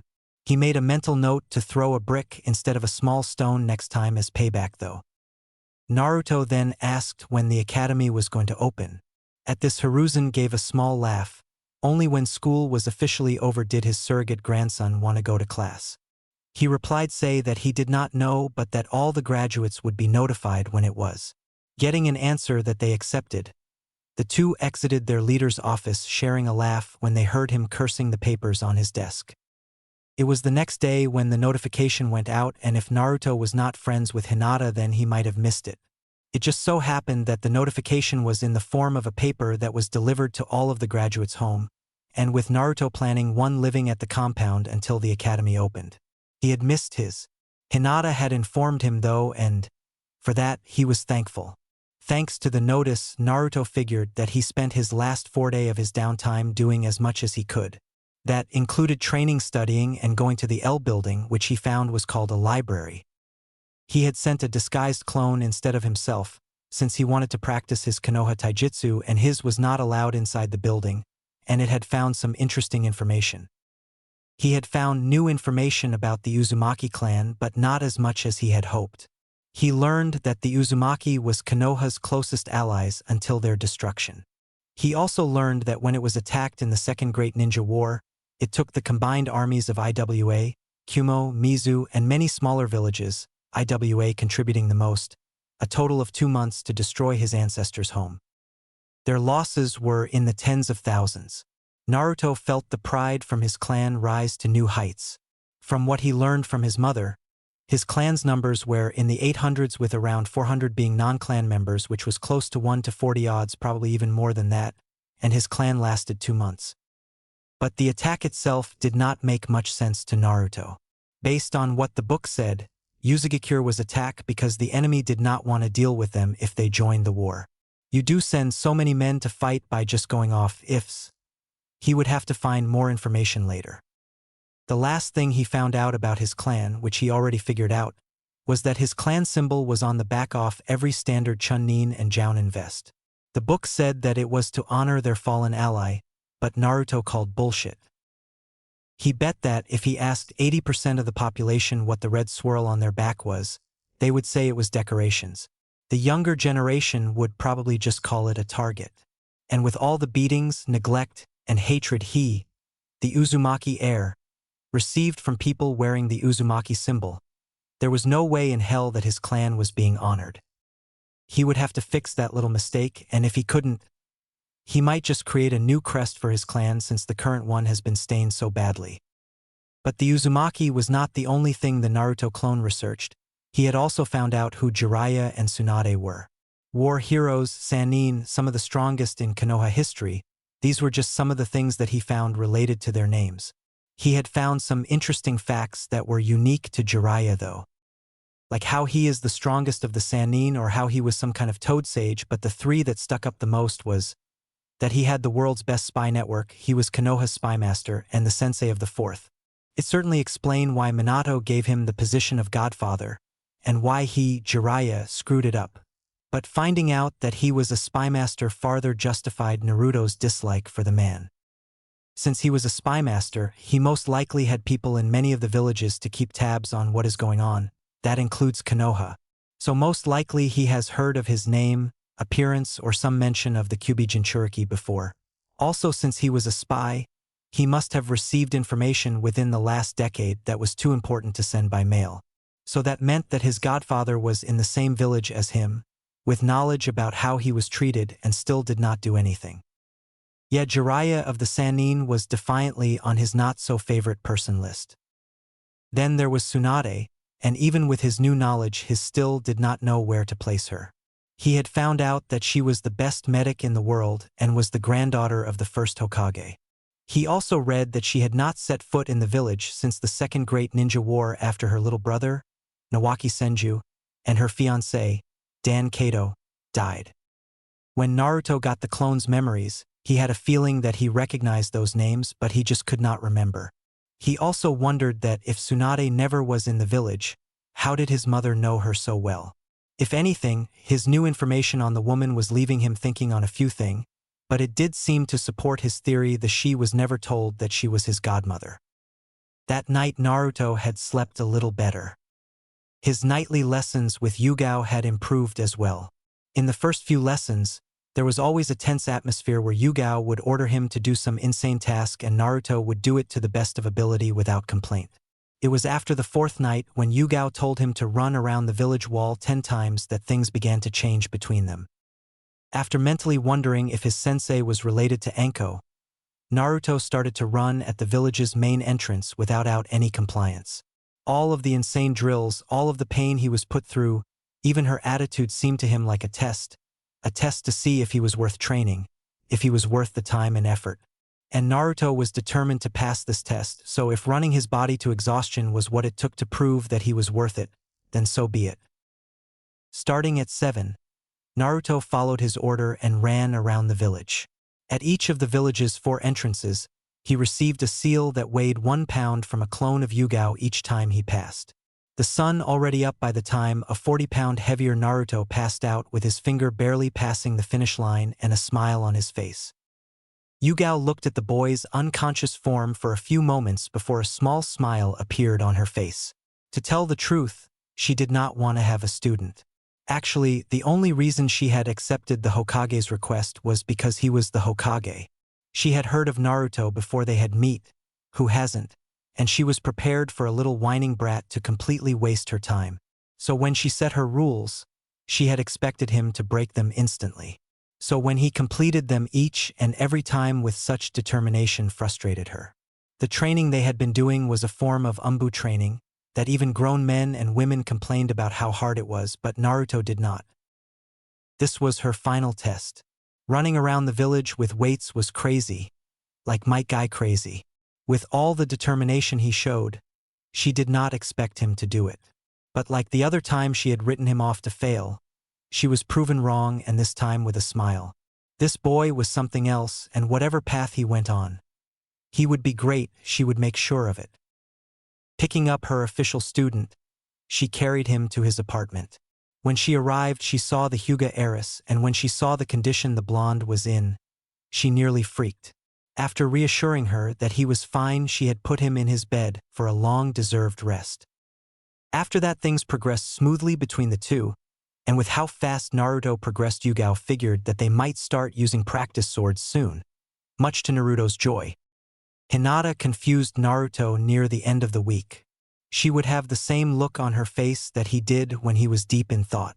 Every time he would ask what she was thinking about, she would just say that she was trying to figure something out and that he did not have worry about it. So he did as she wished and left her alone, but he was still curious.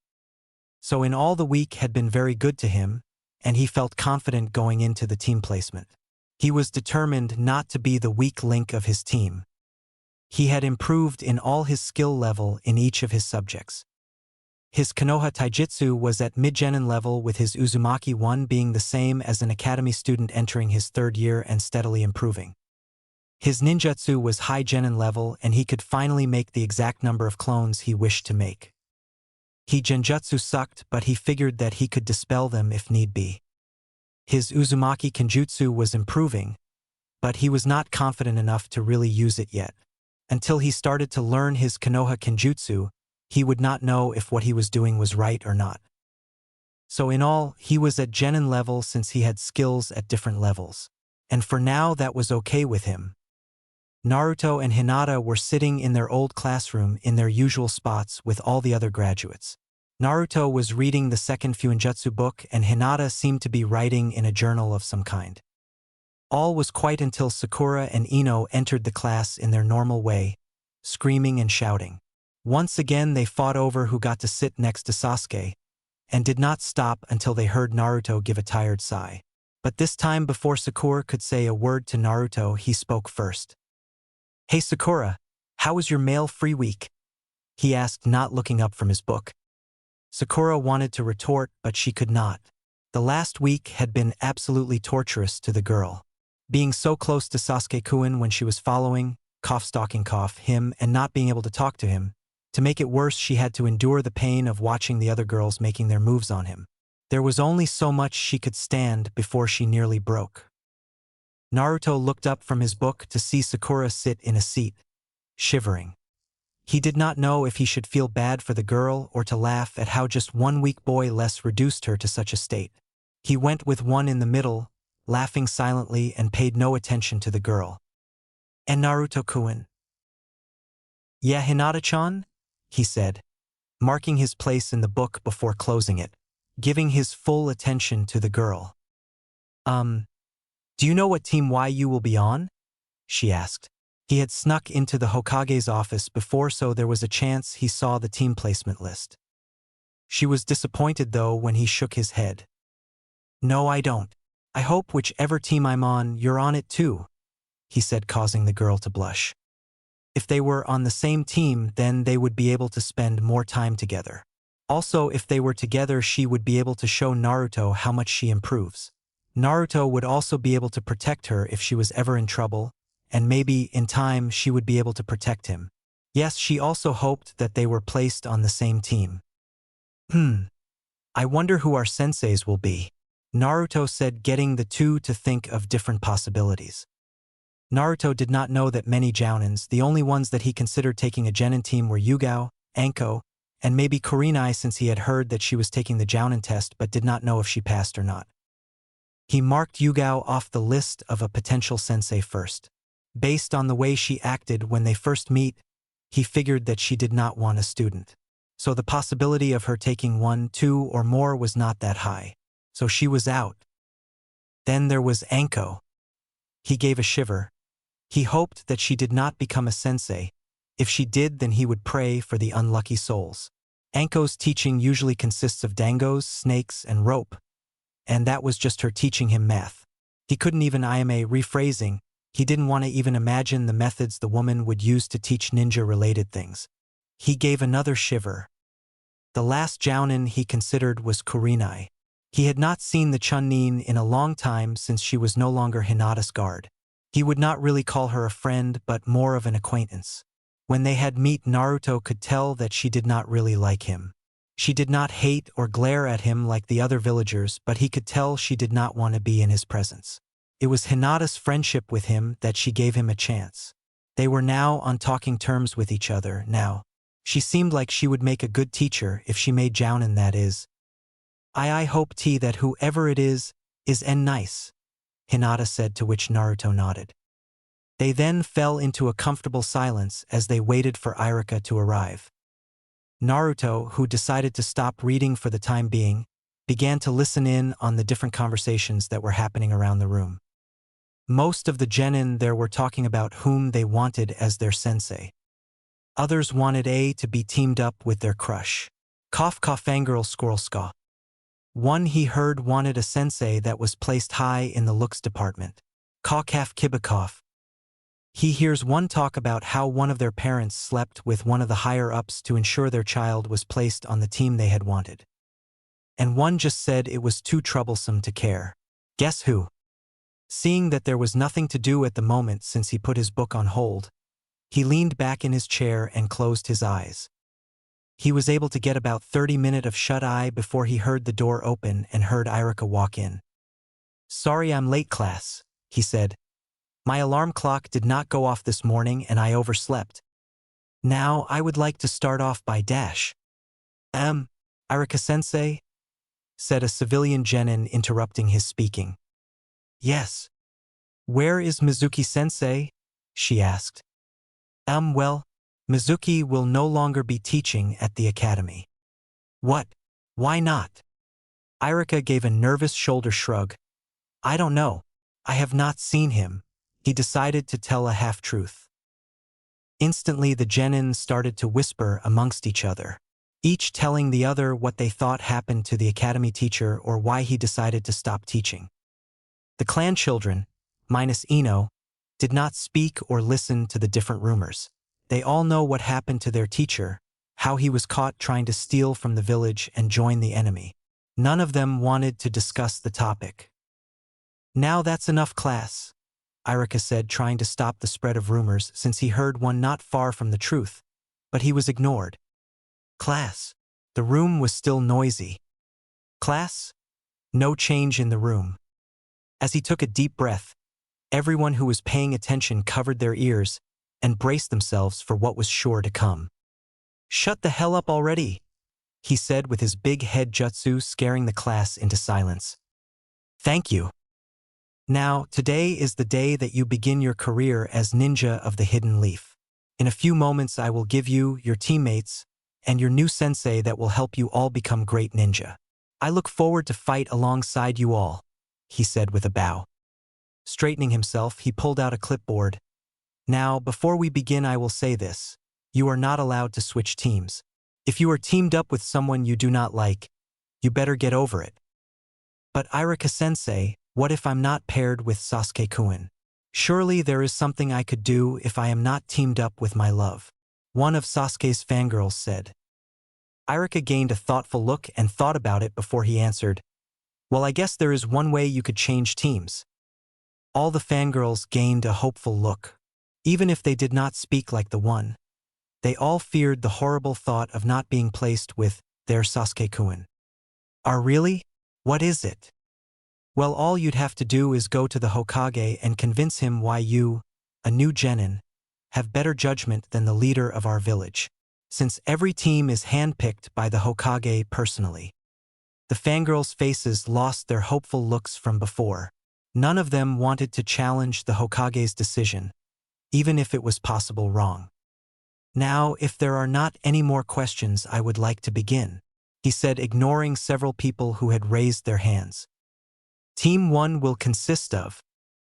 At this point, Naruto stopped listening. Instead, he continued to read his book.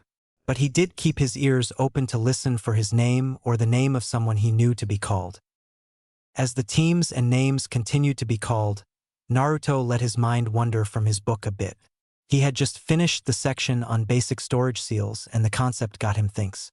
He wondered if he could apply a storage seal to his person so he could always have his mother's sword with him at all times. It did not sit right with him that Hiruzen's gift, not that he was ungrateful or anything, was with him so much while his mother's gift was waiting at home for just sitting on a shelf. Also, if did have a hidden weapon on him, then he could hold an advantage over his opponent. He doubted anyone would expect a single sword fighter to pull out another in the middle of a fight. Kami, damn it.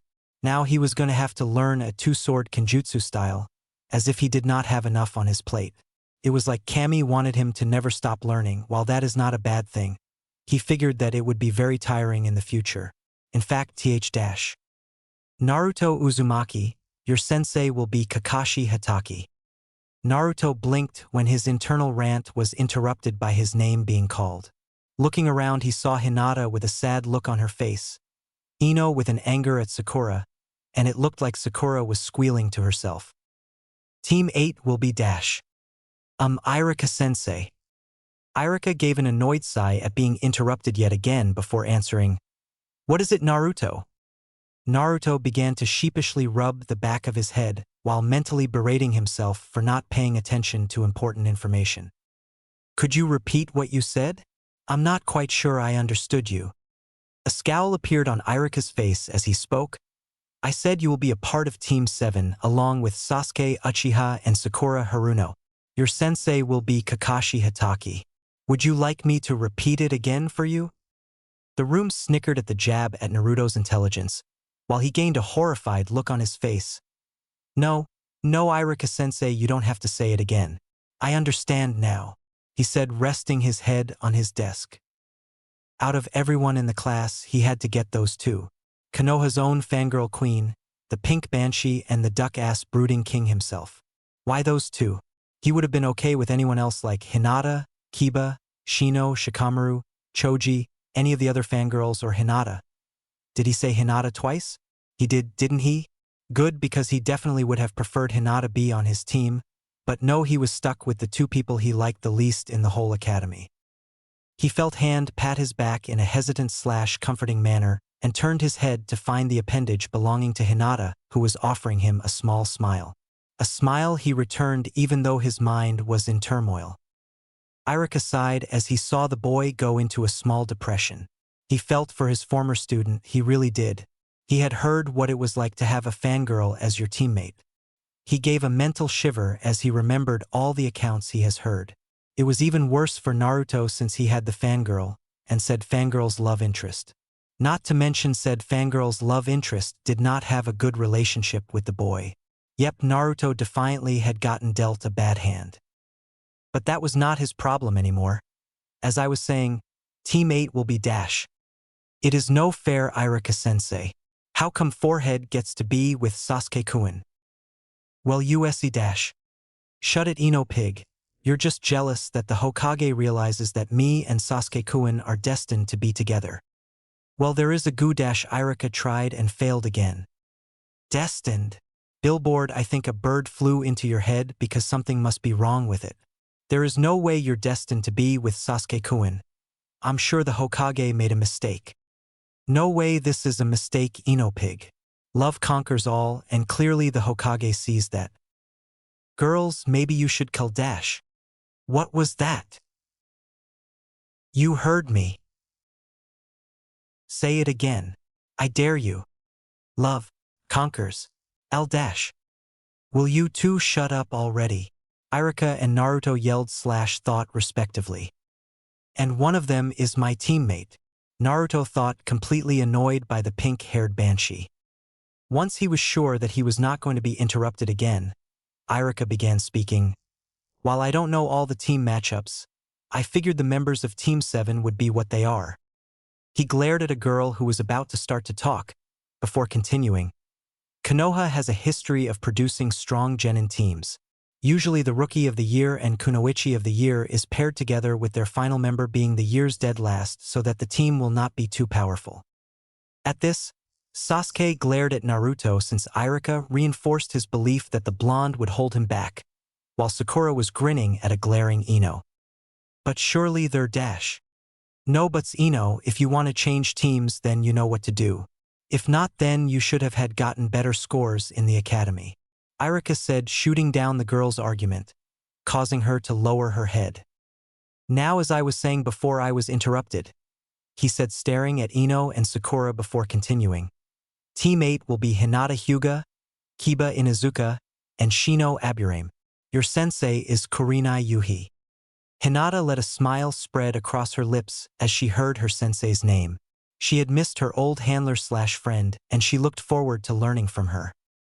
Across from her Naruto was giving her a small frown. It was no fair. How come she got a decent team and he did not? It was no fair. Team 9 is still active from last year, so we will proceed to Team 10. You are Shikamaru Nara, Choji Akimichi, and Ino Yamanaka. Your sensei is Asuma Sarutobi. Troublesome. I'm stuck with one of the two most troubling blondes in the village. Shikamaru mumbled, though Ino heard him. The proof was the tick mark that appeared on her face. Irika sent the girl a small glare that caused her to bite back the not-so-nice words she was going to direct at the lazy genin. Those are all the teams. I wish you all the best of luck in your ninja careers, and I look forward to fighting alongside all my new comrades. Your senseis should be arriving shortly, so try to keep yourself busy until they do, he said, leaving the classroom. As soon as he left, the room erupted in excited conversation as every discussed their new teams. I'm so jealous of you, Hinata-chan, Naruto said in a pouty voice. I wish I had Kurenai-san as my sensei. She seems like a great teacher. Lucky, Kami-sama just wants me to suffer. It is no fair. He finished at a mumble. And Naruto-kun, I am sure that Hataki-san is not that bad, she said, trying to cheer him up.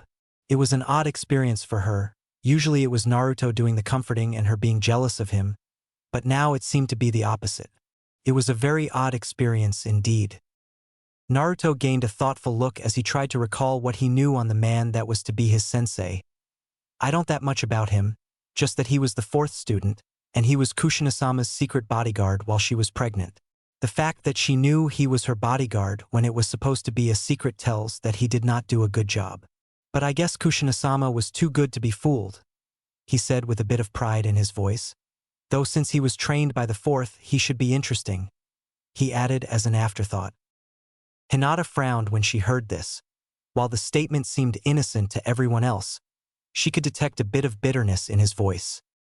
Naruto-kun. Naruto looked at her in surprise at her tone of voice. Don't judge Hataki-san just because of who he was trained by, she said, or rather demanded without a stutter in sight.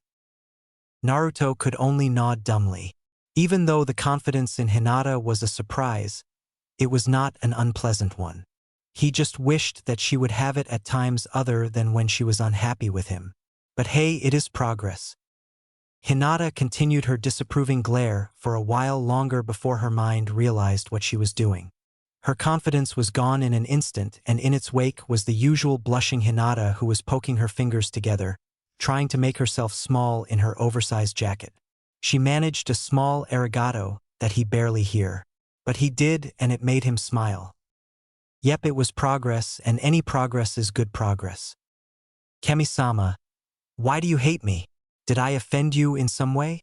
If I did, I am very, very sorry, Naruto thought as he sat in the nearly empty classroom. After he and Hinata fell into a silence, the senseis came into the room. He had easily identified Kurenai with her wild black hair and unique red eyes, though he was not that prepared for her wardrobe change. He was used to seeing her a red outfit with a chunin vest over it. So to see Kurenai, who was very attractive in every guy's opinion, wearing a thigh-high dress of thorn wrappings, he would say he was justified to blush heavily. Which he did. At least he did not whistle at her like Kiba did. He did not want to be smacked in the back of the head. Thank you very much. He was brought out of his trance when Hinata pinched his leg. When he accused her of the action, she denied it. Naruto could have sworn he saw some jealousy in her eyes but thought nothing of it. The senseis called the respective genin to them as they left. Naruto and Hinata had wished each other good luck before she departed. But that was 3 hours ago. He had spent his time switching between reading, napping, thinking, and drawing small seals. He had been very nervous when Sakura caught him in the middle of drawing one of his seals, but he was relieved when she said that he should be doing something useful instead of drawing scribbles.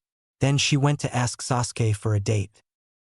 In fact, his time waiting would not have been that if Sakura did not find the need to talk every few minutes. Even with all his patience and determination not to react, he could feel his eye twitch every time she opened her mouth asking the stoic boy for a date. He sort of felt sorry for the boy that was if he was not such an asshole. Maybe if he would drop his I hate everyone and everything attitude and started to act more social, then maybe he would lose his fangirls since they seemed to find his antisocial behavior attractive. Hey Sasuke-kun, do you want to get something to eat later? Or his new accepting personality would only encourage the girls and make them try harder with their new hope, which would be either very amusing or very annoying to watch, probably both.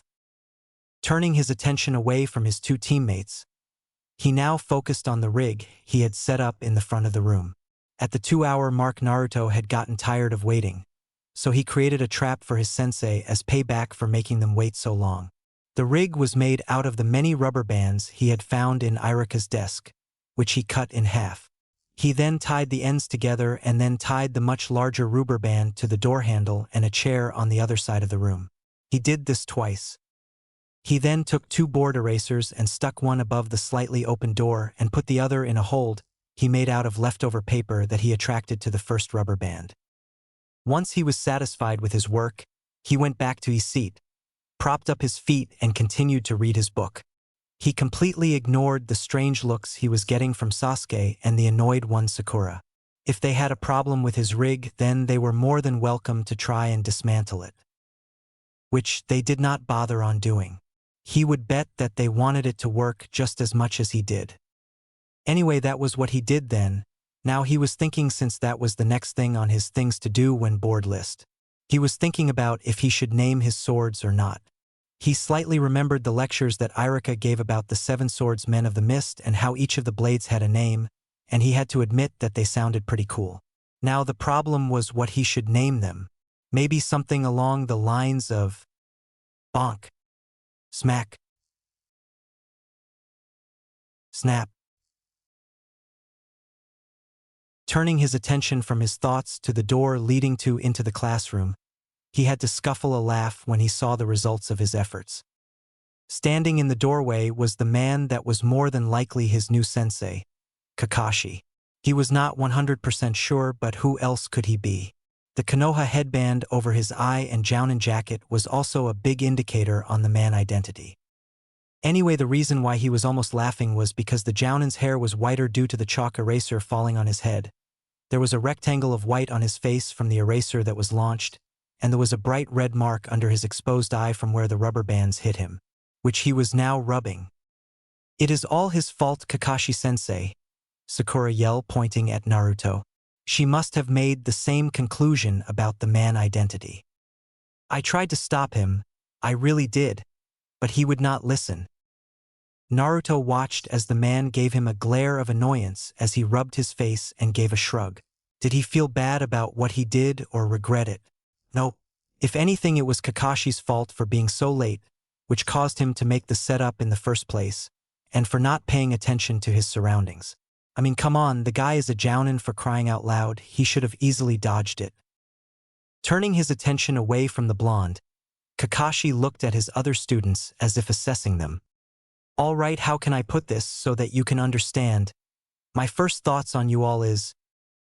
Sakura leaned forward in her seat, expecting to hear the great things her sensei was about to say to her, while Naruto and Sasuke both raised an eyebrow at how the man had paused. I hate you, especially you blondie, he said, causing Sakura to go into a depression, Naruto's eyes to twitch at the hair comment, and Saki to sweat drop at the man who could not possibly be a jounin, especially not his sensei. Meet me on the roof, don't take too long, Kakashi said before he disappeared in a swirl of leaves. The three genin all glared at the spot where Kakashi had stood moments before. Don't take too long? Don't take too long. Anyone who was 3 hours late has no right saying that. Though Naruto and Sawaki were interested in the jutsu he used to seemingly teleport to the roof. Letting out a sigh of annoyance, Naruto followed his two teammates to the roof. When they arrived on the roof, they were greeted with the sight of the new sensei leaning against the railing of the building reading a little orange book. Naruto let out a groan as he realized what that book was and what it signified. His sensei was a pervert, or at least a closet one. Taking a seat in front of the man, they waited for him to talk. This wait took longer than they thought, much to their annoyance, because it seemed that he was reading an interesting part of the book, if his perverted giggles were any indication. After about 10 minutes, he finally looked up from his book and began to address his charges. Well, since you are all here, why don't you introduce yourselves? Tell me your likes, dislikes, hobbies, and dreams of the future. Sakura then raised her hand and waited for her sensei to acknowledge her, which he did with a nod of his head. Sensei? Could you go first so we know what to do? Naruto stared at her for a second, once again questioning the Academy's decision on making Sakura the kunoichi of the year. How could someone not know how to give an introduction, especially if you are told what to say? Kakashi was unknowingly thinking along the same lines as Naruto, but he decided to humor his student. Very well, my name is Kakashi Hatake. My likes are not important. I guess my dislikes are not either. My hobbies are, well, too mature for you, and my dream of the future? He placed his finger to his chin and thought, well, I'm pretty content with my life as it is now, so when I get a dream I'll be sure to tell you, he said with an eye smile, before he started to read his book again. Naruto and Sasuke narrowed their eyes, while Sakura just had an annoyed look on her face. All we got was his name, they thought at the same time. Your turn, Pinky. Sakura gave a huff as she started her introduction. My name is Sakura Harino. My likes are, well, the person I like is Dash. She looks at Sasuke and squealed before continuing. My hobbies are… Again she looks at Sasuke, squealing. My dream for the future is… For the last time, she looks at Sasuke, her squeal louder than the ones from before. Oh, and my dislikes Naruto Baka and Ino Pig. All right, interesting. He did not sound interested in the slightest. How about you go next, Emo? Sasuke glared at him, but started all the same. My name is Sasuke Uchiha. I hate a lot of things and don't really like anything. My hobbies are not important, and what I want is not a dream but the future because I will make it reality. I will restore my clan and kill a certain someone. Everyone looked at him at the end of his introduction. Sakura had hearts in her eyes. Kakashi had a look of expectance while Naruto had once again narrowed his eyes for two reasons. One was because he brought up Mikoto's murderer, and two from the introductions his team did. Each of them gave little to no real information about themselves, being as vague as possible, except of Sakura's squeals, that told you all you need to know. How was he supposed to trust his team if they were not willing to tell a little information about themselves? Naruto gave a mental sigh. Unless something happened, he was going to be with these people of a long time, and it was obvious that no one trusted each other. But he had to be the better man and be the first to take the lead. Looks like you're up, Blondie. Giving another mental sigh at what he was going to do, He started his introduction in his happy and excited persona. "My is Naruto Uzumaki. My likes are ramen, Hinata-chan, the Ichirakus, ramen, training, and ramen. And almost everything related to my mother and my clan. I could include Yugao-sensei and maybe Anko too. My dislike are the time it takes to prepare ramen. Mean people and arrogant people who have a pole up their hole. As well as most of the village, Minato Baka and Jiraiya team, and people who lie to me. My hobbies include training, hanging out with Hinata-chan, and eating ramen. And finding out more about my family and working on my different forms. My dream for the future is to be the strongest I can be so I can protect my precious people. Believe it, there I'm done. I am meeting them halfway. Now it is their turn to meet me," he thought. Kakashi looked up from his book to stare at his students, or more specifically Naruto. He had read through his file and was a little suspicious. His file said that his was a somewhat loud mouth that was barely doing well enough to pass, overall not cut out to be a ninja. But the last report placed his overall skills at a fresh Genin's. It had also said his dream was to be the Hokage. What had changed? He gave a sigh. He did not know why Had was thinking about it. It was not any of his business what the boy did in school or what his dream was. Now that he thought it a little, the boy's dream was probably still to be Hokage, since you had to be the strongest, get the position, and he could protect anyone he wanted if he ever got the hat. Well, now that that is out of the way, I guess I should explain your Genin test to you. What are you talking about, Kakashi-sensei? We already took your Genin test. They didn't tell you? Kakashi asked with very fake surprise. The Academy's test was just to see if you meet the requirements to become Genin. The real test is much harder. How hard is it, sensei? Kakashi gained a thoughtful, taking some time to think about the girl's question before answering. Well, the last time I checked, the test had a 66% fail rate, with most of the failures either go back to the academy or drop out of the ninja program altogether. His three maybe students gained wide-eyed and nervous looks. Oops, did I say that last part out loud? Naruto and Sasuke glare at the man while Sakura gave a nervous nod. Shrugging off the glares sent his way, he continued, "Well, if you want to take the test, then meet me in Training Ground 7 at 7 in the morning tomorrow. Oh, and I would suggest that you not eat breakfast or else you will throw up," he said with a weird-eye smile. He then leaned his body back and allowed himself to fall off the building. Screaming, Sakura ran to the edge of the building with her two teammates in tow, only to see leaves floating down to the ground. Okay, I have got to learn that, Naruto thought, seeing how useful the technique was. Seeing as his sensei was gone and his instructions weren't till tomorrow, Naruto left to start training for his test and prepare for the night's lesson with Yugao. A minute or so after Naruto's departure, Sasuke took his exit with his ever-so-loyal fangirl right on his heels. Sasuke-kun? Do you want to go on a date? No. Well, that is okay. We could just get something to eat together. Okami, sometimes he wished Itachi killed him on that night, that way he would not have to deal with the fangirls. Whack. Again. Hi. Clank. Clank. Clank. Whack. Again.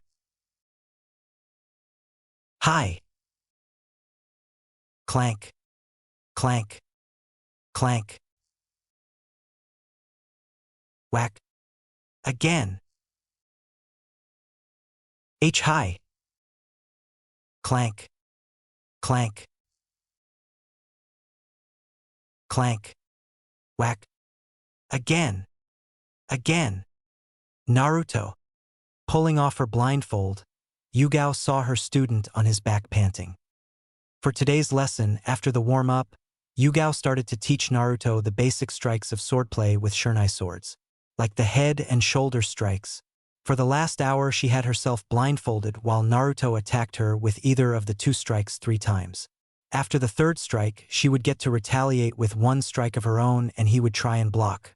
For the entire experience, Naruto had only been able to block about 30 times, and each round only lasted around 2 seconds.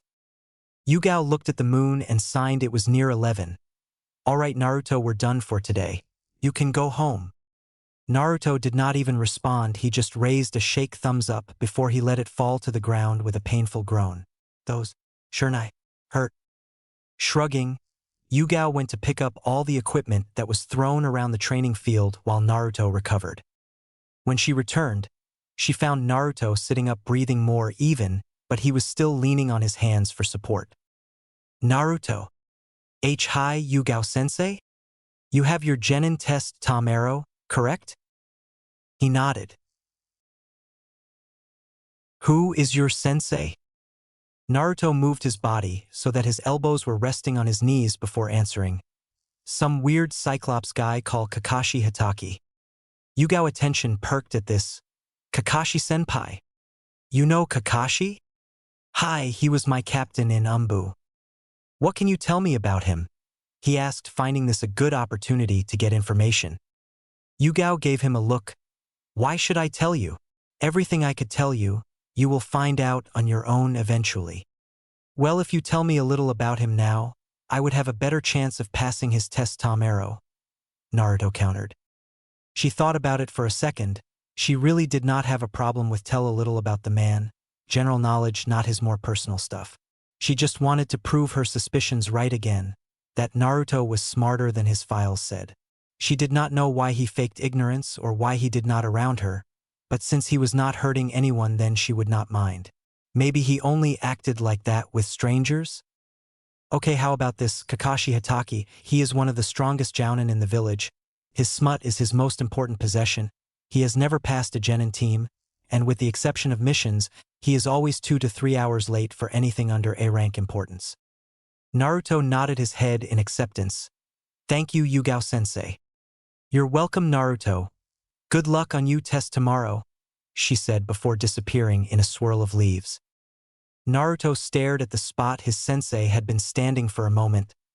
I have got to learn that, he said. Signing, he slowly got to his feet and limped to the compound.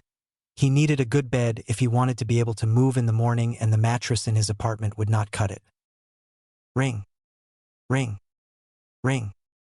Rin. Naruto slammed his hand on his alarm clock as he slowly woke up, promising to kick the inventor of the stupid thing's ass if they ever met. Rubbing the sleep and blurriness out of his eye, his opened his eyes, his find the clock saying it was near 8. Shit, I'm late. Jumping out of bed and throwing his clothes on as fast as he could, he rushed around the house trying to get ready. It was not until he closed the door to the house that he remembered what Yugao had said about Kakashi's late habits, that he slowed down. If his sensei was always 2 to 3 hours late, then that meant he had at least an hour before he had to show up. With that in mind, he went back inside and started to properly prepare for the day. He took a long shower, cleaned his necklace. After all the work he had been doing, it had gotten dirty since he stopped taking it off. And against Kakashi's advice, he made a large breakfast of leftovers Hinata had cooked a few nights back. He did this thinking that it was better to eat and throw up than to not eat at all. He should know all those days eating rotten food when he was younger made him spend a lot of time in the bathroom, but he still got what little nutrition the food had. After he had eaten, he created 2 clones to practice what Yugao had taught him the night before while he started to practice drawing storage seals. He wanted to be able to apply one to his body so that he could have his sword with him at all times, so he had to practice. When it was close to 9, Naruto dismissed his clone, rechecked his stuff, and adjusted the sword on his back. He grabbed his Fuinjutsu book and left the compound. Even though he might have to wait an hour, he might not, and it was better to be safe than sorry. As Naruto entered the training ground, he looked for his teammates and found them near 3 wooden posts in the middle of the area. As he walked towards them, he smiled when he heard the sound of stomachs growling. He could also see the look of pure irritation on their faces. It was not until he was near them that they noticed his presence. "You're late, Naruto," Sakura yelled when she noticed him. After rubbing the ringing out of his ears, he began to rub the back of his head and laughed nervously. "Sorry, Sakura-chan, but I overslept. It was not lie. Complete lie. Ugh, you useless baka. Can't even show up on time," she huffed as she went back to her spot by Sasuke. Shrugging, Naruto climbed a nearby tree and rested on a branch large enough to support him. Since it was probably past 9, He sure he had another hour to kill, so he took out his book and began to read about the difference of applying seals to living and non-living objects. I need to find a way to thank Yugao-sensei for her information. Waiting 1 hour was a lot better than waiting 3. And sure enough, as 10 rolled around the 3, maybe, Genin heard a puff and saw their sensei standing in front of them, smiling and waving. "Yo! You're late, Kakashi-sensei." His covered face gave a sheepish expression. "Yet about that, you see on my way here a black cat crossed my path, so I had to take the long way." "What?" "Anyway," he said, ignoring the girl's cry, and pulled out a pair of bells. "Since you're all here, why don't we begin? I have someplace to be and I can't be late for it." The 3 glared at him. He then jiggled the bells a little to making them ring. "These bell will determine if you become genin of not. If you happen to get a bell, then you will pass. If not, then you will go back the academy." "But sensei, there are only 2 bell?" "That is right, Pinky. That means that at least one of you will fail." He then pulled out a clock form somewhere and placed it on a stump. "You will have until the clock rings to get a bell. Oh, and you better come at me with the intent to kill, because if not, then you will never pass." He jumped away to put some space between them and took out his book, while the 3 all tensed. "Begin!" Poof! As soon as they heard the word, an explosion of white smoke covered the area, and Sakura and Sasuke used it as a cover to hide. When the smoke cleared, 10 Narutos charged the Jounin, fist drawn back. Kakashi just raised an eyebrow as he saw the clones running towards him in the edge of his vision. Leaning to the right and the left to avoid the first 2 clones, he grabbed the third and pushed him to the 2 that had passed him. Having his balance thrown off and with more force than he wanted exerted on him, the clone stumbled into his 2 brothers, causing them to fall in a heap. A 4th clone, that was thrown by Kakashi when its foot got caught, was sent into the pile, causing all 4 to go up in smoke. Bending back as a clone soared over his head, he grabbed it and threw it at a clone that was trying to sneak up on him, dispelling them both. Feeling a presence behind him, he moved right as a clone tried to take his exposed back and brought up his arm to block a kick from the clone in front of him and form one off to his side. The clone then smirked and nailed the man with a punch to the body. Their smirk fell though when their target went up in smoke and they felt a presence behind them. The next thing they felt was a pain in their neck as their bodies disappeared. The final clone that was standing farther back frowned at what just happened. He saw Kakashi about to be hit when he was suddenly behind the 2 other clones in the spot a clone had been standing. He must have switched. Not wanting to go anywhere near the man, the clone took out a kunai and threw it, only for Kakashi to catch and throw it back at a speed the clone was not able to react to. The original Naruto, who hadn't moved from his beginning spot, frowned at what just happened. Even though he knew that the chance of the clones getting a bell was close to 0, he had at least thought that they were good enough to get his sensei to look away from his book. But no, that was not the case. He was about to charge again until he saw Kakashi's book was lowered enough to see that the man was looking at him with a questioning look. "What? I read that you used a taijutsu style in your graduation fight. I was wondering why you were not using it?" "Because there is a chance that you would recognize it since you spent so much time spying on my pregnant mom." That sounded so wrong. "Style? What style? I have never used a STO, that thing I used against Sasuke? Well, I had thought that if I tried to learn a style then I would be able to beat him, but I wasn't able to, so I just forgot about it. It is not like I need one anyway," he said before creating a small army of clones and charging. The next 10 minutes looked like complete and utter chaos to those that looked at the fight. That fight was seen as an ocean of blonde, a speck of gray that refused to overpowered by the blonde, and random clouds of smoke that seemed to appear more and more often. When the last of the smoke cleared, Naruto and Kakashi could be seen. Kakashi was still reading his book looking like nothing happened, while Naruto, on the other hand, was covered in sweat, panting.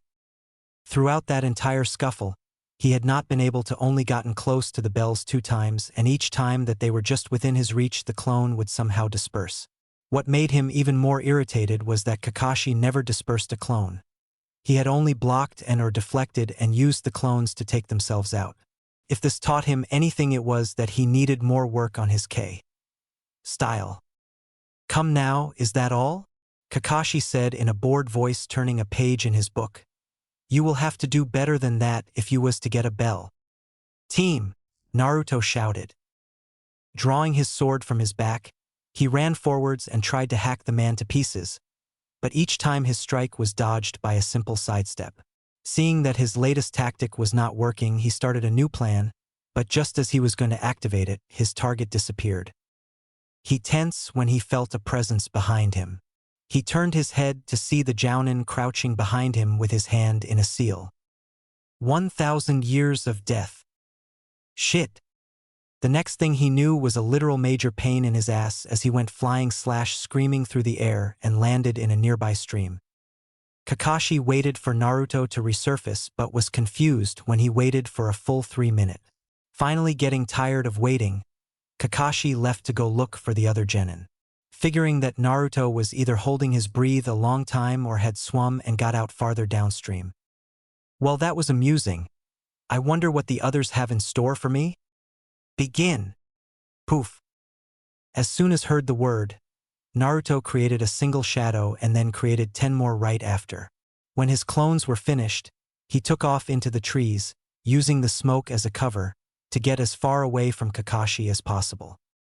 He did not slow down until he got the memories of his 4 clones that caused him to pause. Even if he could make hundreds of clones for his training, there was a reason he only had 20 or so when he trains. Every time a clone disperses, his mind sorts through the memories and files them away.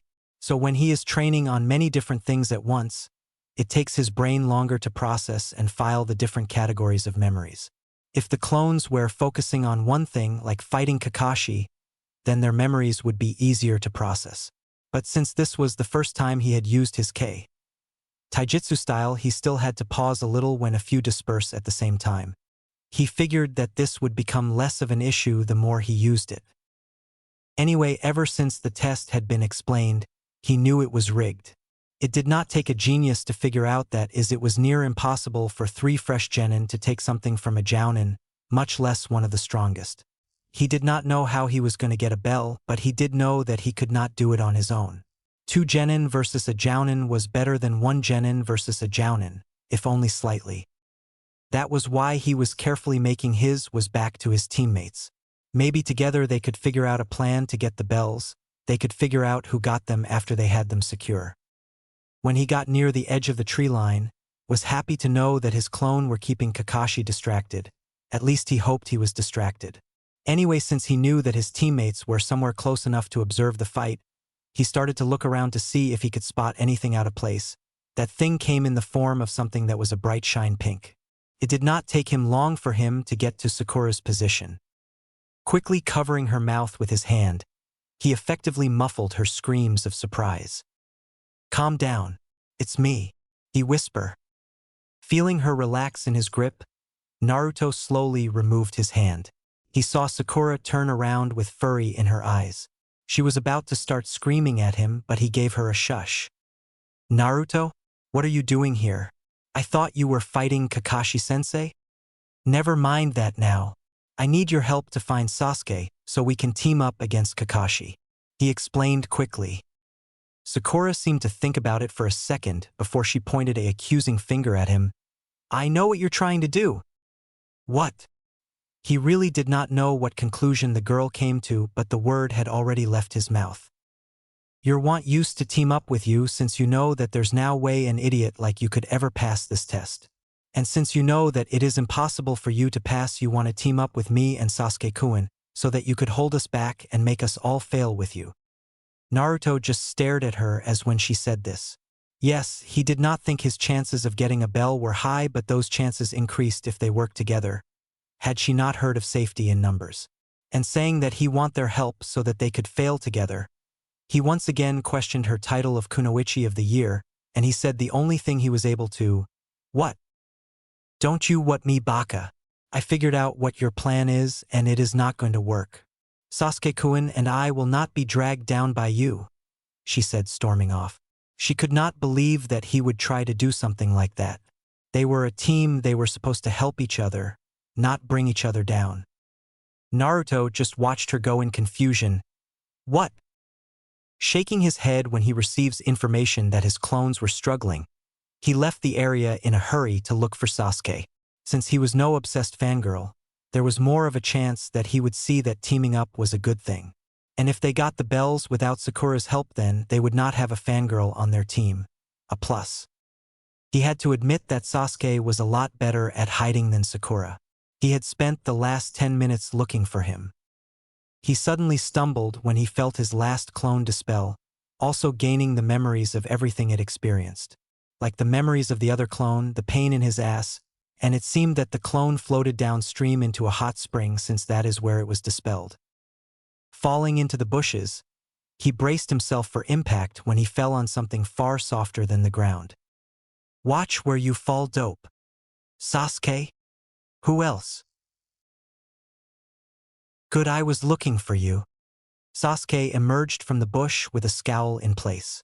He had seen the one-sided fight that had happened, and now he knew how he lost in ninjutsu. And to see that the blonde could make solid clones made irritated him. Plus, he was still sour from his tie with him. Why would you be looking for me? Sighing at what was sure to come, he spoke. I need your help to get a bell. Sasuke's scowl turned into a smirk. So you need my help? Naruto narrowed his eye. Let me rephrase that, we need each other help. Sasuke's smirk fell. Look, I don't like you, and I'm pretty sure that you don't like me, but we need to get over it for now. There is no way that Genin that just graduated could beat a Jounin. So we need team up if we even want to stand a chance. Sasuke thought about it. If he were honest with himself, then he would agree with the blonde. But his Uchiha pride would not allow him to accept help from him. Why should I team up with a dobe? Before he could answer, they both heard a scream that seemed to come from Sakura. Well, you could always be with the fangirl, Naruto said, annoyed by the fact his team was so difficult. I don't need anyone's help. So what, are you going to try and fight him yourself? In case you forgot, the last time we fought, we tied, and you saw what happened to me, Naruto said back. Sasuke glared at him for that. Just stay out of my way, dobe. If you know what is good for you, he said, walking away. Naruto glared Sasuke's retreating form. Why did this have to be so hard? Granted, he could have handled that better, but still. Sighing, he let go of his frustration and began just walking, trying to think of a way for him to get a bell. He did not know how long he wondered, but he figured that the test was almost over. He looked up, he saw that he had somehow wandered back to the wooden post. A glint of light was seen in the corner of his eyes. Turning his head, he saw to his amusement 2 silver bells just sitting innocently under a tree. Does he really think I'm that dumb? Well, the test must be almost over, and there is always the slightest chance that those are the bell, he thought as he walked to the tree. As soon as he picked up the bells, he heard a snap sound, and the next thing he knew was that he was dangling in the air by his foot. Ring. Naruto, Sasuke, and Sakura were all sitting in front of the wooded post with Kakashi standing in front of them with a look of disappointment on his face, while Naruto was tied to the post as punishment for falling for such an obvious trap. So do we go back to the academy now? I should, since none of you seem to figure out the purpose of the test. There was a purpose? Yes, there was. Besides the special cases, have you ever heard of a team that had less than 3 genin and a jounin? The answer is no. Konoha is the strongest village, mainly best our teamwork is above that of the other villages, he said. Upon hearing the, Naruto sent a glare at his 2 teammates. Even though he had not known the true meaning of the test, his method of getting the bells would have allowed them all to pass. But he just had to be teamed up a fangirl who was loyal to the point of stupidity and an ass that was too prideful for his own good. So what now? Naruto asked. Even though he did not want to go back to the academy, he did not have a real problem with it. If he went back, that did not mean that he had to stop training. He could ask Hinata for advice and she could teach his thing that she learned. And there was a chance that he would not be on the same team as the other 2 since he refused to be the dead last again. The more he thought about it, the more he wanted to fail. Well, since the alarm went off earlier than was supposed to, I decided to give you all a second chance. He took out 2 bento boxes and handed them to the 2 not tied up. The second test will begin as soon as I get back, and it will be much harder. If you feed Naruto, then you will fail. Ciao, he said, disappearing. As Sasuke and Sakura eat, Naruto was once again thankful to have Yugao as his sensei. Even if he had eaten breakfast that morning, he was beginning to feel his body getting hungry. If he was feeling this now, then he did not want to know what it would have felt like if he hadn't eaten. To make it worse, the food that was in front of his was really smelly in a good way. So much so that his stomach started to growl from the smell after a few minutes. Note to self: need to make sure to get Yugao-sensei a nice, growling, a very nice thank you present. Here. Naruto's thoughts stopped when the food's smell intensified. He saw that the food was brought close to his face. Sasuke-kun, what are you doing? You heard Kakashi-sensei. If we feed him, then we will fail. Sasuke just looked away. If we are going to beat Kakashi, then we have got to be at your best. And Kakashi isn't here anyway. Maybe he isn't so bad after all. This team might just work, Naruto thought. Besides, the dobe needs all the help he can get. You know what, never mind. That bastard is just asking for an ass kicking, he thought with his eyebrow twitching. Sakura looked conflicted as she looked between her food and Naruto, who was being fed by Sasuke. She wished she could be in the blonde's position. She really did not want to share her food with him, but Sasuke had raised some good points, so in the end she followed Sasuke's example like the loyal fangirl she was and began to give up her food. What did I tell you? Came the voice of Kakashi, who had appeared out of nowhere. He was releasing just enough Ki to give him a scary appearance, and the part of his face that was visible was in an angry scowl. You know what happens to you now. Naruto and Sasuke started to sweat and Sakura was shaking. You pass, he ended in an eye smile. The 3 blinked a few times as they slowly processed. Weren't they to fail for feeding Naruto? What do you mean we pass? They got caught feeding me, so that should mean we fail. Normally that would be the case, but not this time. Like the Bell test, the point of this was to see if you could work together. The Bell test was designed to put teammates against each other to see if they could put the team before themselves. The last test was to see if you could break the rules to help a comrade. So what you're saying is that it is okay to break the rules? What I'm saying is this: those who abandon the rules are trash, but those who abandon their comrade are worse than trash. Remember that.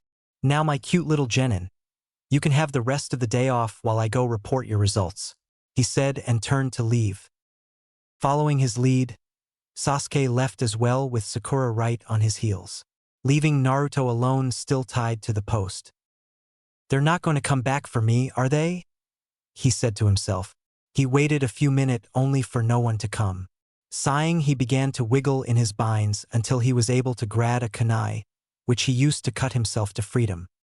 Finally, well, I guess I'm a genin now. Alright, I'm a genin now. Oh no, I'm a genin now. I'm stuck with Sakura and Sasuke as teammate. Naruto was walking through the village with no destination in mind, as his mind was focused on other things at the moment. He was walking slower than normal, and the aura of depression was about him. The cause of his current mood was the thoughts of his current team. Of all the graduates, he just had to be with the 2 he disliked the most, and he was going to be with them until he became a chunin, and even maybe more after that. It was depressing. What was that? He thought. He had just seen a figure turn into one of the alleys that he used to get to his compound. With his depression replaced by curiosity, he decided to follow it. When he got close enough to get a good look at the figure, he saw a very familiar hoodie and dark blue hair. Grinning, he slowly crept up on the figure, but he darted to the side when the figure tensed and turned. Barely breathing and being as still as possible, he waited as the figure looked at every direction. When it turned back around, Naruto quickly, but silently, got close to the figure before. Hey Hinata! Eep! Her reaction forced her to jump into the air, but she miscalculated the distance from her spot in the air to the ground. So when she landed, she fell on her bottom. Ouch, Hinata said, rubbing her behind. She then sent a small glare to her laughing friend. And Naruto-kun, why did you do that? It hurt. Gomen, Hinata-chan, but I just couldn't help it, he said when his laughs calmed down. Hinata just crossed her arms and turned her head with a pout on her face. As much as she liked Naruto, she hated being the target of his pranks, not that he really targeted her. Seeing the pouting Hinata in front of him made Naruto think about how cute she looked. Wait, where did that come from? He did not give it much thought since he had thought other girls were cute before, but when applying the word to Hinata, felt weird. Oh well. A growling from his stomach reminded Naruto that he was hungry. Hey Hinata, I just passed my genin test and I'm on my way to Ichiraku's for some food. Do you want to come? Hinata jerked her head in his direction when she heard this and a blush appeared in her face. Her mind gave a squeal at the fact that Naruto just asked her out on a date. Well, he did not ask her for a date, just lunch with his friend. But to her a date was a boy, Naruto, asking a girl, Hinata, to do an activity together, eating. So to her she was being asked out, and she could not nod fast enough. Great, I haven't ate there in a week. Let's hurry, he said, grabbing her hand, dragging her along as he raced to the ramen stand. I am Nechan, 7 ramen on the double please, Naruto said as he and Hinata entered the stand. Blinking a few times at the sudden shout, Ayam smiled as she recognized the voice of her favorite customer. The usual ones, right? Hi. Coming right up, she said and turned to the kitchen. Tusen, Naruto wants 7 ramen. The usual? A voice from the back called. Hi. I'm on it. Turning back around, she saw Naruto was sitting at the counter with Hinata, who still had a small blush. And what can I get for your date, Naruto-kun? The faces of the two genin went red as they both tried to explain how they weren't on a date. Well, Naruto more than Hinata. Laughing at the two's expense, she said, I'm just kidding. Now what would you like, Hinata-chan? I would like a miso pea please, Ayam-san. Okay, I will have it out in a moment. Try not to get too comfortable with each other while I'm gone. Anichan. Laughing at the reaction she got from the two, which was bigger than the first reaction, Ayam went to the back to help with the order, leaving the two in an awkward silence. So, did you pass your test? Naruto said after a time. Hi. What was it? Keikurinai-sensei said that OR team was a tracking and locating one. SOR test was to find her while she hid. So it was like a game of hide and seek? In a way.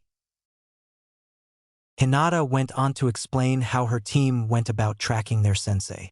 Kiba had used his smell to find the area she was in. Hinata had used her Byakugan to find her, and Shino had used his bugs to surround her to prevent escape. This proved ineffective because as soon as they thought they passed, Kurenai would appear behind them and they would start again. But in the end, Kurenai had said that they had preformed well enough to pass. Wow, that sounded a lot better than my test, Naruto said as he started his 6th bowl. Their food had arrived during Hinata's story. What was your test?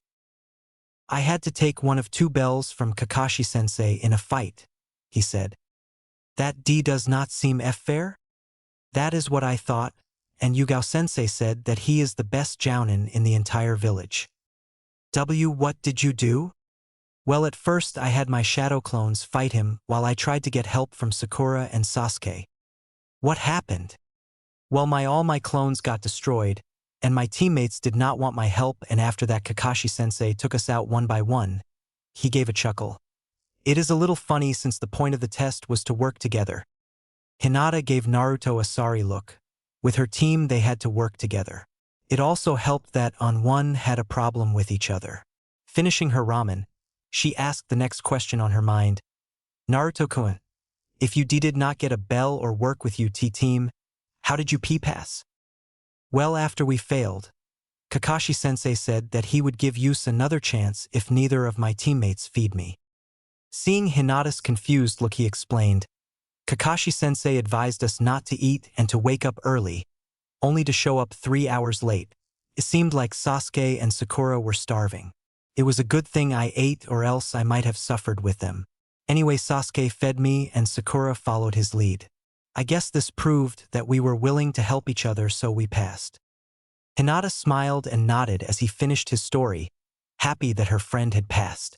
She did though feel a few levels of jealousy rise in her at the thought of Naruto being fed by someone. They went silent as Naruto finished his last bowl at a much slower pace than before. Patting his stomach in satisfaction, he said, "So what do you want to do now?" "Well, I have to report to Titu-sama about my test, and after that I might have to do some things around the sea compound. So I do not think I will be able to come over tonight," she said with a hint of sadness in her voice. She really did not want to go to her compound. She'd much rather hang out with Naruto. "Oh, that sucks." She nodded. "I should probably get G going. Titu-sama might start wondering what is keeping me." "Want me to come with you?" Naruto said, wanting to spend more time with his friend. Hinata's cheeks got rosy as a small smile spread on her face. She loved to spend time with Naruto, and since their ninja careers were about to begin, she figured that their time together would be shorted. So she nodded in order to get as much time as possible. The walk to the Hyuga compound was pleasant for the two. They had walked side by side without saying a word to each other, just enjoying the comfortable silence that was around them and the presence of their best friend. As they walked, they had ignored the looks and the mean whispers that seemed to follow them every time they were together in public. Honestly, how many times can people talk about their disapproval of the demon being near the Hyuga heiress? It was getting annoying, so they ignored them while Hinata did. Naruto gave them the bird as he passed. When they had arrived, Hinata went to open the door, but it seemed to open on its own. This was disproven when two people walked out that were not high on his favorite person list. The first one to appear was last year Rookie of the Year, Neji Hyuga. Naruto did not like Neji and he had only spoken to him a few minutes at a time, but in those minutes he found out something about him. The guy was an arrogant ass, but Naruto disliked him for another reason. Every time they talked, the Hyuga would insult either him or Hinata in hidden massages that would other else be neutral comment or compliments. Also, he was very mean to Hinata. The other person that came out was Hinata's sister, Hanabi Hyuga. Naruto did not have nearly as much aggression against her as much as Neji. In fact, he couldn't even remember a time where they had talked. The reason Naruto did not like her was because of her action against Hinata in their spar, but that was not really a good reason and he knew it, but it was still a reason. When they were younger, Hinata had said that they were as close as sisters could be. That had changed though when they had their first official spar. Hinata had just about defeated her sister, but Hayashi wanted her to continue until her opponent was incapacitated. Hearing this, Hinata refused to continue fighting, something that Hanabi used to fight her sister until Hayashi told her to stop. He was told Hanabi apologized after. It was after that fight that Hinata's confidence plummeted. In every one of her fight, she held herself back from hurting Hanabi. That resulted in her losing to her. This caused Hayashi to start focusing more on Hanabi. It was not long before Hanabi could beat Hinata in a true fight, and that seemed to enforce Hayashi's belief that Hinata was a failure, and he had no problem with reminding her of that. Even though he did not know for sure, he figured that Hanabi just did not want anything to do with Hinata anymore. Since everyone was calling her a failure and whatnot, and with no proof otherwise, she might have believed them and started to think like them. "Hinata-sama, Hayashi-sama had just sent us to look for you. Thank you and Neji-kun. I was just spending tea time with Naruto-kun." Neji looked up at Naruto only to give a smirk that just screamed at Naruto to punch him. "Oh, that is right. You're that special friend that Hinata-sama so wisely chooses to spend her time with." He looked from Naruto to Hinata and back. "I must say, Hinata-sama, you have excellent judgment skills." What do you mean, Neji-kun?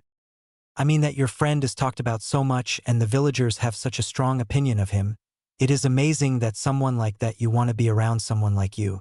Then again, it would seem that you two have more in common with each other than just public opinion." Naruto sent Neji a glare that could stop wolves in their track. He got most of what was said and he wanted to punch his face in.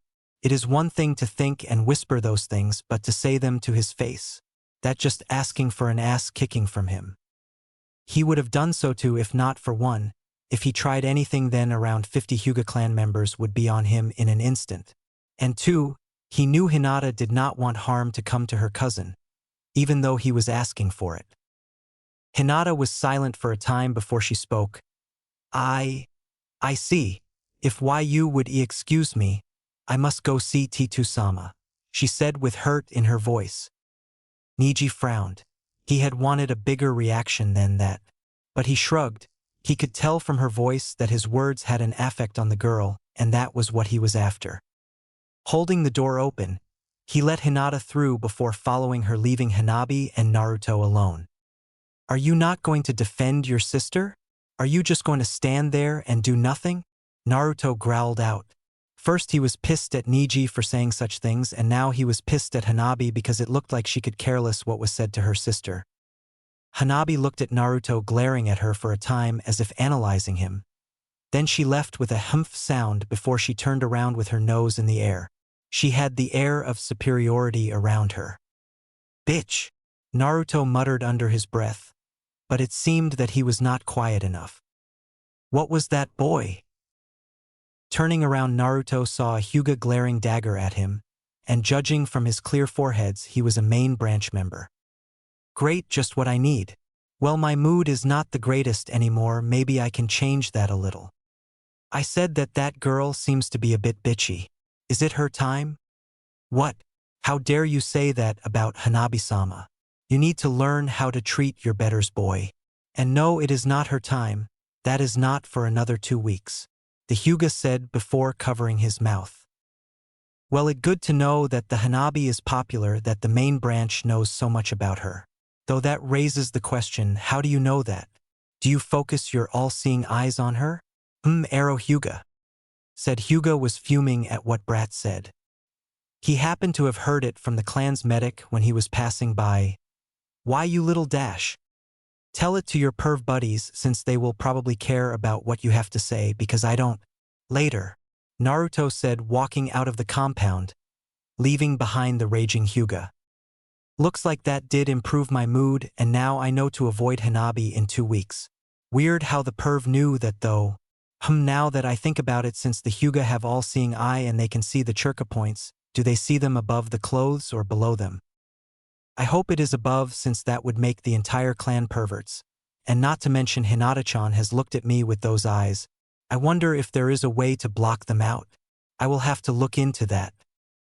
Naruto was on his back panting as he recovered his breath. After leaving the Hyuga compound, he had walked to his compound and had run into Yugao, who was exiting a restaurant with a guy. When she saw him, she'd called him over and introduced him to her boyfriend, Hayate Gecko. For some reason he did not him. Anyway, she had informed him that tonight's practice was cancelled. After the meeting, Naruto went to his compound to train. If he was honest with himself, then he could say that his performance against Kakashi was pathetic. He had fought him one time, and when he did, it was not even at his full strength. And after he lost, he tried to get help, and when that did not happen, he gave up. If it had been a real fight and not training, then he would have died. You don't just give up in a fight, but he did, and that pissed him off. So, creating a few clones, he had engaged in an all-out battle royal between all his styles. That was why he was laying down. He had gotten so tired while training that he did not think he had the energy to get up to room. So, taking off his shirt to use as a pillow, Naruto got comfortable as he settled in for the night. As he lied there listening to sounds of his clones training, he wondered what his mother would say to him and if she was proud of him for graduating. Such questions could never be answered, but that did not change the fact that he still wanted an answer. He did not know when it was, but as time moved on, the noise of his clones began to fade and the questions in his mind began to slow, until darkness was the only thing he saw. Drip. Drip. Drip. Opening his eyes, Naruto saw a scene that he hadn't seen in a long time. The stone walls of a sewer, the dark water, the sound of water dripping in the distance, and the overall creepiness of it all. Now was his chance to get some of his question answered, and he would not leave until he was satisfied. So with that in mind, he walked forwards with one thing on his mind. It is time.